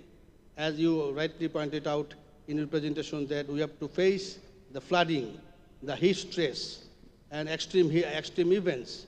So how we can deal with the industry, the factories, and how we can maintain the decent work, quality of job, and the other related issues can be minimized from the adverse impact of climate change. And on mitigation, my colleagues have rightfully pointed out that though the contribution to renewable energy is not very much, but we are putting a greater emphasis on increasing our renewable contribution, at the same time energy efficiency. And we know that from last COP, the global community has agreed to triple the capacity of renewable energy and double the energy efficiency at global scale and as well as national scale. So we are putting the greater emphasis on both the low emission development and as well as the climate resilience as much as we can in the light of our different national circumstances, and we already defined our national development priorities. So we have to be consistent in this way. But the fundamental point is that while we start in the process, we have already started in the process of just transition, but we have to make sure that they are inclusive, they are participatory, leaving no one behind. So this is the fundamental elements that we have to make sure at the end of the day. Thank you very much. Thank you. Just a quick follow-up question. In your ministry, which is the Ministry of Environmental, Forest and Climate Change, when you look at your budgets, I like your plans, they're very good, but how are the budgets allocated? Is it more towards mitigation? Is it more towards adaptation? Do you have a sense of that? Obviously, in terms of the proportional allocation, adaptation is greater than the mitigation allocation. But the point is that under the NAP, National Adaptation Plan, we have assessed that if you want to effectively implement the NAP throughout the process up to now 2050, it will require 230 billion US dollar. So obviously the amount is very huge. So we are trying to mobilize the resources domestically and internationally. But obviously, if you consider the mitigation costing that we planned for up to 2030, it is obviously less than the adaptation, the costing. Yeah. Can I, building on that, can I ask you a question? Just listening to this, it's interesting because I think, talking about just transition, are we, coming back to even issues like heat, are we doing enough joined up thinking and holistic thinking as an industry? And I'm thinking Bangladesh here, but the whole industry and therefore how that affects economic policy and whatever, around a lot of brands, I'll give you an example, a lot of brands are committed to decarbonisation, science-based targets. Are we really doing enough connection and case studies and work on how decarbonising links to potential adaptation, links to what those impacts might be? And I say that, I have one really small example. There was a piece of research done by Good Business Lab about a switching from LED light to LED lighting. And when they did the switch, electricity consumption dropped by 85%. Heat in the factory dropped by 2.5 degrees. And they actually got a 3% increase in productivity. And that's in a small case study, but that kind of thinking on a bigger industry scale, I'm asking you as the sort of professor on our panel, do you think there's enough work on that to help us as an industry address these issues? So one of the big changes that we are seeing today is the relationship between buyers, the global brands, and suppliers who supply them. Now, this relationship, as all of you know, is historically been quite adversarial. It has been very cost-based. The brands consistently squeeze the supplier on the price, right? And so it has not been a partnership. It has been adversarial. What we are seeing now in several industries that are allied, and in garments as well, but not necessarily in Bangladesh, we are seeing brands commit to long-term relationships, guaranteeing orders for at least 3 to 4 to 5 years. And not only that, in some cases, they are guaranteeing profitability. Into the price negotiations, 3% or 7% is being guaranteed. And I have data from global brands and from suppliers to show that that's happening. What does that mean? It really means that that relationship is being shifted from one of, speed dating where you order this year and don't order the next year, to one of commitment where, you order, and that is a partnership agreement. So when you shift from adversarial tactics to partnership agreements where you commit that you will source for the next several years, then it's possible for brands and their suppliers to work together. And so that movement we are seeing amongst leading brands and some leading suppliers, but maybe 10%, not, the 80% still has to come up. When that happens, the cost, etc., is so transparent that people can work together to sort of focus on adaptation. But until that happens, it's not likely, in my view. Yes? Can I come in? Sure. I think both your points, should ask everyone in the room, particularly from the brands, to look at a much bigger thing, which would be beyond our canvas. We have accepted responsible business conduct, RBC. Quite often we try to shy away from that. But the points that you are making in your conversation, do you realize, basically connecting to what Zia is saying, we are talking of getting manufacturing right, manufacturing sustainable, manufacturing right in sense. But manufacturing on its own doesn't stand.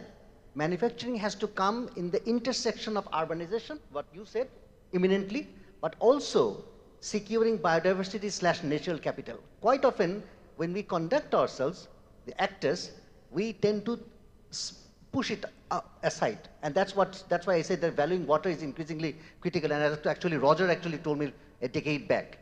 So I think this is not to ask for observation, but this is a thing that we need to build on further. Responsible business conduct and climate action in the intersection of manufacturing, urbanization, and natural capital.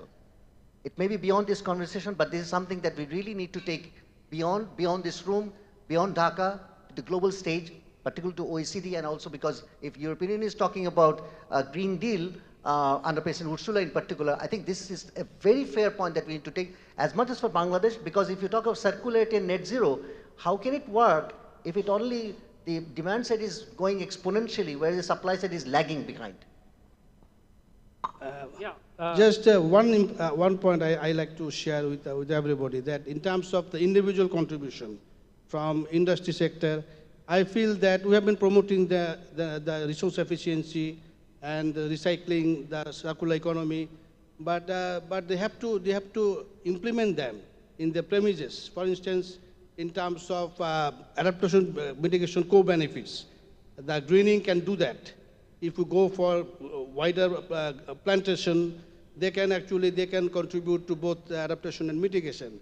And in terms of, and in Bangladesh, in urban setting, including Dhaka, we are now struggling with the groundwater depletion.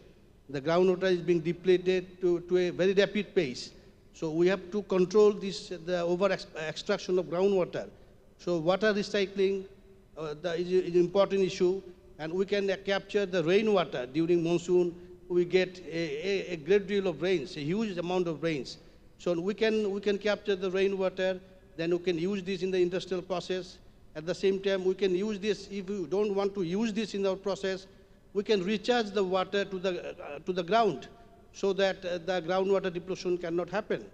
So there are a few areas, and in terms of, since I am also looking after the Montreal Protocol, the other issues, so in terms of the cooling demand in the industries, we can reduce the cooling demand by applying the natural refrigerant and green building, the approaches, the ideas, and we already know that 20% of the energy is being consumed by rack sector, refrigeration and air conditioning. So we have to consider both in the industrial sector how we can reduce the cooling demand by exploring some ideas, as well as the the ACs. There are ACs, air conditioning appliance, energy efficient, and they are using the natural refrigerant, which have no high global warming potential. They are very less global warming potential gas. They can use in the ACs and refrigerations, and we should promote them by procuring those appliances in the industrial factory. Thank you. Yeah, go ahead. Thank you. I would like to add a footnote to my colleagues here. So one issue raised during our discussion about the dearth of data. So the big facilities like the industries and five-star hotels. So one thing we must consider about energy auditing, which is missing. Once you mandatorily apply energy auditing in Bangladesh, then you will get to know the exact energy data, and you can figure out the loopholes where energy is wasted and where you can save energy. So this is one important area for the industry and also other big facilities. The government has recently framed energy efficiency and conservation rules, wherein there are some facilities or consumers are labeled as designated consumer. They must mandatorily get their facilities audited, number one. They will also engage energy manager in their facilities so that they can collect data and report to the Sustainable and Renewable Energy Development Authority. Only analyzing that data, they can precisely comment where precise energy is wasted, where the scope for energy saving is there. That's how we can also save energy. Okay. In order to, as a question for you, Riaz, since you brought it up first about the connection between urbanization and all of this, I'm just wondering, how do we, when we talk about these transitions... Reconcile. Sorry? How do you reconcile? No, I don't want to say reconcile. That's too difficult. I want to, how do we bring on board the informal sector? Because they play a key role in waste. They play a key role in so many other recycling and so on and so forth. So as far as the ready-made garment industry, we're talking about circularity and all of that. But much of that is happening in the informal sector. So how can we bring worry about them too? You're tempting me to tickle many elephants. One elephant is that, can you tell me how much of, what is the urban population of Bangladesh right now? No, 40% plus. Okay. And the estimate coming from UN Habitat says by 2030, for everyone in the room, please give a break, is going to be 48%, half of the population. And Mr. Fahim Mashroor, the data manager, please listen to me. Its projection says by 2040, nearly 2/3 of our population. Do we understand the implication of that? That would imminently connect to your presentation. So now, coming back to your question, it's a long shot, but I think in the short while, I think as much as the manufacturers, but also that when we have conscious consumers, in the middle of the brands, in the middle of also the labor, I think we need a new kind of compact and conversation. It's not a one conversation, it has to be a conversations where we need to understand that we need to break down what is shared prosperity. What shared prosperity? I think someone said about that when the worker returns to his or her family at night, that if he finds that children are stressed, heat stressed, and these things need to be really broken down in fact. And I would again go back to data, because I think we have not understood data as yet in terms of how data. I will bring data in the sense that let us bring another layer where we bring in youth in the middle of the manufacturers and the brands and others, and say that you make business, and then you help us. So it's both ways. I think that way we can possibly make rapid progress. That's what my take for now.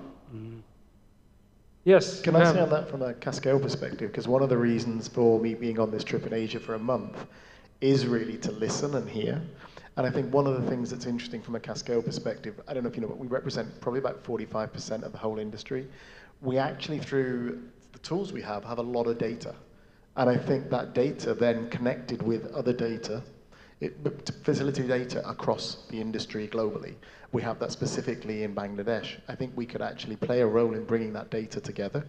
I think in that role as well, we could also do something about bringing those different actors in the supply chain together, because I think that is absolutely critical. For me, fundamentally, I'm looking from the business opportunity perspective. Unless we change the dialogue and the people we're talking to in the businesses and have them be presented with this data, presented with these cases, and shown what the risks are, the opportunities are, I don't think we're going to shift the behavior and the practices that we need to. Just to chip in, we are already a service economy. Maybe much of it is informal economy. Service economy almost 70%. But I often say, and please excuse me if I say that we are often obsessed, we are so much attached to manufacturing. But real manufacturing as such, industrial manufacturing, is actually shrinking. This is the nature of the economy. But the issue should be that that's why I'm increasingly harping on data, because we have not understood what will be this new service economy where Bangladesh would come, where already we are having informal economy. So that's why I think these are new nodes that we need to connect and understand much deeper. And that requires looking beyond one industry to development policy in a big way. So we started this with a very narrow focus on adaptation in the garment industry, but see where we have gone. We have gone way beyond that to policy, to international trade, but most importantly to the informal sector. So it's hard to wrap all of this up in one simple sentence, so I will not try, but thank you panelists for your interventions. I enjoyed that. Thank you.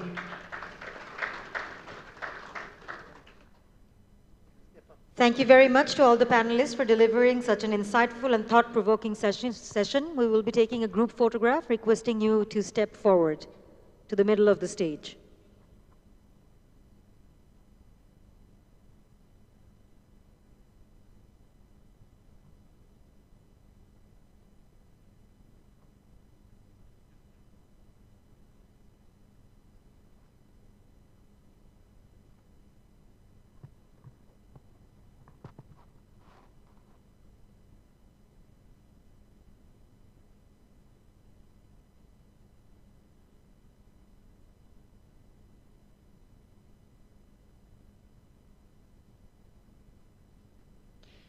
Thank you very much. You may take your seat now. Moving on, next we will have a presentation on demystifying just transition, lessons learned and what actions are needed by Lotus Foundation. I'd like to request Ms. Faiza Faratuba, Program Manager, Labor Right of Lotus Foundation, to please come up for the presentation.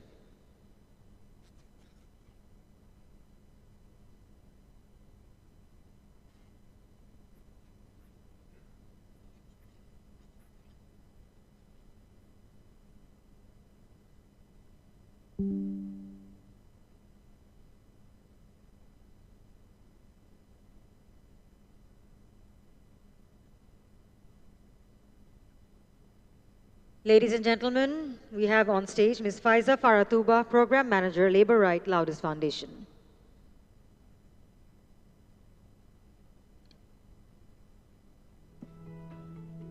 Good afternoon, everyone, and I'm delighted to see a lot of new climate goals and keep up. Thank you.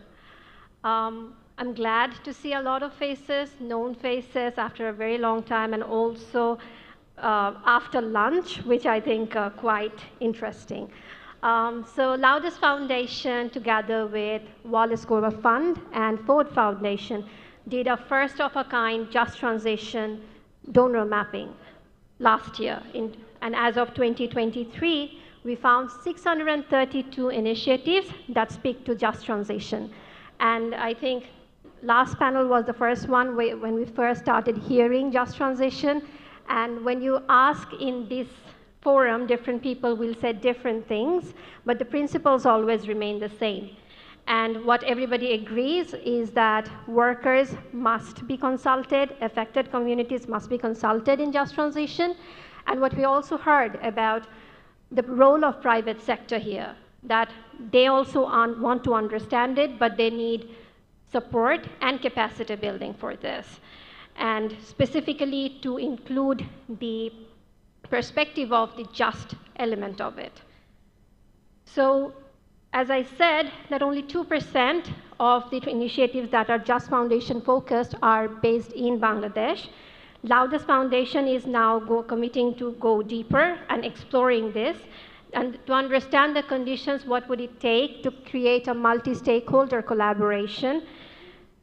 And a scoping exercise has been commissioned, which would be a two-industry, of course, fashion and textile, and with that, construction clusters. And we will be collaborating with you all very soon a lot more. And for now, I would invite you to see this small introductory video on Just Transition. Thank you.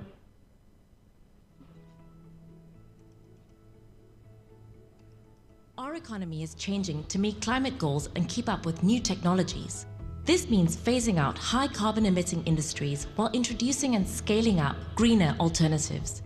As we transition at speed, industries must also focus on creating good jobs, not low wage or insecure ones.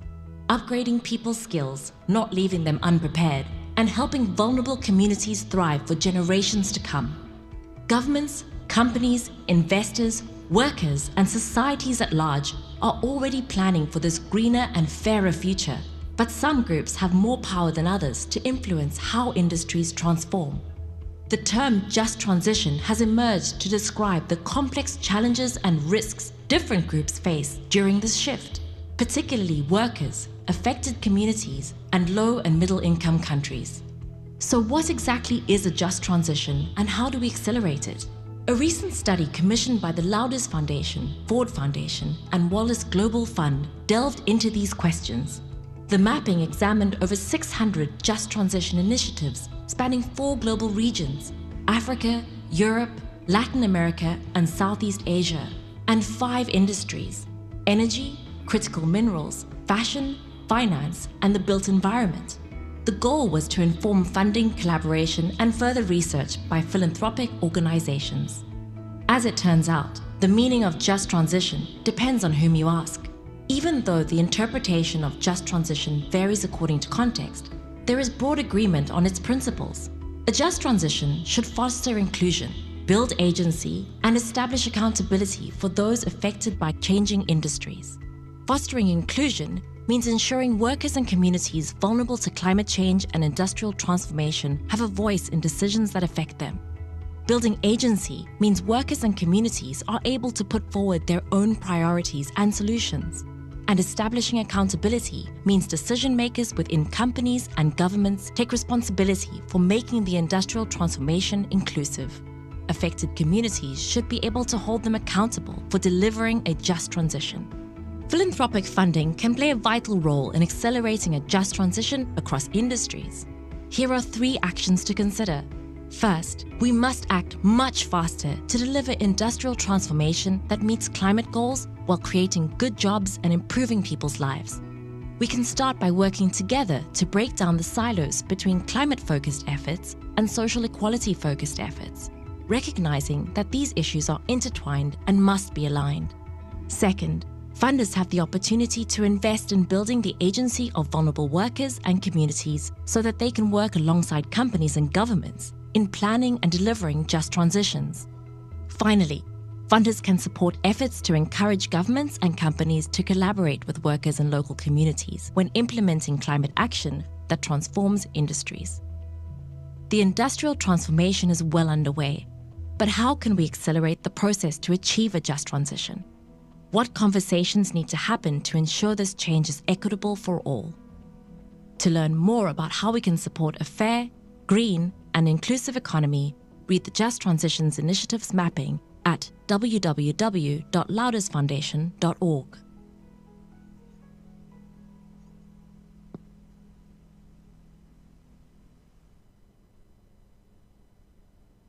And now let's shift gears to an important presentation on RMG climate transition, due diligence, directive compliance. We are fortunate to have Sir Giacomo, Policy Officer on Sustainable Finance at the European Commission, to guide us through this critical topic.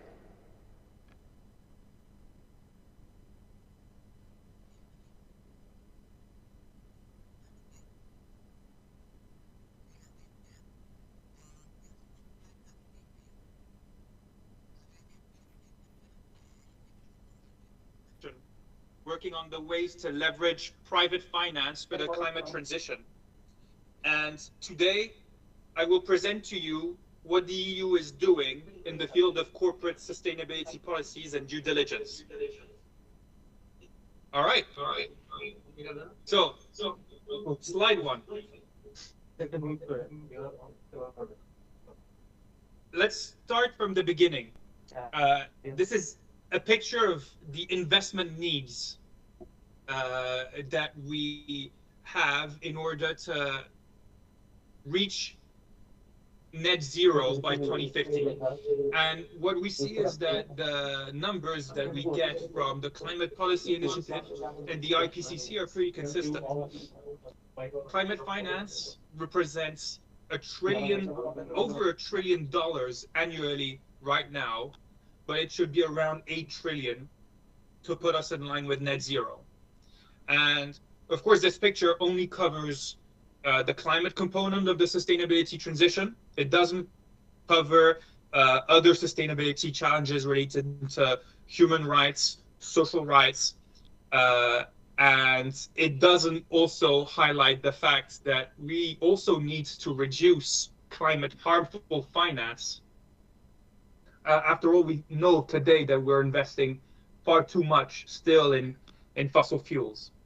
So having said that, what do we do in the EU to deal with that investment gap? So first we have industrial policy, which is not in this slide. Here you can see that we have a whole range of financial instruments that are either dedicated to the transition or that have a climate component. As a whole, over 30% of EU climate spendings, of EU public spendings, must be dedicated to climate. And most of our instruments have either implemented or are implementing a do no harm principle, which means that investments that we do, the public investments that we do, cannot negatively affect sustainability objectives. And then, I'll try to move, we have the private investment aspect of it, whereby we cannot force private investors to invest differently, but we can incentivize them. So how do we do that? We make them look at the externalities that weren't considered previously. In short, it's a lot about reporting. It's a lot about transparency. And the idea is that if there is more information, then investors will consider this information and therefore change their investment decision. And all this policy that I'm going to present today on due diligence is directly related to our sustainable finance policy framework. So before I talk about corporate due diligence law, I need to talk about our corporate reporting law. There cannot be any due diligence policy if there is no reporting. You cannot do due diligence on sustainability risks and impacts if these risks and impacts have not been assessed, reported, and then audited. So our corporate reporting legislation is called the Corporate Sustainability Reporting Directive. It applies for all companies above 250 employees and also to listed SMEs. And under this legislation, we require these companies to start reporting on their sustainability risks and impacts in a proportionate manner. It will apply from next year for the largest companies. For SMEs, it will start applying from 2027, and even non-EU companies that have large subsidiaries in the EU will also have to report from 2029.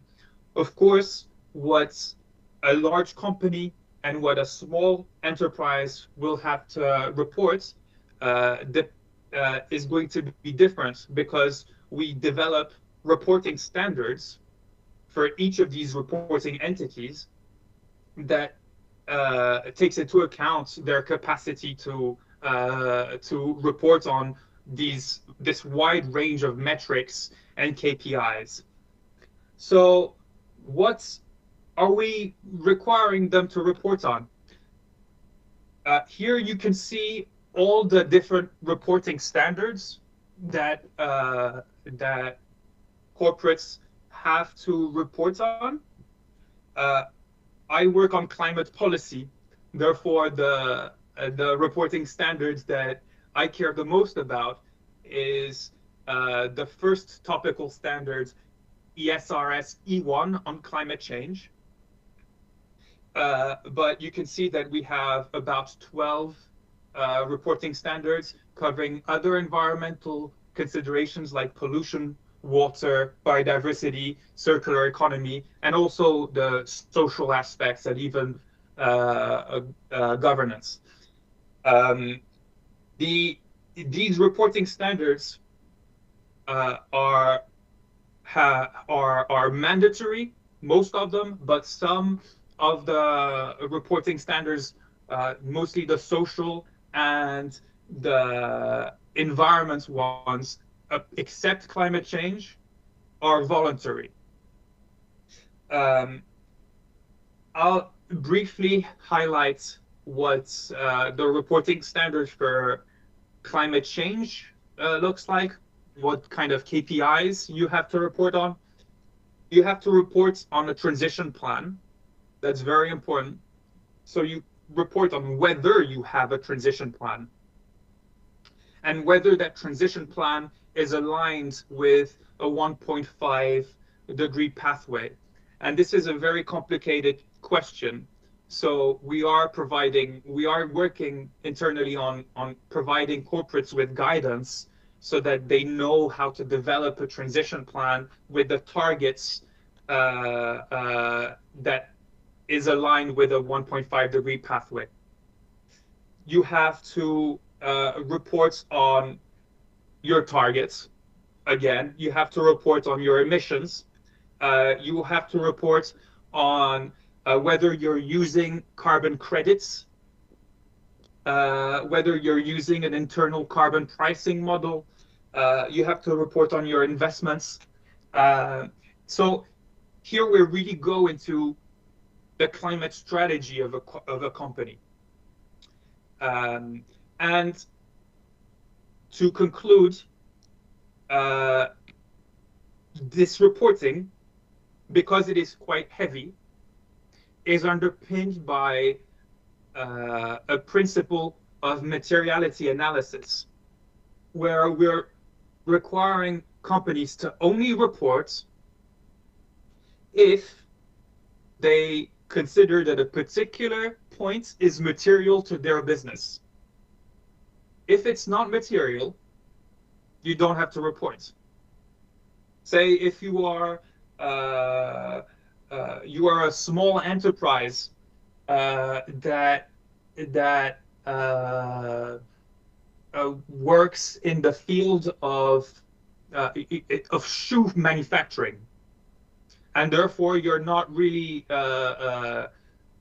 causing this much greenhouse gas emissions, then you don't need to report on your greenhouse gases. So it's all a question of, is it material? Now, having done all this, is the time to talk about due diligence. So this year in the EU, we adopted our due diligence law, which is essentially implementing the OECD guidelines for multinational enterprises and the UN guiding principles into EU law. So what do they require, and to whom do they apply? So they start applying from 2027 until progressively until 2029. For the largest enterprises from 2027. It really affects the really large companies. So companies over 1,000 employees and 450 million in revenues. So it's around 6,000 companies in the EU. And you have to do a due diligence over your supply chain. There is no climate component in the due diligence requirements, but you have to adopt a transition plan. As I was saying, talking about the corporate sustainability reporting directive, you don't have to have a report. You don't have to have a transition plan. You only have to disclose it. But here you have to adopt one. So it's a much stronger piece of legislation.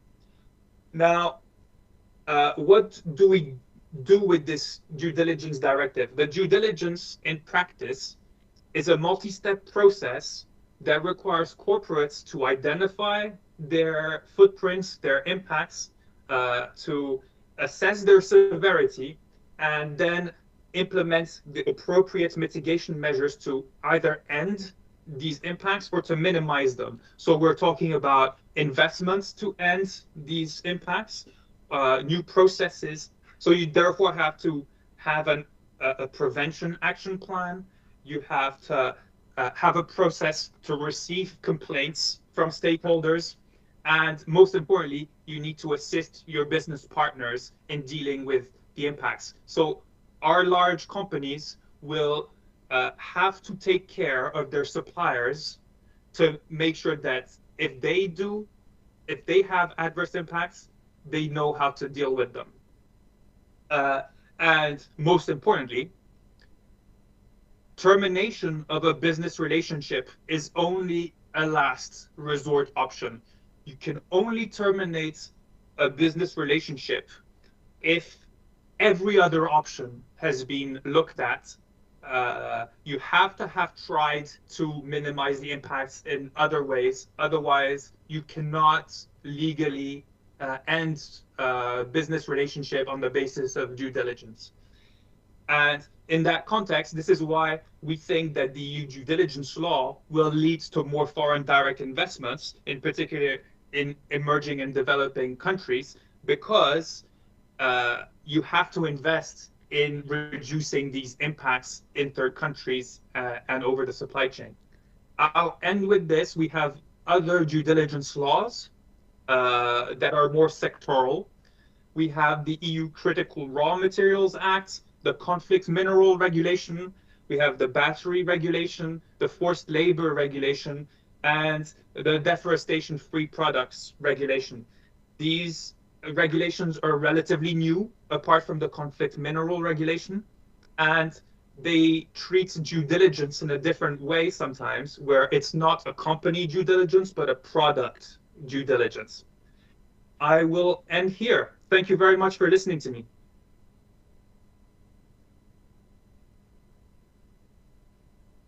Thank you so much.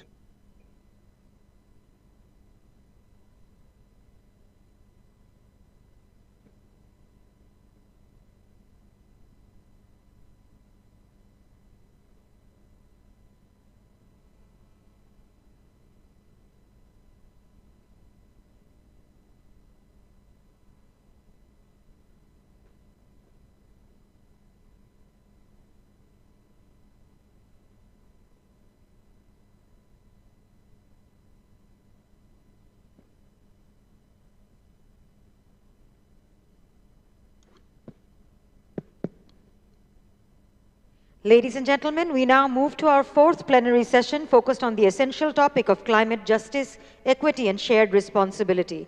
As we navigate the complex landscape of climate change, this session will explore how fairness and responsibility must be central to the global and national response.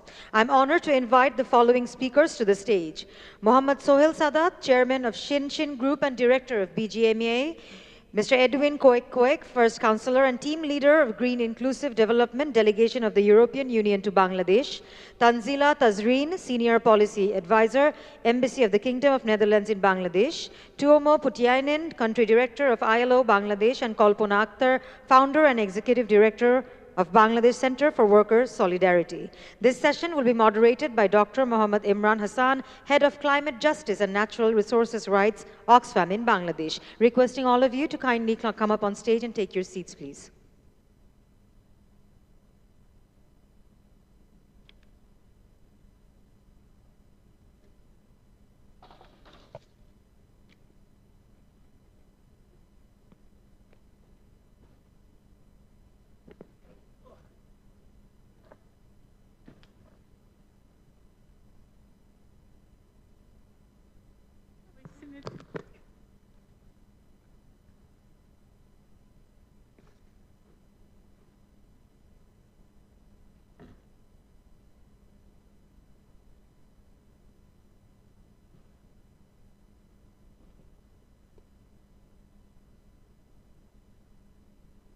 Good afternoon, everyone.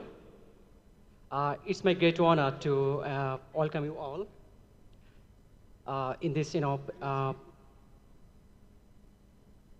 this panel discussion, which is on the, climate justice and equity, shared responsibilities towards chat at the second Climate Action Forum. So, before we begin, we would like to thank the organizing committee, Bangladesh Apparel Exchange, Oxfam in Bangladesh, and other partners and patrons to bring us together to discuss on these very critical issues on climate justice, equity, and just energy transition. Today, we are addressing two of the most challenging components of our time. One is climate change, and another one is energy transition. So, if you consider climate change and energy transition, in between them, there are lots of other issues that needs to be addressed. And we're very lucky here to have our distinguished panelists with us. So, I would take the privilege to introduce them with you. So, we have Mr. Edwin Koek. He's the First Counselor and Team Leader, Green Inclusive Development Delegation of the European Union to Bangladesh. We have Mrs.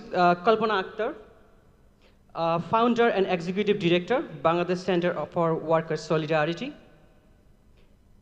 And we have Mr. Mohammad Sohail Sadat. I think he's absent, sorry. And we have Mrs. Tanzila Tazreen, Senior Policy Advisor, Embassy of the Kingdom of the Netherlands in Bangladesh. And we have Tuomo Putiainen, Country Director, ILO, Bangladesh. Thank you, panelists, for your presence here. So, before we going to the panel discussion, I would like to take the opportunity to set a little tone about the topic. Dear colleagues, we are at 1.2 degrees centigrade if we consider the global warming as of 2023's data. But what I'm going to share now is a very alarming news. Like, say, during the beginning of this year, the Copernicus Climate Change Services has released a very alarming information, or you can say data, like based on the February 2023 to January 2021, based on the average monthly temperature, we have observed, the data have observed that the global climate temperature has surplus 1.5 degrees centigrade that the Paris Agreement set. So considering this situation, there emerged an indication that our global mitigation strategies and actions are inadequate. And definitely from the last COP29, this has been said, like to tripling the renewable energy and doubling the energy efficiency. So if you consider this, then we can see like we need more actions in terms of mitigations and considering the climate change scenarios as of today. But on the other hand, we have seen lots of other opportunities. Like if you consider like how much energy are there in the from the renewable sources, like continuously the Earth has been struck by 173,000 terawatts if you consider only solar energy. So if you can harness them, like among the 173 terawatts, 89,000 terawatts actually has a reaction with the Earth's surface, and if we can really use this or utilize this opportunity, then we might be able to mitigate the problem that we have under climate change. So to discuss these situations and the issues that lies between climate change and energy transitions, we have our esteemed panelists. So I would go to them to have some insights and expert opinion on this in transition to the renewables. So at first, I would set some organizations of this panel discussions. I would request each of the panelists to share their thoughts and expert opinion within 5 to 7 minutes. And then I would open the floor for the audience to ask you questions if they have any, and then they will wrap up the whole session. So at the beginning, I would like to ask questions to Ms. Kalpana Akhtar.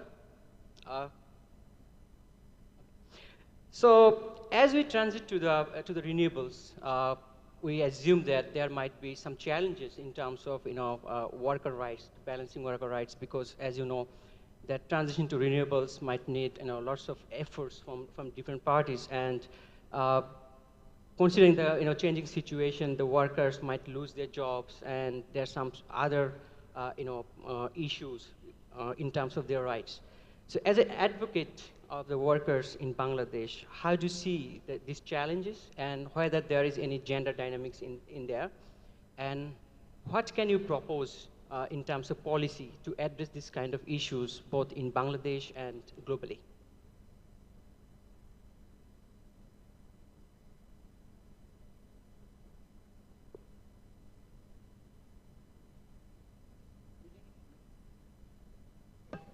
Okay, thank you so much. Thanks to the forum first. Okay, the challenges. Just transition, this word might be very new for many, I don't know about the room, but it's very new word for workers. But it is not that they're not facing the problem because of the transition. And the transition is not happening now. It is started happening many years ago. Just transition, this word basically came from the unions, like from the global platform. So we workers have faced these or raised these many years ago. But when it is coming down to the Bangladesh, it's become just a new word to our workers. The transition, also invented or introduced the new machineries, auto machines to the workers as well. And that is making already to losing their jobs. For instance, many of you know the sweater factory. I know many manufacturers or their colleagues are in the room. And in those sweater factories used to have a jacquard machine. And that machine used to, one machine would require 10 workers.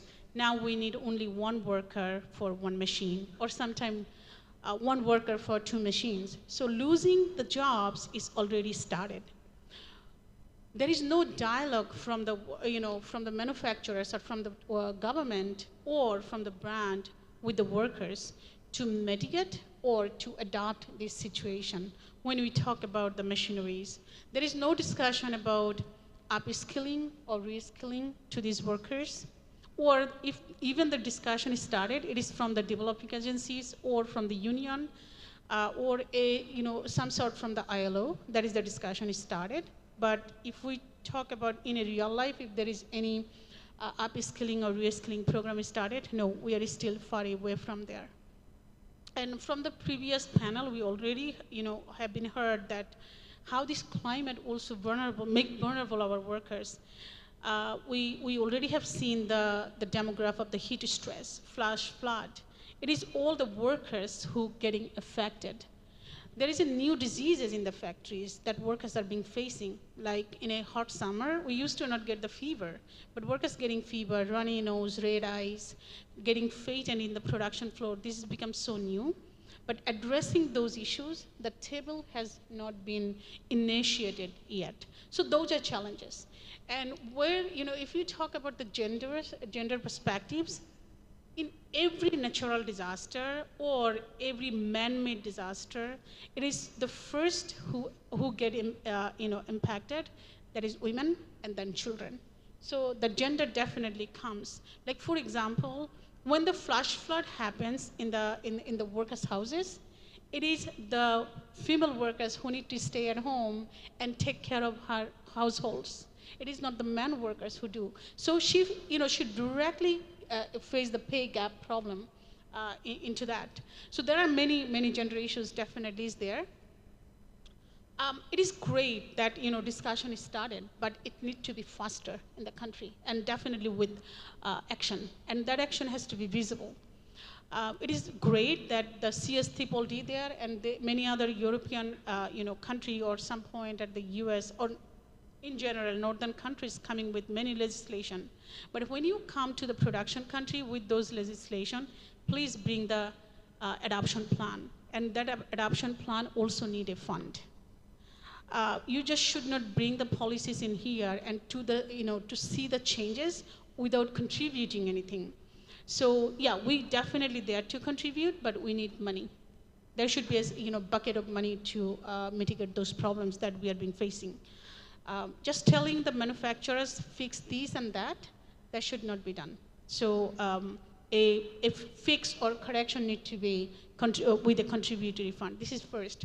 Second, that this transition will make also workers to lose their job, which already started, and that can be massive. If it is massive, then there is no fund set for workers' compensation. So, since COVID, we have been advocating for workers to have, a severances grantee fund to set up there. So it was we started this because we saw the vulnerability of workers. When they lose their jobs, they were, in 7 days, they had to go back to the ground zero and start, starving with their small children. And we really don't want it to see that when the just transition really affect their jobs. We really wanted to see there is a severances grantee fund from there, for them. And that should be contributory from the companies, from the manufacturers, and definitely the governments. And that fund should be, give workers the economic security during this, during this transition or job loss. And in the country, we do have like National Action Plan, we do have Mujib Prosperity Plan, we do have Delta Plan, but all those plans doesn't talk elaborately about the just transition. It does talk about workers, training, all these, but it's very vague.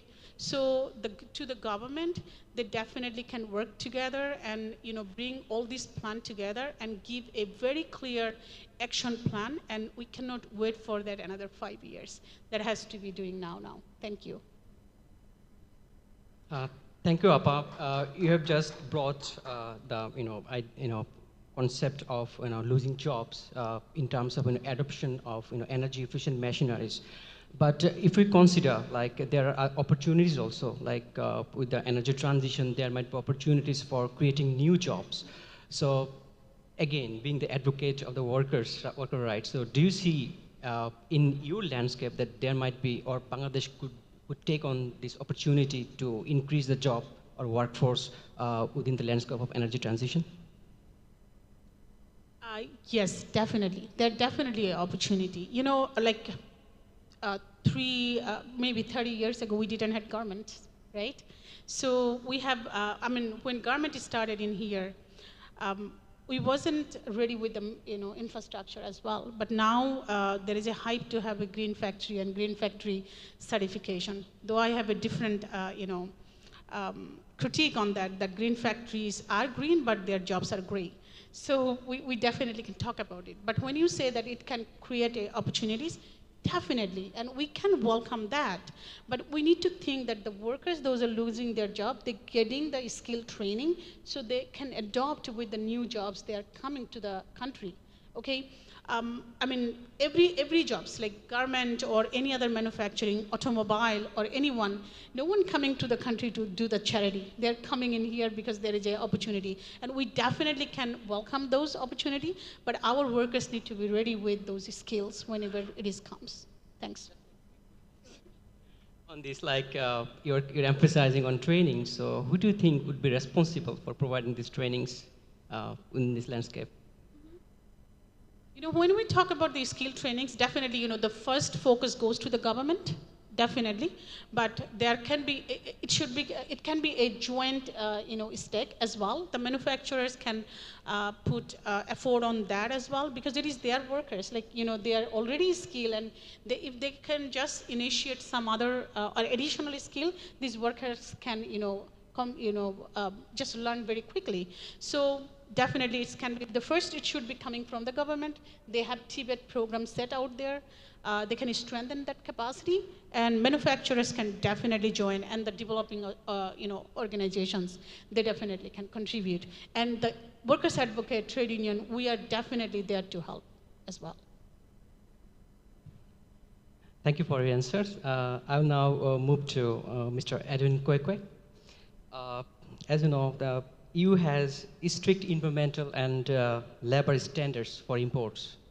And considering these situations of energy transitions, like it definitely, you know, complements the environmental aspects and climate change aspects. But as Mrs. Kalpana, you know, shared the worker rights perspective, so definitely for the case of Bangladesh, because we are now not ready enough to transit to the renewables, so there might create some, you know, stress on the worker rights. So considering this situation, like how can EU assist Bangladesh in aligning in sustainability efforts with these standards while ensuring that the worker rights are not compromised? Okay, thank you so much, and thank you for having me in this panel. I will tell a little bit about what we as EU are doing to support the workers, but also to help the factories to meet environmental standards. I will also tell a little bit more about the due diligence directive, which I think is strongly linked to this discussion, and we just had a presentation from a colleague from Brussels on that. But I would like to start by saying that our belief is that it is in the interest of the sector and thus of the workers to become more environmentally friendly and to respect labor rights better. The buyers are comparing Bangladesh with other countries, and it will harm your industry and you will lose jobs if you don't manage to meet environmental standards and meet labor rights. So it's not the West telling you what to do. I think, as also has been said in earlier sessions, to be competitive, to have to use the business opportunities, it's important to deliver on those standards. So then, how do we help as how do we support as European Union? First of all, we have a policy dialogue with your government, where we advocate the importance of environmental standards, but also labor rights, the importance of consulting the trade unions, importance of education and skill development. We also have a very important Team Europe initiative on decent work, focusing on skills development and upskilling of the workforce, again ensuring labor rights at the workplace. All our projects always have an important gender and gender element. So that's one thing. We consider it as part of our cooperation to really focus on decent work. And we have a Team Europe initiative under which we work together with the EU member states. And we work also together with ILO to really improve the standards in the factories. On the environmental standards, we have two important contributions that I would like to mention. We have the Team Europe initiative on the green energy transition, which altogether aims at investing 1.3 billion euros in the green energy transition in Bangladesh, focusing on energy efficiency, renewable energy, and the required grids. In this context, I want to refer to our global gateway strategy, because our investments in the renewable energy sector in Bangladesh through our so-called Bangladesh Renewable Energy Facility, it's an important flagship under our Global Gateway Initiative.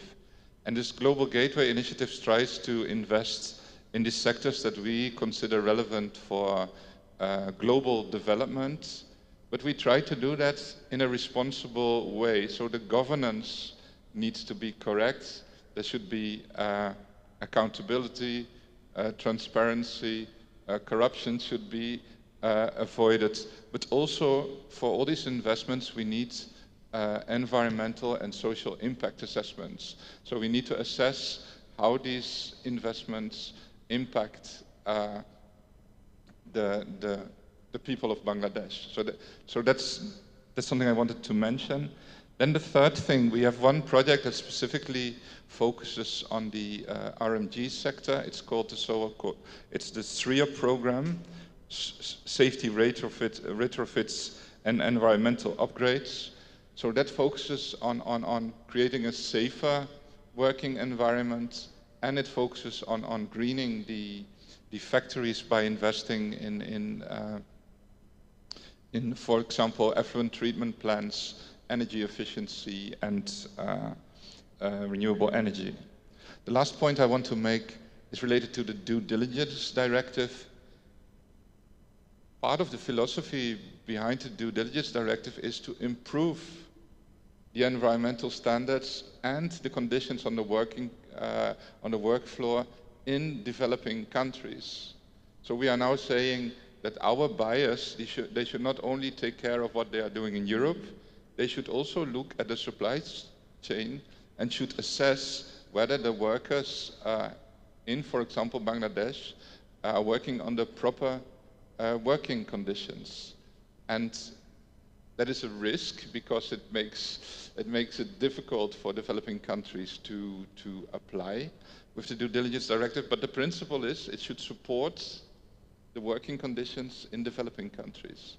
And there we also, the European Commission or the European Union, but also the member states, and as we learned from the earlier presentation, also the buyers, the companies, they need to assist with meeting the environmental standards and with meeting the social standards. So actually, instead of saying you are asking this from us and this is harmful for us, we believe we are asking this from our buyers, and therefore we, the member states and the buyers, need to invest in the working conditions in Bangladesh. Sorry, very long answer. No, it's okay. Well, I have another question for you. Like you brought accountability aspects. So if you consider it with climate justice aspects, like Bangladesh not being accountable for global warming, and 92% of the additional emission that happening in the atmosphere is done by the global north or the developed countries. So with that lens, like as we are now struggling to transition to the renewables and we don't have enough capacity to go for the renewables solution. So how do you see the opportunity of climate finance to tackle this kind of challenge, like climate finance to go for renewables for the countries like Bangladesh? So first of all, we want to invest in climate and energy in Bangladesh, together with the European Investment Bank, together with the financial institutions from the EU member states, and actually also with other co-finances. Indeed, the West has a historic responsibility, But we know that if the other larger emitters don't contribute, then we will not be able to address the problem. And that's actually another very important element. If we don't manage globally to meet environmental standards, then the impacts for the poorer and more vulnerable communities will be the largest. So we think that it's also in our interest to work together with Bangladesh on your green energy transition. And we think that we should invest in making your country more resilient, so in adaptation, but it's impossible to find the funding to make countries adapt to climate change and to finance loss and damage if we don't manage to globally reduce emissions. So that's the other part of our work together with you and your government in Bangladesh. Okay. Thank you for your answer. So I'll now move to Mr. Tumo Puutinen. Well, the ILO has been deeply involved in advocating for fair labor practices globally. So how does climate change intersect with labor rights in Bangladesh RMG sector? And what steps are necessary to ensure that the worker rights are practiced without compromising the spirit of energy transition? Thank you. Thank you for having me, and I think it's been quite a refreshing discussion already, and I particularly liked the Lord's Foundation's video that set the scene for sort of what is the just transition generally, and I think many of the issues that I were to say have already been sort of said a bit, but I want to iterate a bit a couple of things. One of them is that I think one can look at this issue from a perspective of the challenge, and then also from the perspective of the opportunity. And I think many of the discussions that have happened here today point to the fact that there's quite a lot of knowledge, quite a lot of interest, and quite a lot of investment. But the real question is how to pull that together around a partnership so that it's not that these people expect or we need to do, but it's what do we actually do together to address the impacts of the climate change, and how do we actually get to that just and fair transition so that it comes up with the good outcome for the workers, good outcome for the businesses, and good outcome for the country as a whole. I think in the earlier panels, the negatives were already a little bit discussed.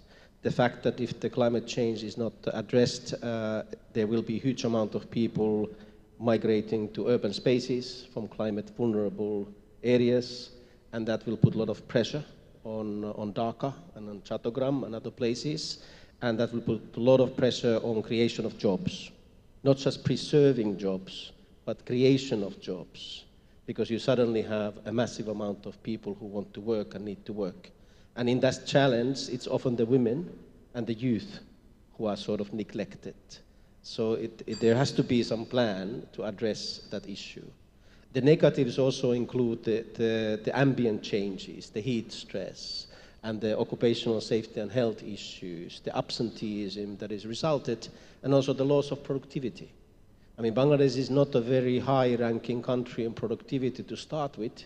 If you lose a lot of productivity in terms of climate change-related issues, then the country is in a bit of a trouble, right? But then you can look at the positives. The positives is that new jobs will be created, new technologies will be introduced. There are opportunities to reskill, upskill, repurpose. So I think that's also something that needs to be coherently looked. And you've been talking to issues like circularity and waste management. All of these things are relatively new. And there's a lot of economic value and a lot of business purposing that can be done in relation to that. And the last thing, I think, which many have mentioned, and the Lord's Foundation video also mentioned, you cannot establish policies or programs or initiatives without listening to those who are affected. So the workers are affected, the people, the communities are affected, the businesses are affected, and the society as a large is affected. So just transition strategies do need to be discussed together and jointly. And they do need to have not just a vision and a strategy, but also priorities on how to operationalize, because whilst the references to the COVID, for instance, that was something that happened quickly, and we were not ready. And that resulted into a lot of closures of businesses and a lot of problems. But just transition happens slowly. Maybe not as slow as we would like it to, but it happens relatively slowly. So we do have time, and the time is now, to come together and to have a just transition strategy for the industry, for other sectors, and for the country as a whole. And organizations like ILO and the UN system are, of course, happy to continue to help and work on that. Into the fact that Bangladesh has changed a lot in terms of the relationship between industries here and brands and buyers as partners. So I think the answer is somewhere there. In order to do modern business, in order to do compliant business, and some people talked about to shift the narrative from compliance to strategies of business, you need partnerships. So suppliers need buyers, buyers need suppliers, and Bangladesh should somehow profit in a meaningful manner from those partnerships. So I think that's where the answer lies. Continue to maintain, deepen partnerships, but also have lucid information, data, and sort of prioritization of what you want to achieve together. Thank you for your answer. So I will now move to Mrs. Tanzila Tazreen, and I have the specific questions on how can the Netherlands and Bangladesh collaborate on climate justice initiatives, particularly in industries like RMG sectors that are both environmentally impactful and socially important for millions of workers. Hello, it's working. Thank you very much, Imran Bhai, and thanks to all the panelists. Thanks to BAE for inviting the Dutch government to this very important topic of climate action. Maybe I go back a little bit and picking up the points from Edwin and from Tuomo as well. I think a lot has been done in terms of climate change, in terms of discussions and dialogue. So for the Netherlands government, climate change has remained a priority, and that commitment is reflected both in domestic policies of Netherlands as well as the international policies. And that's why most of you would remember the Accord, and the Dutch government is still building on the legacy of the Accord. And in there, where we prioritize a lot is also looking at the most vulnerable people in this supply chain, which is the workers. And in that regards, one of the things that the Netherlands government is working on, together with ILO Germany, is providing a social protection scheme, particularly for workers. It's the employment injury scheme. So what that does is basically covers any workplace-related injuries, and it is actually a very good example of how partnerships can work together, and that's partnership between government, partnership with employers, and partnership with workers, as well as brands. So I think just transition means more than just a retraining or skills program. I think what it requires, it's a comprehensive framework that is based on meaningful and inclusive social dialogue. What that means, you have to have a dialogue with the workers, brands, and everyone in the supply chain. So from the Dutch government point of view, I think we've been advancing on the decent work agenda for a long time. But at this moment, I think dialogue would be a very essential key for the just transition. Okay, thank you for your answer. And there's a strong correlation with the dirty energy consumption and development. And definitely development has different aspects, like developing in technology, like so the Netherlands and other European countries, and considering the global north, they are superior in technology. And to transit to the renewables, it requires technological solutions. And considering the countries like Bangladesh, we don't have that much of technology. So bringing up the climate justice lens again. So how do you see the technology transfer and the patent-free technology transfer with the countries like Bangladesh, so that the country can thrive better in regards to transit to the renewables? I think in terms of technology transfer and also knowledge transfer, there is already a lot of transfers happening across the borders. There's no, I mean, I don't want to go into depth of it. Particularly for the Dutch government, there's also a lot of companies who are already working here in the textile sector and beyond, in maritime as well as other sectors.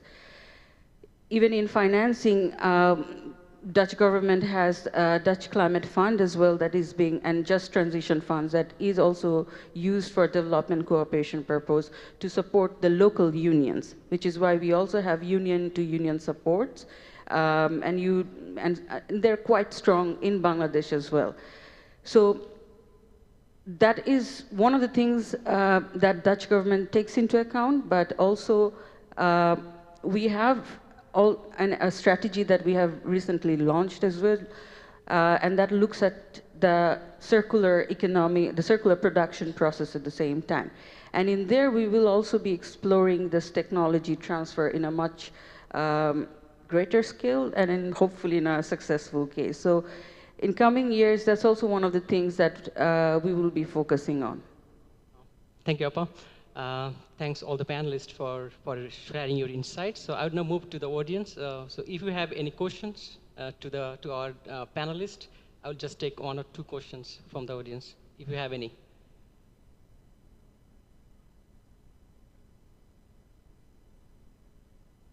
So I think you have covered it well, so no questions there. So thank you again. So if I am to wrap up the panel discussions, let's say there are 4 pillars to ensure the energy transition to a just energy transition. One is recognition-based justice that has been covered by Tumo, and Kalpana also stressed on this. And another one is like procedural justice, like as we transit to the just energy transition, we need to ensure that the process are inclusive, everybody's are heard, all the concerns are addressed. And another one is distributional justice, like all the concerns, all the parties, all the stakeholders that are involved in the energy transition, they should responsibly act and towards justice, maintaining the justice. And another one is remedial justice, like say on the way of transition, if some communities or in some parties are losing something, then we should provide enough compensation to them. So if we can maintain these pillars, the energy transition would be just energy transition, and then the countries like Bangladesh and other LDC countries will benefit from it, not losing something. So having said that, and expressing my gratitude to the panelists and to the audience to hearing us, I would like to expect a better future where all of the nations will thrive equally and will have a fruitful future.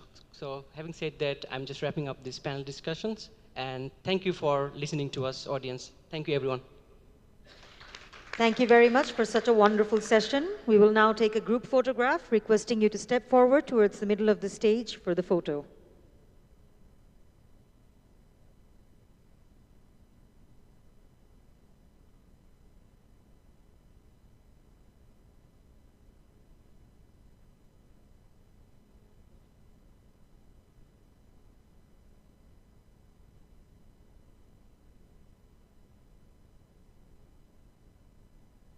Ladies and gentlemen, up next we have a highly anticipated presentation on Clean by Design, Lessons from Bangladesh and Impact.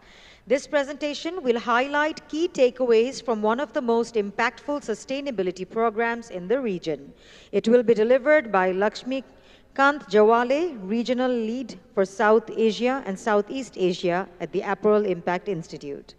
With a round of applause, please welcome Mr. Jawale to the stage.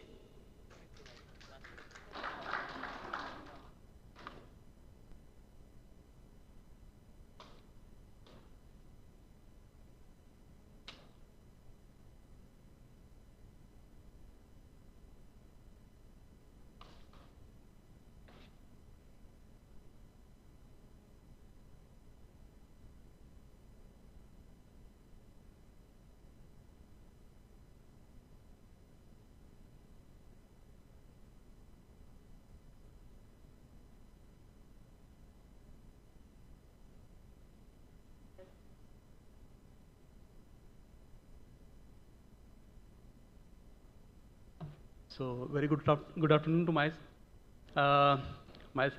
Dr. Lakshmikant from Apparel Impact Institute. I'm the regional lead for Apparel Impact Institute. Now here we are going to talk about the lesson learned from since we have one cohort running in Bangladesh, Clean by Design program for energy and water efficiency.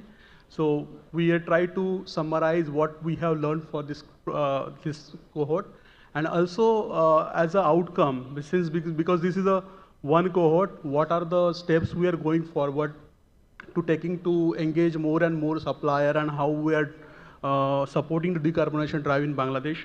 So before directly jumping onto the topic, I will just introduce about AII, whoever is person is not aware about the things. So AII is actually an Apparel Impact Institute, which is a non-profit organization registered in US, but we are actually working locally also we have a local person deployed in various countries. And along with that, we are actually connects and mobilize with the variety of stakeholders for around urgent climate actions with diverse funding, and also with the vetted program implementation. So with said that, if you can see, there are multiple stakeholders we are directly working with, like say experts, brands, suppliers, philanthropic, and there are indirect stakeholders we are working with. Going further, let's see about what is Clean by Design first, and then we will see about what are the results, outcome of the Clean by Design cohort. So Clean by Design program is actually a program where it's a implementation of 10 best practice, evaluation and implementation of 10 best practice within the organization. So it is actually focusing on low-hanging fruit for the factory, identification of opportunity of improving, and basically focusing on kind of programs which can give you, or action plan which can give you a return on investment which is less than 12 months to 18 months of the thing. So whatever the action plans are there, so main focus is low-hanging fruits. So here, what are the tiers of the facility? Tier 1, Tier 2 facilities are involved. So the main point, or if you can see the numbers here, till now we have completed almost like 172 factory till December 2023, and we are actively running almost like 72 factories globally, which countries, almost more than 10 countries covering for this program. So as you see that this again, just to go by for the methodology, it's a simple methodology where we are actually hiring the local expert who are assessing the factory, benchmarking the things, and then giving the action plan, prioritizing the action plan, and then help to support or implement the action plan throughout the remaining time of the program. So since it is a one-year program, so all these things like identification, implementation, and then final evaluation of how much actual reduction we have received. That is the kind of a cycle we complete through this program. Now, if you see, there is another part parallel running in this program is the capacity building. So we are engaging the people with the workshop or the kind of training sessions where the experts are taking the sessions with the facility to understand what is their need for the program understanding and implementation from the going further when the program ends. Like say if anything, education needs to be done for the like say factory person or the maintenance person, how to improve going further for the program, that will be covered in these things. And another side, you can see which are the 10 best practice which are focused through this particular thing. So not going into too much detail, these are the results of the 12 factories. So we started with this 12 factories cohort in last year. And you can see we are still mentioning that the number of potential action plan identified because of some unforeseen challenges, we could not able to still finish the program. This is still in running phase. And we are still connected with the facility for implementing the action plan, supporting them to implement the action plan. So we have seen that almost like 1,855 tons of the carbon reduction is expected through this particular cohort, and where you can see almost like 19 action plan is provided to the facilities, and there is almost like 86,000 of meter cube water is saving. So almost like you see 16.85 or 16 to 17% of the carbon reduction is expected to this particular cohort. Now, as I seen, since we are having this CBD cohort or CBD program running in more than 10 countries, definitely we have a lot of experiences gathered from each country, the responses of the factory, the experts, how they are working, then how factory takes the action plan, how they implement, and everything. So, of course, for the Bangladesh, we have also identified, or we have also learned a lot from this cohort. And these are the few of the lessons which we have learned, that if we want to continuously grow the things, or maintain the pace of the program, or even after completion of the program, then capacity building is a very important key for that one. And the capacity building is also not in terms of the generalized things. It should be a specific identification with the needs of the factory person, because every factory is considered as a different one. Their maturity level, their team maturity level is different. So identifying the need of the capacity building for particular factory and training them for that matter, so that they can continue growing or implementing the program even after completion of the CBD program. Then implementation support.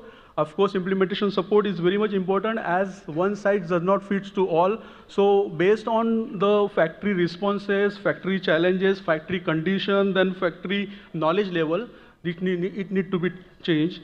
Then technological suggestion and all these things, like, so experts are there who knows the latest technologies, so they can introduce the new technology to the factories, and they can get into tell to the factories and introduce to the technology provider also, so that they can learn about more technology, the things. And further, for the scaling and implementation, the key is actually to encourage and scale the implementation of the program is to involvement of the brands as well as the local associations like BGMEA and BKMEA, so that it will be a reach to a masses, and we can cover it with the maximum number of facilities. And finally, we have, with this incident, we have recently seen that there are a lot of incidents are there which can be shifting the goals of the factories or priorities of the factory to implement the action plan which is provided with the CBD things. So this is one about the CBD, but as I told you, there is another thing we are having plan is the going beyond low-hanging fruit. So which is actually, since we told that CBD is covering only low-hanging fruit, or identification of the action plan, which is very easy to implement. But going beyond, there is that the in-depth analysis of the process efficiency or process optimization is the next step. We are doing it. We call it as a CBD Plus, and that is nothing but the extended program of the CBD program, where there is a timeline. Again, 18 months is there, and then whatever the action plan is provided, it's almost like 3 to 5 years of the action plan is given in the CBD Plus. So it's a just comparison between CBD and CBD Plus. So main comparison is that it's a deep assessment. CBD Plus is a deep assessment where we are focusing on 5+ year roadmap for the factory, for the energy and water implementation things, and that too with the process and process optimization, process evaluation, and kind of improvement point of view. Then going further, I will not go in detail with this slide, but here you can see there are the 6 sectors right now we are working with. So management sector, infrastructure assessment, system combining, operational process, energy water improvement, as well as the recycling of water and even waste hit for that matter. So if you see here, energy and water improvement and operational process optimization, again, it's a deep assessment kind of the things. And going further, if you consider that there are, again, like one is CBD, second is CBD Plus, but then going beyond that, there are, again, a lot of challenges for the factories to identify which are the solutions are available in the market, how they can choose the solution, are they credible solution or not. So for that matter, we have come up with a kind of a portfolio of the program, which is call it as a climate solution portfolio. So if you see that csp.apparelimpact.org is having a solution of portfolio where you can find all the registered solutions. So there are 2 ways of registering solution on the CSP solution. So one way is a grant funding project, and second way is a registered solution. So registered solutions are the solutions which are already matured solutions and ready to scale solutions, whereas the grant funded solutions are yet to need kind of a test it. So we provide grant for them, we do the pilots. Once it is proved, then we shift that solution and again into the again onto the registered solution page. So here, almost like 16 solutions right now available onto our CSP platform. Anyone can go in public and go in detail and see. So these are the only some numbers which you can see here. But like this is a registered solution which is already proven, which is already scalable, and anyone can go see and what impact it is making and choose it, and we can match make with that particular solution provider for you. And it's a public domain information. Anyone can browse that information and select the solution as per their need and requirement. And again, this is the grant-funded solution which we are working with the PwC as a service provider for an energy efficiency program for the Tier 2 and Tier 3 factories. And this is again, some numbers are here. I will not read that numbers, but anyone can go and see that numbers. And in 2024 CSP grant-funded projects, we have given the grant for 3 different projects is this year. So one is switching to the synthetic lubricants, that is from the Grant Thornton, India. Second is dope-dyed optical color mixing, again that is for the Tier 2 from the Amphico. And third is electrification of the hot water preparation, that is from the Pozzi from the Italy. So these are the projects running under the grant funding. And second is 3 registered solutions we have again accepted. One is Blue Science system partner kind of thing, or system which works on the mill improvement. Then second is patented rig dyeing technology with the clean core, and third is AI embedded real quality data management and waste reduction, and it is from the SmartTex. So these kind of solutions, again, there is numbers. You can see how much each solution saves the GHG emission, water reduction, if at all is there, and energy reduction for that matter.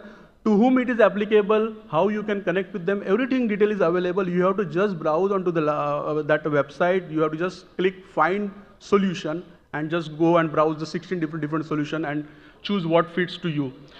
So going further, we are actually going beyond the energy efficiency and provide recommendation based on the proven technologies you can see through the CSP platform. Then we are actually evolve and focus on the process efficiency as well as process improvement, process optimization part for going in detail assessment of the factory in terms of the gaining in monetary terms as well as the environmental improvement terms. Third, we are actually creating a portfolio of the verified scalable solutions so that anyone can go see and identify which solution best suit for him, and he can reach out to us and we can help to match make to them. And further, we are helping to support to prioritize the action for the acceleration of the or implementation of the various programs as well as driving the decarbonization through CSP. And finally, wherever is required, we are here to support through the accessing the blended capital finance for the factories to implement the solutions also in their premises. So, of course, this is a very short time, so I am just rushing it. So, if you need any further information, you can reach out to me or reach out to our Climate Solution Director to have more information about it. But the key message is that please browse through the CSP platform and you will get to know about what are the solutions registered over there and which suits best for you. Thank you so much.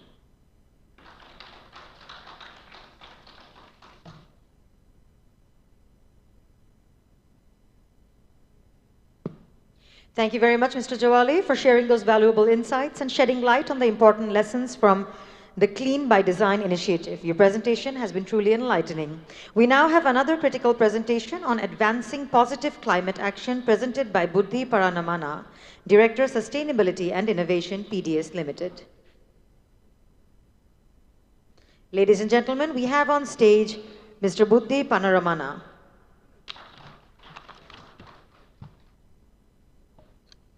Good afternoon, everyone. All right. So my name is Buddhi, and I represent PDS Limited. And the topic I want to kind of discuss today within the theme of climate action is how do we advance positive climate action.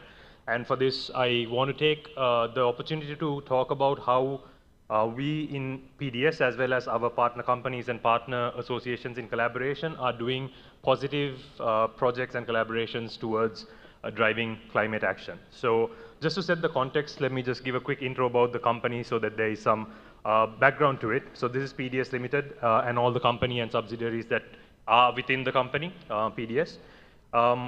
Just a snapshot of the company. So we are a global fashion supply chain infrastructure platform. I know that's a mouthful, but the reason that we say that is because we are not just a sourcing and supply chain company, but we enable partner companies, brands, and collaborators to come together and enable the entire fashion supply chain from end to end.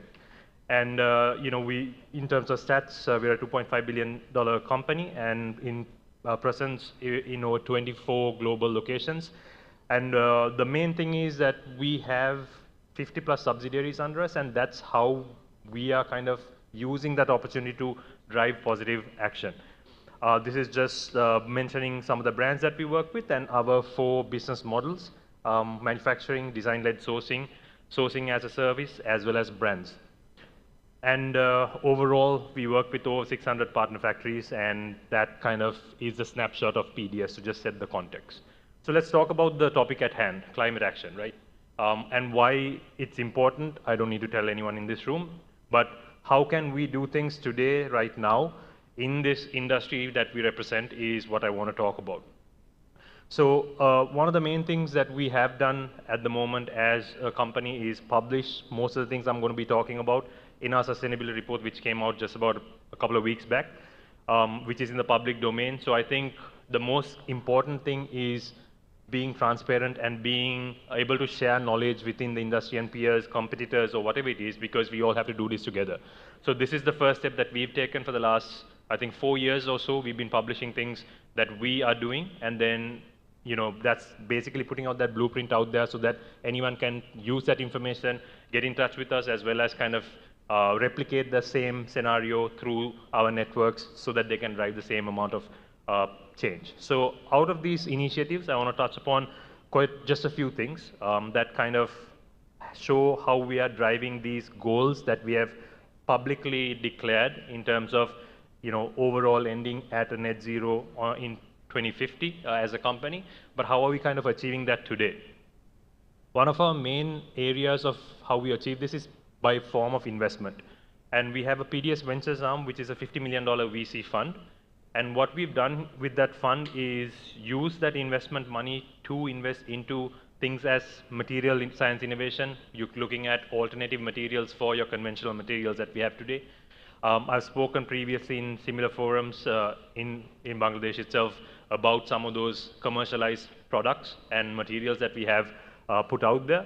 And we are, again, that's the investment that we put into, but the material and the innovation and the product is available for anyone who is interested in it. So we have few companies such as Positive Materials based out of Portugal who's doing such material innovations, and we're already partnering with brands to do that. So if there's any opportunity there for you guys to take a look at those innovations, we are always willing to share that information with you and kind of collaborate on that.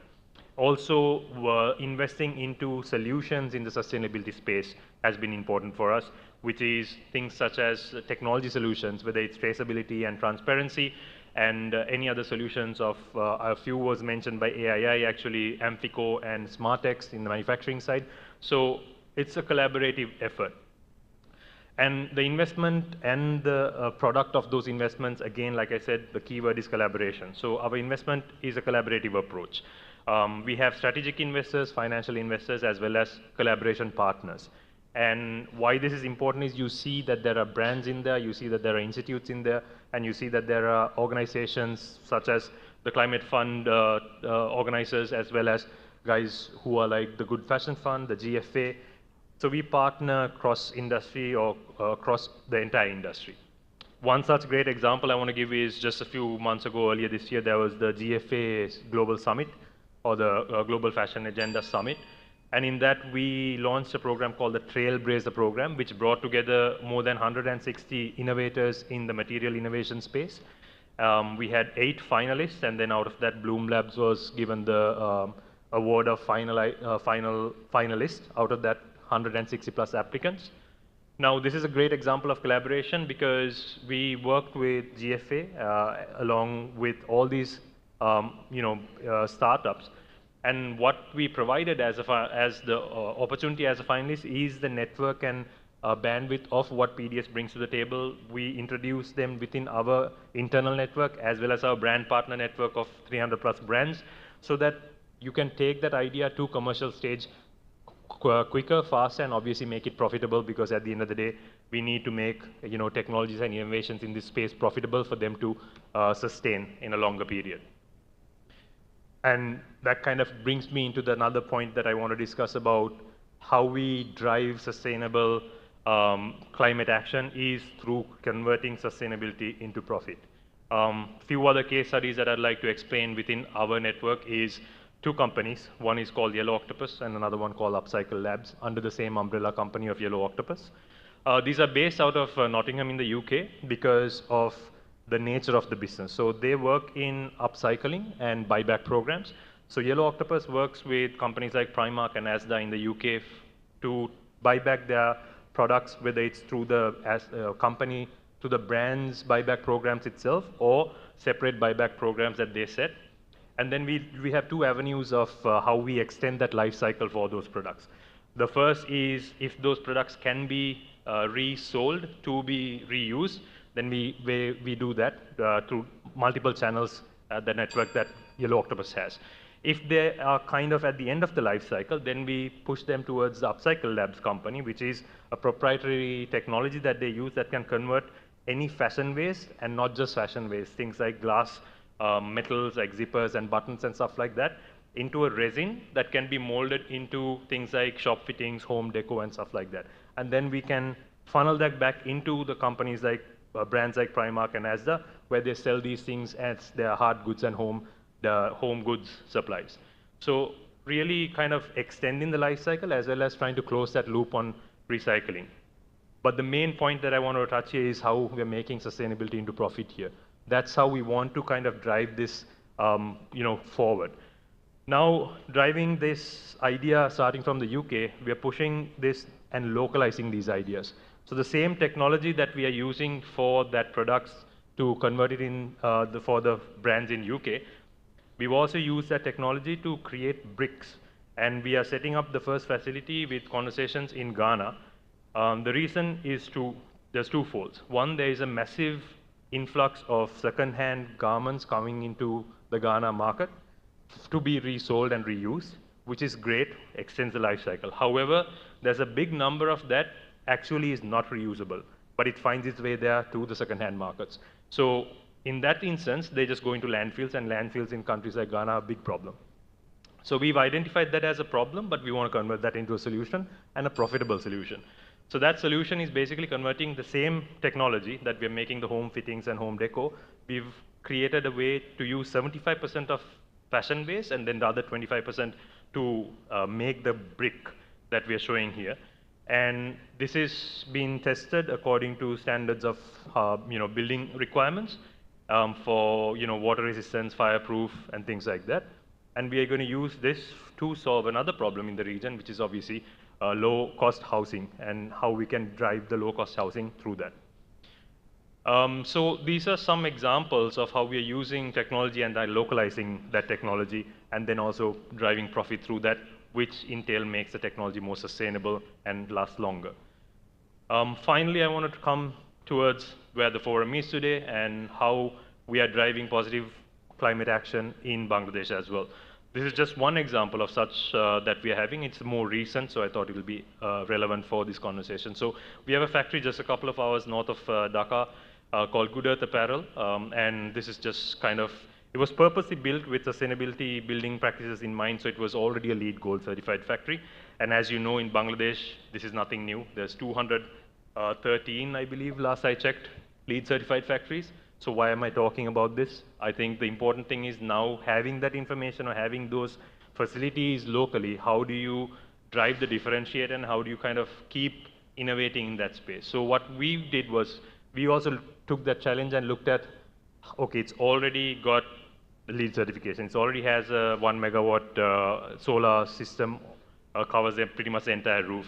We already have a rainwater collection system. So what's next? So just differentiation in terms of how we drive certifications forward and how we drive or showcase what we already have in built there. So with the right practices in place, we actually have achieved a certification of LEED Zero Carbon for this facility, which I believe is one of the first in the region for this specific certification. And what that means is overall net impact from a carbon perspective is zero from this facility. So that drives that differentiation factor, right? So I think that's really important when you're looking at the factory environment and factory landscape in Bangladesh, because there's a lot of competition in that. And there's a lot of similar USPs or what they provide to the different brands. So how do we kind of drive that differentiation?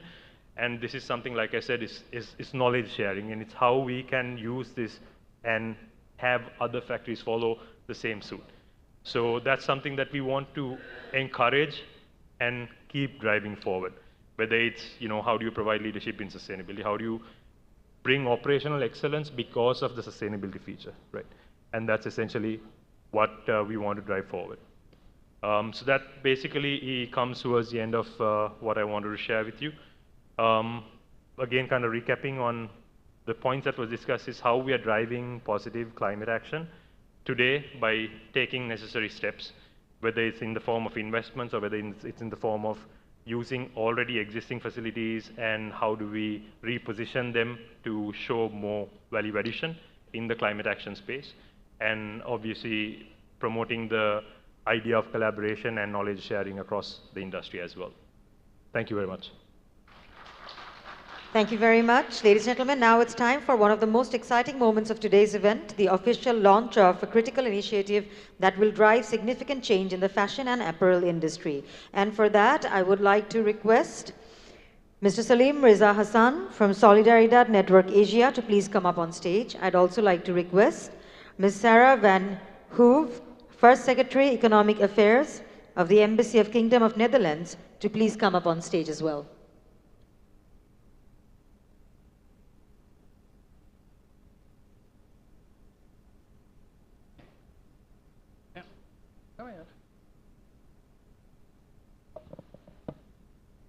Good afternoon, everybody.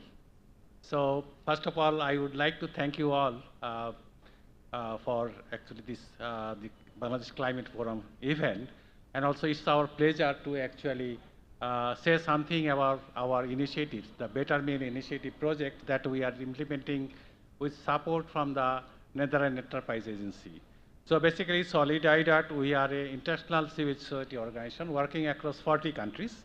Sustainable and inclusive supply chain development that respects the earth system, and there are fair value distribution across the supply chain actors working in the supply chain. We are creating ecosystem services for cleaner production practices and promotion of decent work. And already in Bangladesh, we are working with a number of factories. We developed a robust chemical management module for the workers so that they can easily understand. We are working on an energy optimization process, a policy paper. We are also developed a workers productivity module for upskilling or reskilling of workers. So basically, the BMI project that we are working with 4 Dutch brands, G-Star, America Today, G-Man, Hank Muller, and also 8 sourcing factories in Bangladesh.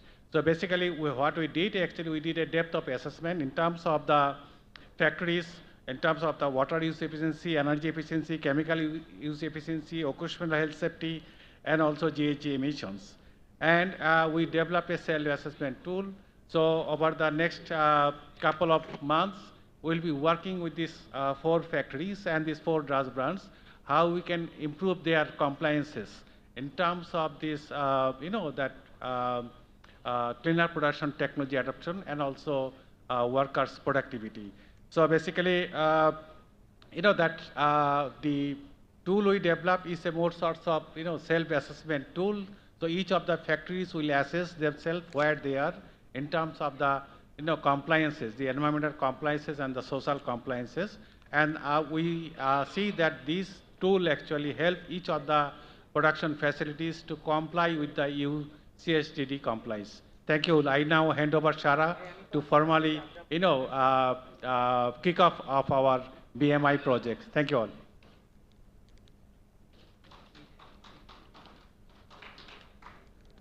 Good afternoon, everyone. Dear participants of the Climate Action Forum. I'm very happy that many of you are still here and made it through the whole day. Still going strong, because it's a real honor for me to be here and standing on the stage to soon officially launch the next phase of the Better Meal project funded by the Netherlands Enterprise Agency. And I truly believe this is a real good example of how we are also taking action, supporting on the ground in Bangladesh. So Solidaridad, as already mentioned, is collaborating with 4 Dutch brands: Zeeman, America Today, Hunkemöller, and G-Star Raw.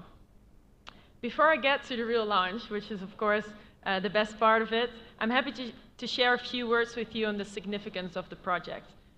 As the main topic of today, I would not have to explain to you that climate change is one of the pressing challenges of our time. Bangladesh is one of the most climate vulnerable countries, but also plays a forefront in the global climate discussion, and I think that is something that Bangladesh can also be proud of. And I also see that here today, talking to so many people. The textile sector can play a critical role in this, and I would highlight the positive side of this, showcasing the possibility to change, to improve, and to innovate for cleaner production processes. The Netherlands is committed to be a partner in this, to combat climate change, reduce impact of harmful practices, and ensure environmental compliance in our value chains. And also to cooperate globally to achieve our common goals, because we do believe that no country can do this alone. With the Better Mill project, the Netherlands is contributing to achieving Bangladesh's national commitments under the Paris Agreement, helping to reduce the industry's environmental footprint and align with global climate targets. So this is the phase B, as we call it, of the project. And in the first phase, Solidaridad already cooperated closely with the textile and apparel industries to conduct the baseline assessment. And this cooperation, I think, is vital for a successful story. So in the phase B, the bar is raised higher, with a more strategic focus on sustainability and climate action with 3 main elements: using science-based targets, focus on resource efficiency, and implementing sustainable chemical management. The project is committed, the first part, to support factories in setting and achieving science-based targets for greenhouse reduction. Using a scientific approach to climate action ensures that the efforts are measurable. These targets set the industry on a sustainable path, a path that ensures long-term viability of the RMG sector in Bangladesh. Another key element of the project is resource efficiency, the efficient use of energy, water, and raw material in textile mills. This is not only an environmental imperative, it's also an economic one. By optimizing resource use, costs can be reduced alongside minimizing the impact on our environment. Lastly, the project implements sustainable chemical management. Acknowledging the textile industry as a significant source of water pollution, the Better Mill project is committed to reducing harmful chemicals and meeting the global zero discharge of hazardous chemical goals by 2030. Through introduction of best practices and technologies, this contributes to cleaner production processes that protect both the environment in general, as well as the well-being of communities here around us in Bangladesh. After hearing the achievements in the first phase of the project, I cannot wait to see the impact of the next phase. Of course, like in the first phase, these achievements are true collaborative efforts between the Dutch government that I'm happy to represent here, Solidaridad, and the Dutch fashion brands Zeeman, America Today, Hunkemöller, and G-Star Raw. I hope this collaboration will inspire others, and I'm looking forward to see the results of the next phase of this project. So hereby, I would like to also ask America Today and G-Star on the stage so that we can, with a group picture, formally launch the next phase of the Better Mill initiative. Thank you very much, and I hope you have a good day at the Climate Action Forum. Thank you.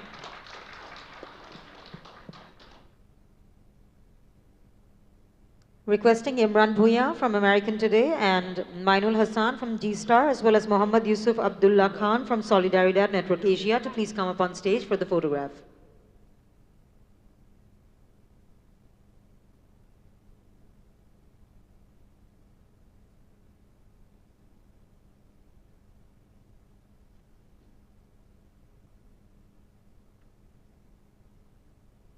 Ladies and gentlemen, and with that, we have launched the Solidaridad Better Mills initiative.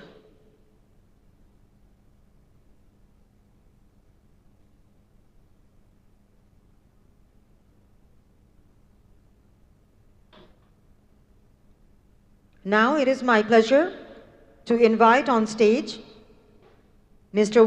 Willem Grimming, Managing Director of One2Watch, and Mr. Sebastian Groh, co-founder and CEO of SolShare, to officially launch the One True Solar Fund, a groundbreaking initiative aimed at accelerating solar energy adoption across Bangladesh. This initiative represents a major step forward in our transition to clean energy.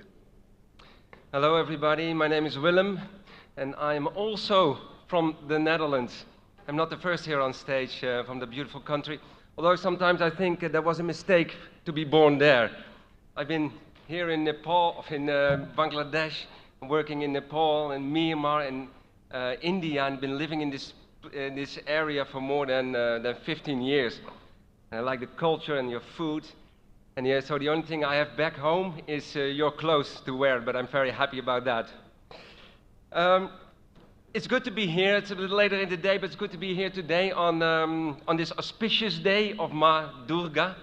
And Ma Durga is the one on the Bengal tiger to slay all the demons. And I think we have one demon to slay here today as well, and that's the demon of carbon. We need to get the carbon out of the supply chain.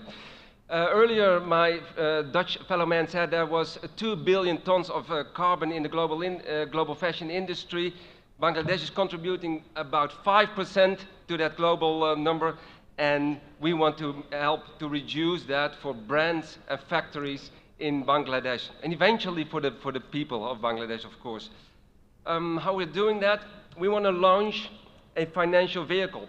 And a financial vehicle is significant because you basically need to do two things to unlock capital for the supply chain in Bangladesh. And that is long-term financing and low-risk financing. And those are absolute two challenges. So what we created is a blended finance approach where we can achieve those two goals. And while we're achieving those two goals, we are here to engage with brands as our partners to help to de-risk capital to put on the rooftops, solar systems on the rooftops of the target companies. And that are the fashion factories here in Bangladesh. And that has a lot of benefits for both the brands and the factories, because you're reducing greenhouse emissions. And the greenhouse emissions, and that's why we're focusing on electricity, the greenhouse emissions are mostly attributed to electricity, especially when all, I've heard that today as well, when the captive power plant running on gas, oil, or coal be returned to electricity. We're going to transform an economy to electricity, and then we take out the carbon from dirty electricity and replace that with renewable electricity. The second thing is it is cutting your cost. So you will pay less for your electricity, and there's no upfront capital needed for it, because that's why we have the financing mechanism. And finally, and that's an important thing to understand as well, and we heard it today a couple of times, factories, brands need to start reporting on their sustainability. And there's a lot of data you can get from the systems that are on your rooftop. I'm sure this needs a couple of reviews, but we have a flyer out there that gives you all the benefits and all the information that you need, and otherwise you can reach out to me or to my new best friend, Sebastian. Sebastian, come here, because we are not going to do this alone. We're going to do this together. And today we want to launch the partnership between One True Value, that's what I'm representing, and SolShare. Thank you. Very happy to go into this partnership, and we don't want to stand between you and the next panel, so we'll just do the signing procedure and then are happy to go into action with this new vehicle. Thank you very much.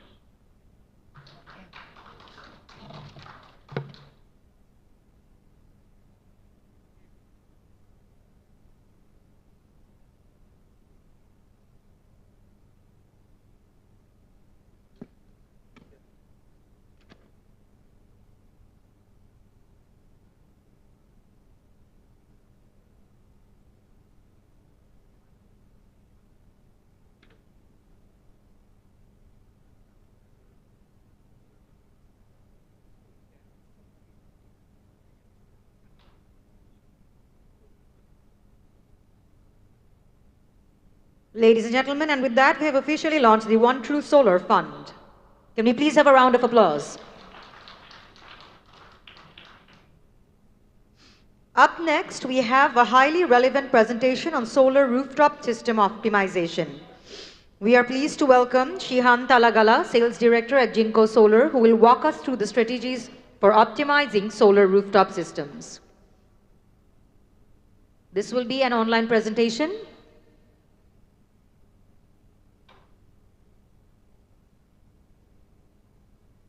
I don't. Okay.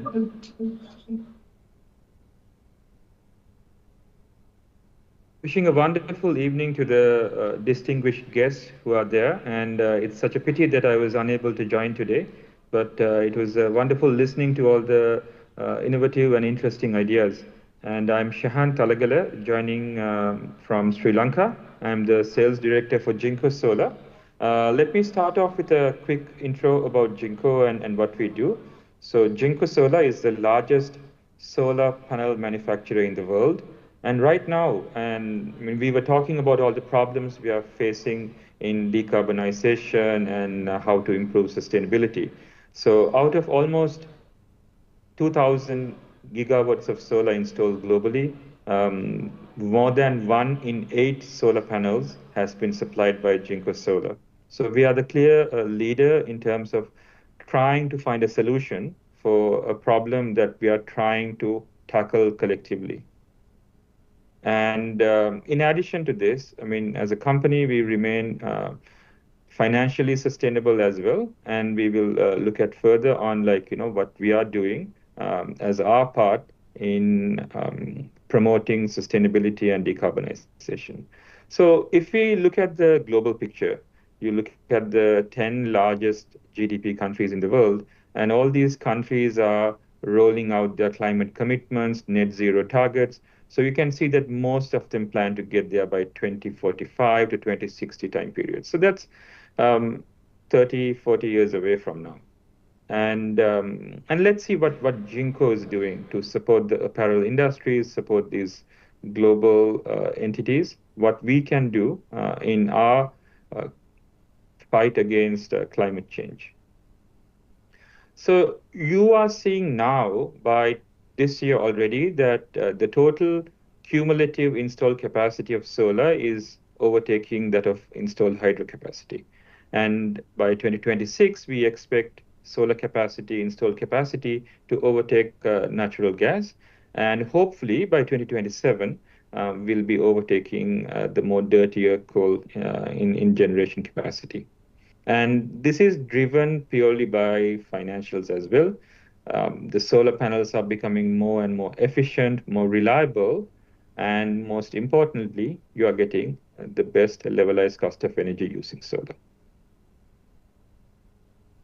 So we as Jinko, we know we can't work alone in this. We need, for the future energy supply model, we need the zero carbon energy, which our solar modules can provide, but we still need smart grids to transmit and be able to work with this intermittent supply of renewables. We need energy storage. We need hybrid solutions where you can combine solar, wind, and the energy storage.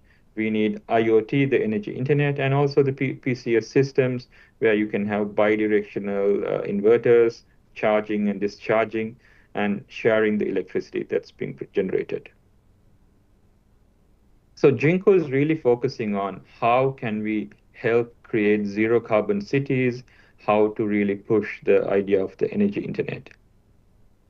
And as I mentioned earlier, so we are at the lab scale, we are already achieving 33% solar cells, which in the real world, once you make a solar panel out of these cells, would translate into like 31% solar panels. But you'd ask me, we are not selling these panels yet. These are about 2 years away, but right now, Jinko's at about 23% efficiency on the module side, which translates to, on the cell side, 25% efficiency. So over the next 2-3 years, and we are going to see even more rapid deployment of solar, driven by very attractive pricing, in addition to significantly higher efficiencies. And yeah, a lot of you guys here are manufacturers. So we are asking you to decarbonize. What is Jinko doing as a manufacturer ourselves? What are we doing to support this cause? It's very easy for us to sit on the sidelines and tell guys, go out there and fight the decarbonization battle. But Jinko was the first solar module manufacturer to join the RE100 initiative. We are committed to be fully powered by renewables by 2030. Already multiple factories of Jinko are fully powered by renewable energy, and we are already part of EP100 in terms of energy efficiency as well. Jinko already has another business where we are able to recycle solar modules. Up to 92% of the material of a solar module we can recycle. And in addition to that, we are highly focused on traceability and also in line with UNGC as well. So as mentioned earlier, we are also committed to net zero emissions by 2050, almost in line with some of those global giants, but we hope that we get there a little earlier and further carbon footprint certifications as well. And already 3 of our factories are certified by TUV for being zero carbon factories. And that's what we really want to build, a sustainable supply chain while we help you further your sustainability goals as well. So we hope that we are setting the trend as a manufacturer rather than pushing everybody else to be sustainable. We want to walk the walk as well, rather than just do the talking. So right now, Jinko is focusing on the modules and the battery storage. And we are hoping in this region, I am from Sri Lanka, as mentioned earlier, Sri Lanka, Pakistan, India, Bangladesh. In this region, we plan to deploy a handbook on the best practices for rooftop solar that can be a brand agnostic guideline on how to get the most out of your solar system, how to do the O&M practices, how to choose which products. Because there are many great companies out there deploying solar solutions, and we want to create a template that makes it easier for you to make these decisions. So we hope on a future date that we can be collaborating with some of the partners at this event in launching this guideline.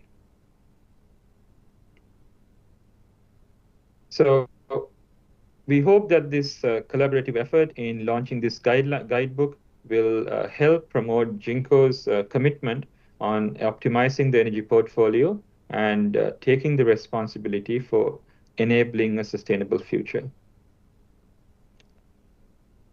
Thank you so much for everyone. And we look forward to continuing the dialogue and collaborating with you on meeting your challenges in decarbonization.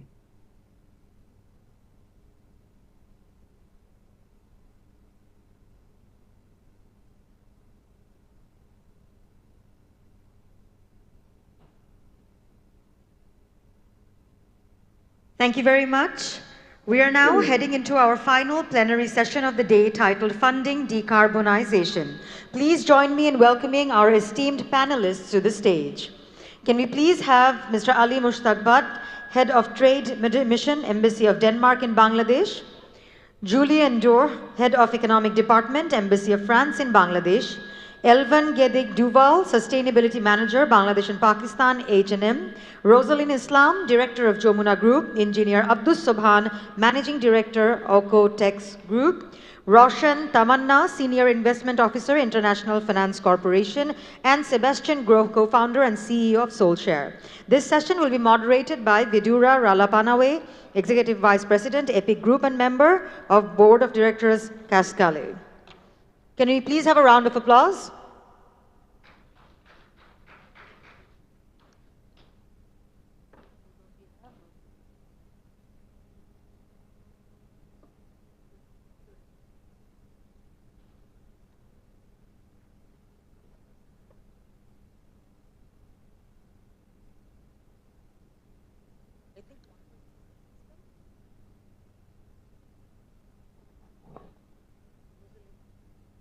Do we have Ms. Rosalind Islam with us?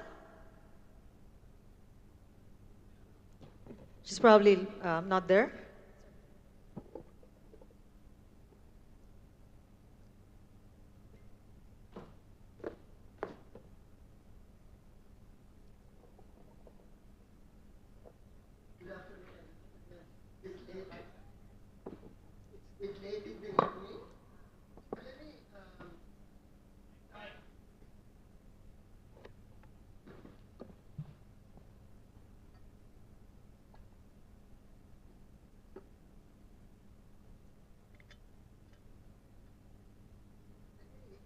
Can you hear me?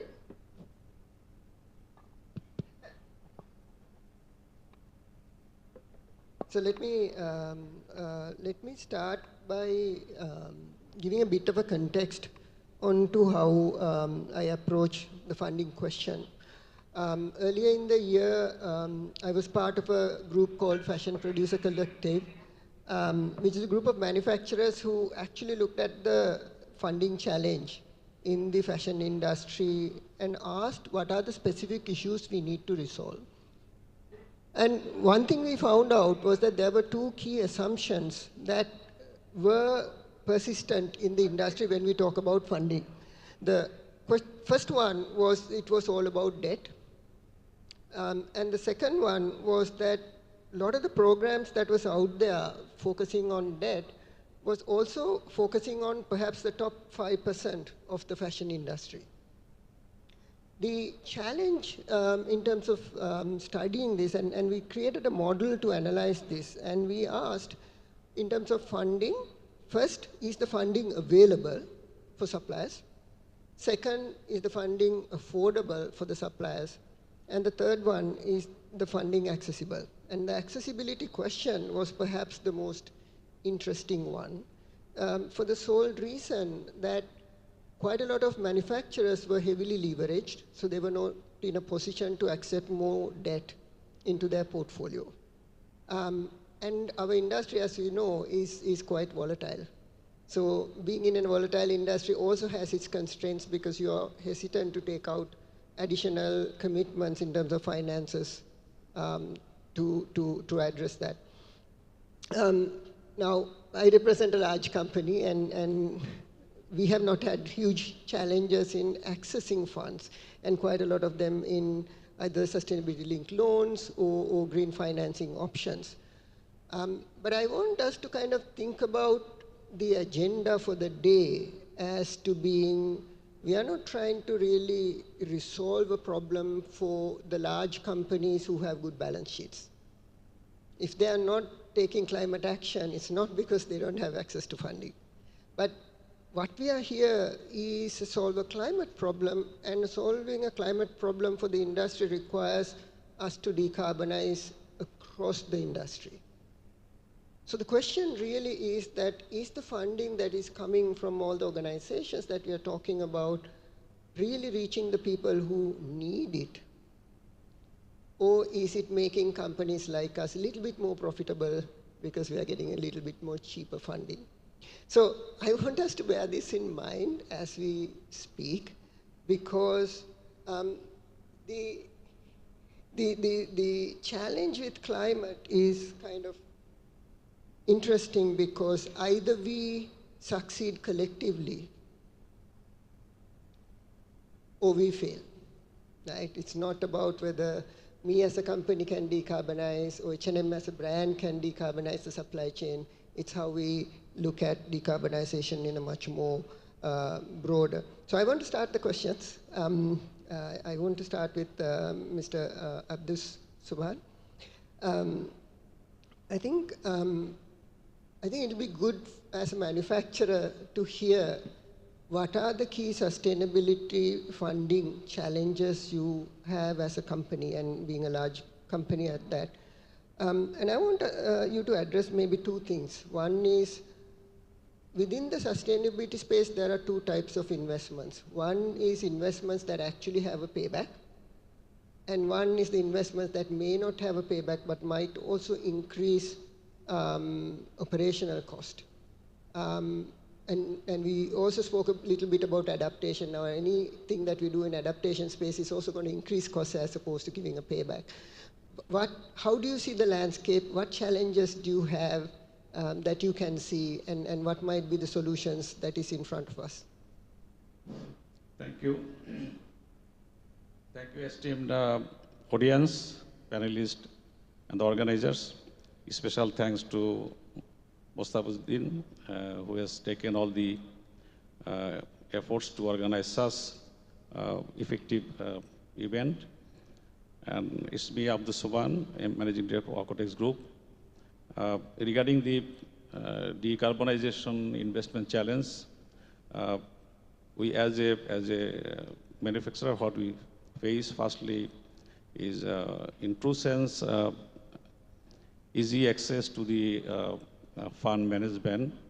Though we talk publicly or some event like this, but practically it's not like this.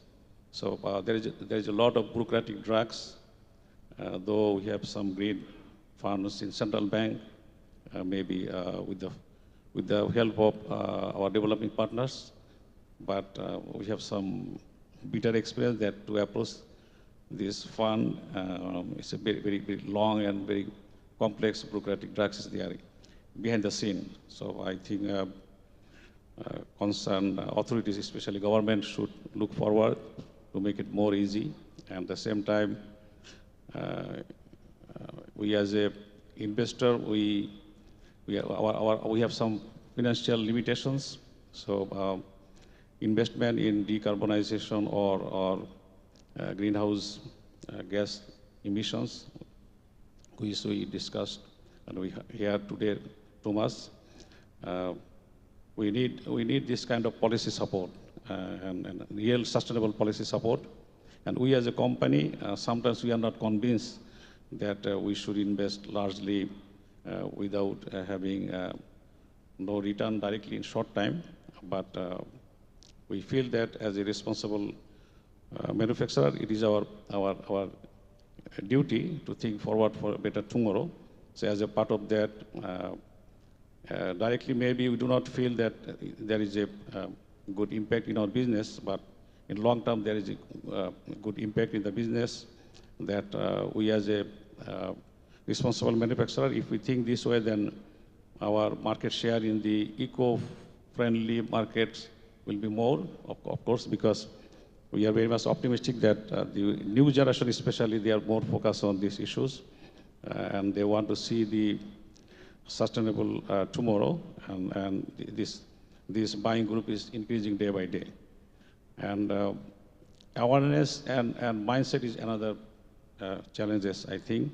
And I do not know, I have another opportunity, but I want to put something a little bit more extra here that whatever we say, there is thousands of slogans, thousands of initiatives regarding this sustainable approach in the world. If I make a summary, one or two areas, very nucleus areas is not very highly discussed. That means this sustainable approach, in my opinion, the foundation should be a sustainable mindset. And for this sustainable mindset, to me, we need a very pure and very, very, very honest love for the humanity. If as an individual we have some love or affection for the humanity, then our mindset will be sustainable. And that can bring and bridge the all initiatives and all kind of talks, because I myself controlled by my own philosophy. My company will be affected by my philosophy. So my honest request to all audience that we have to rethink that sustainable approach to the material, sustainable approach to the energy, but what is sustainable approach to the mindset, which is the nucleus of the all requirements and all initiatives. So in my opinion, and in my company, I have a philosophy that we are human beings, so we have to make money, that we should not be so much money-minded. We do not need so much money in our life for healthy family life or healthy lifestyle. So maybe for basic needs, we need some money, but for status upgradation, we do not need too much of money. So this kind of clear concept, if we have, then this carbon decarbonization issues, sustainability issues, carbon footprint. There is a lot of issues. So if we have some love for the humanity, then we cannot destroy the world. So we have to take initiatives accordingly. Thank you very much. Thank you. My next question is to Elvan. I think one of the things we know about H&M is it's one of the companies who's been in the forefront in terms of creating funding for the supply chain partners to leverage. So I have two questions to you, and one is to kind of tell us briefly about the kind of funding you've created and how successful they were in terms of how much money has been disbursed and how many partners. But also, one of the things, as I mentioned earlier, is this conversation around how do we fund decarbonization beyond debt. Have you looked at any models that can be sitting outside the debt space in terms of working with manufacturers and your suppliers in terms of decarbonization and climate action? Thank you very much. Thank you for everyone for staying so late to listen to us. The first question for the H&M's own funding, we have started journey to have our own GFI, Green Fashion Initiative funding. So we have started to work with our suppliers to give them financial support. Some of the initiatives were direct financial investments and some was around better finance offers. So we have initiated this a few years ago. I don't have the total investment numbers in mind so far, but we have been investing in the companies in many countries: Indonesia, Bangladesh, India, China, Turkey, Vietnam. I can give some examples from Bangladesh. We have directly funded one of the solar panel projects in one of our factories.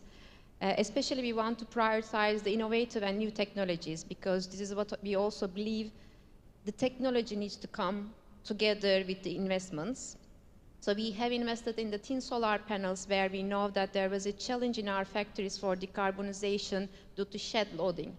So we wanted to both encourage the entrepreneurs and also encourage our suppliers to try these new technologies. So we had the direct funding for this.